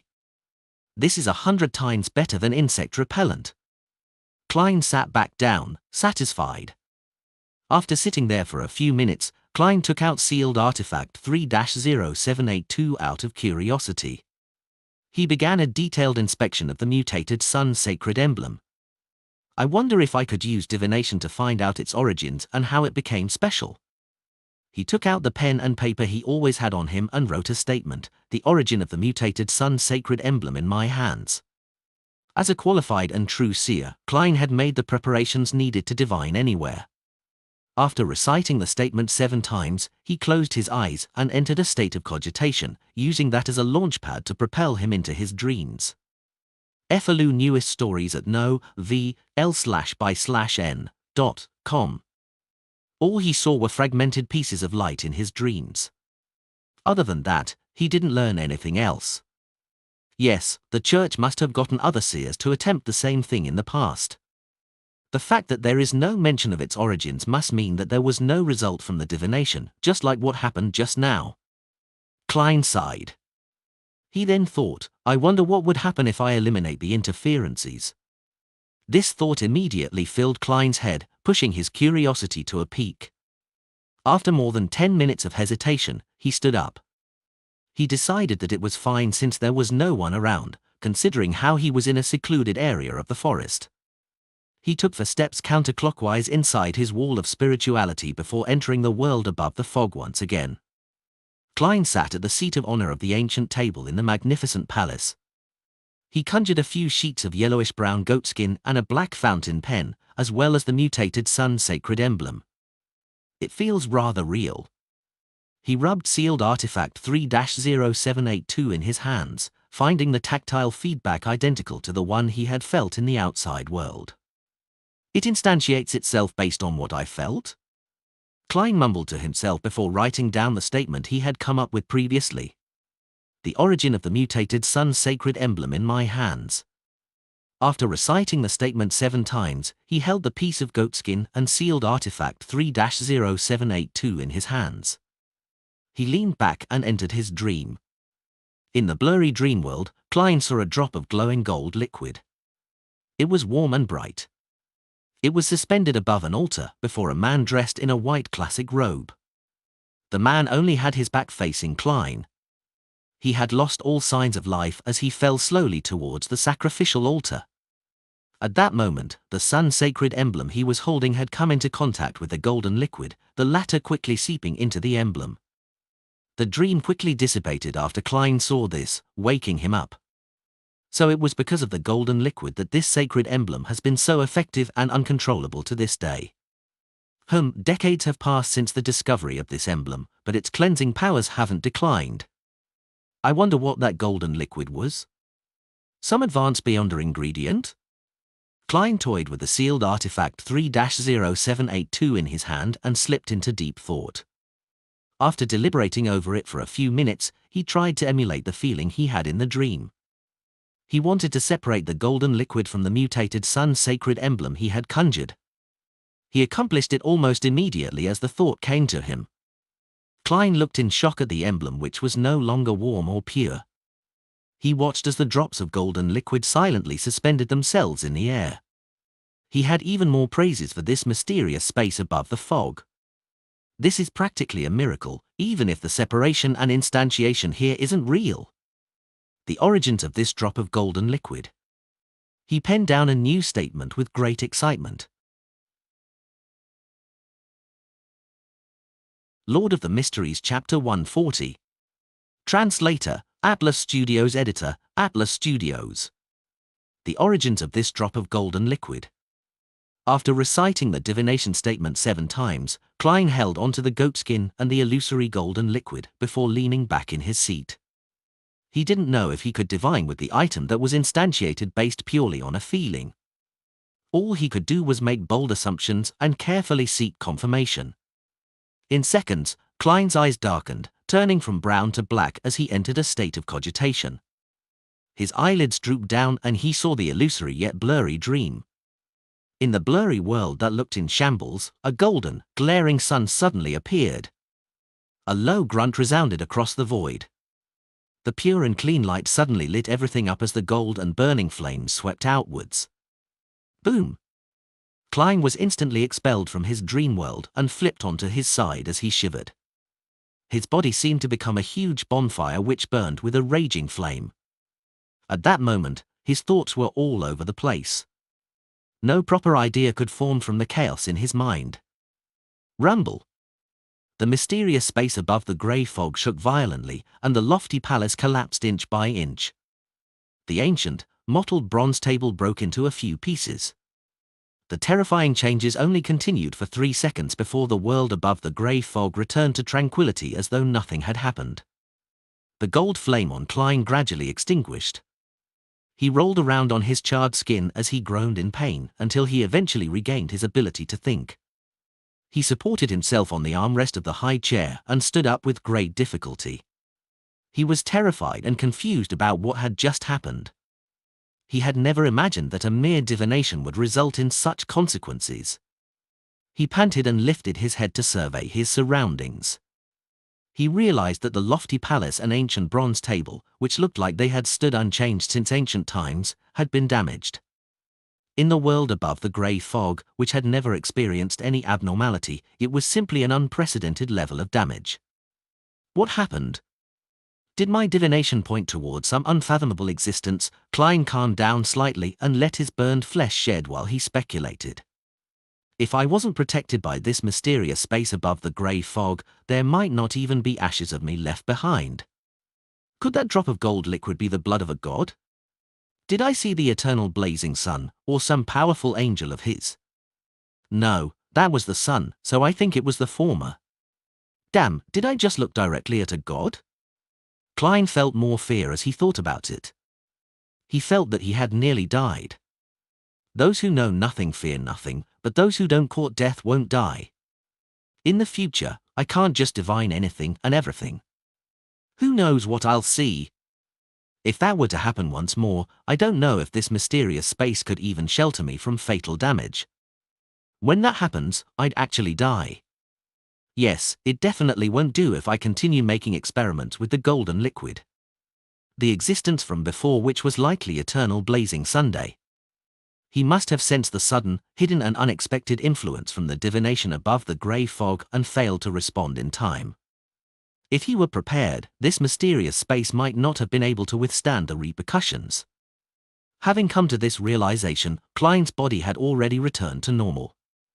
It was no longer charred, but compared to before, he was dimmer and more incorporeal than before. He lifted his hand to massage his temples and commanded with his mind to restore the palace and the long table. Then, the palace that looked like the home of a giant and the long table cast out of bronze returned to normal. Everything looked like it had before. Klein sat down and leaned against the back of the chair. He mocked himself and said, "Well, this isn't entirely bad. At least I know the limit of the mysterious space and I have a certain goal. Only powers approaching the angels of the gods can completely influence the power of the area above the grey fog. Sigh, I have to add another new rule to my seer principle. Do not randomly divine things that involve a high-level entity. Yes, I shouldn't hastily activate my spirit vision either. If I were to look directly at things that shouldn't be looked at directly, it might be game over. In the outside world, I don't have the mysterious space to fend off most of the negative effects." After a while, Klein's expression turned odd because some knowledge was reverberating in his head. Yes, knowledge. In the short time he had spent with what appeared to be eternal blazing sun, Klein was constantly in his divination state. Hence, he could instinctively divine certain matters and knowledge from the being that he was looking at. He quickly used a dream divination to recall and organize what he had gathered that wasn't his primary objective. He picked up the black fountain pen and wrote one line after another. 1. Do not look directly at God. 2. Pure white angel. 3. The technique of making a flaring sun charm. It's a relatively high-level charm in the domain of the sun. Its potency can last a year before it deteriorates. There's no need for a ritual to pray to the eternal blazing sun, but the procedure requires the sealed artifact 3-0782 to take the ritual's place. It will siphon power from the mutated sun's sacred emblem. 4. Extremely hostile towards Lord of Storms and God of Knowledge and Wisdom. 5. Bard Potion Formula. Main ingredients: a crystal sunflower or an adult flint bird's tail feather or a fire bird's tail feather. A piece of siren rock or a singing sunflower. Supplementary ingredients: a blade of midsummer grass, 5 drops of July wine juice, a blade of elf dark leaf. 6. Light supplement potion formula. Main ingredients: a piece of brilliant rock or powder of dazzling soul or blood of a mirror hedgehog or the heart of a magma titan. Supplementary ingredients: a golden-edged sunflower, 3 drops of aconite juice. 7. Priest of Light potion formula. Information of main ingredients missing. Supplementary ingredients: 5 grams of rosemary, 7 drops of fingered citron juices, rock water. 8. Sequence 4. Unshadowed potion formula. Main ingredients could be the golden blood of God extracted from the mutated sun sacred emblem. It could also be replaced with 3 adult sun divine birds' tail feathers and a piece of holy brilliant rock.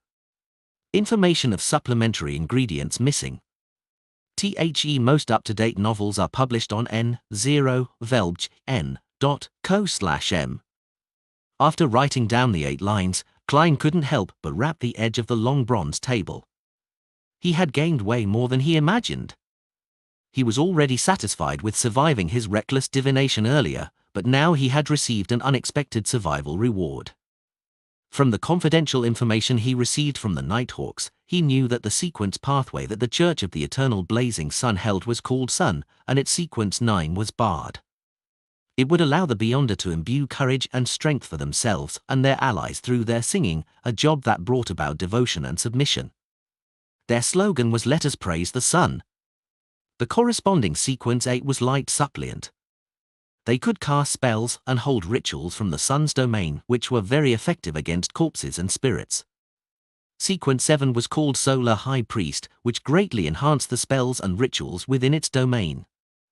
In other words, I have obtained the complete potion formulas of Sequence 9 and Sequence 8 in the Sun sequence pathway.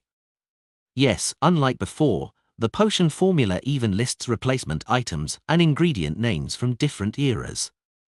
As expected of formulas obtained directly from Eternal Blazing Sun through divination. Klein thought in satisfaction. He had originally planned on seeing if the Hanged Man could solve the request of the young man from the City of Silver. After all, the Church of the Lord of Storms and the Church of the Eternal Blazing Sun were the most ancient orthodox sects. They had fought against each other for thousands of years, so it would only make sense for the 2 churches to have learned the initial sequence of each other's pathways. The Hanged Man might not have cared about the Sun pathway previously, but since he is very likely a Sequence 7 seafarer, it would probably be easy for him if he really needed to gather the information. However, I don't need him now. I solved it myself, through an unbelievable yet extremely dangerous method. Miss Justice, Mr. Hanged Man, my son friend, your fool nearly turned himself into a charred corpse. Klein lampooned silently while still feeling a lingering sense of fear. He lowered his head and looked at the records on the goatskin before him. He thought of another formula. Would the Priest of Light be an ancient name of Solar High Priest? The confidential information of the Nighthawks never mentioned it, and my divination didn't pinpoint the sequence number. Is it Sequence 6 or Sequence 5? Sequence 4, Unshadowed. This is the first high sequence formula that I've obtained. It's such a pity that it lacks the supplementary ingredients. I wonder how I can fill in the blanks. I can't believe that drop of golden liquid is really the blood of a god. Sealed Artifact 3-0782 is probably far stronger than anyone imagines. From what I can see, it's sufficient to become a Grade 1 sealed artifact. Yes, it's likely that the Nighthawks from before only determined whether the item has any traits of the living, how much danger it would cause to nearby humans, how difficult it is to control the item's effects, and if it can be used against corpses and spirits. They had no way of discovering its unique origin. The mutated sun sacred emblem can probably even fight against evil spirits. How could the examiner find an evil spirit to experiment on? As an official Nighthawk, I can't become the owner of Sealed Artifact 3-0782, but, yes, I can find an opportunity to make a flaring sun charm and siphon its power. Sigh. I certainly can't do it now. I haven't prepared the necessary ingredients. Why would I, a Nighthawk of the Evernight Goddess, carry the ingredients of the sun around with me? Klein massaged his forehead regrettably. He saw that there was no other movement in the world above the grey fog and finally relaxed. he confirmed that the eternal blazing sun hadn't managed to track him down. Do not look directly at God, do not look directly at a high-level entity. I must remember this. Why would the eternal blazing sun be extremely hostile towards the Lord of Storms and the God of knowledge and wisdom? What the hell is a pure white angel? As these mixed thoughts filled his brain, Klein felt the emptiness and an aching pain in his head. Plus, he felt that too much time had passed. He had to return to the outer world, just in case someone discovered anything amiss. Back then, he thought it would take a minute or so to divine 2 or 3 times in the mysterious space. Plus, there was a spirituality wall isolating him from everything else. Once it was touched, his body in the world above the grey fog would sense it. Hence, he felt utterly safe, but he hadn't considered the possibility of having some sort of accident. In the end, he nearly lost his life, and that wasted quite a bit of time. Due to the fact that he was afraid that he would be greeted by a light of purification beam or discover that the mutated sun's sacred emblem was damaged, he enveloped his body with spirituality before he stimulated a descent with his heart in his mouth. The crimson moonlight reflected in his eyes, and there was a darkness hidden within. Klein saw the sparse forest and the weeds before him, as well as the intact sealed artifact 3-0782 in his hands. After a few seconds of breathless anxiety, he finally believed that he was safe. Phew! Klein let out a breath of relief. He felt exhausted after his insane probing at the border of death.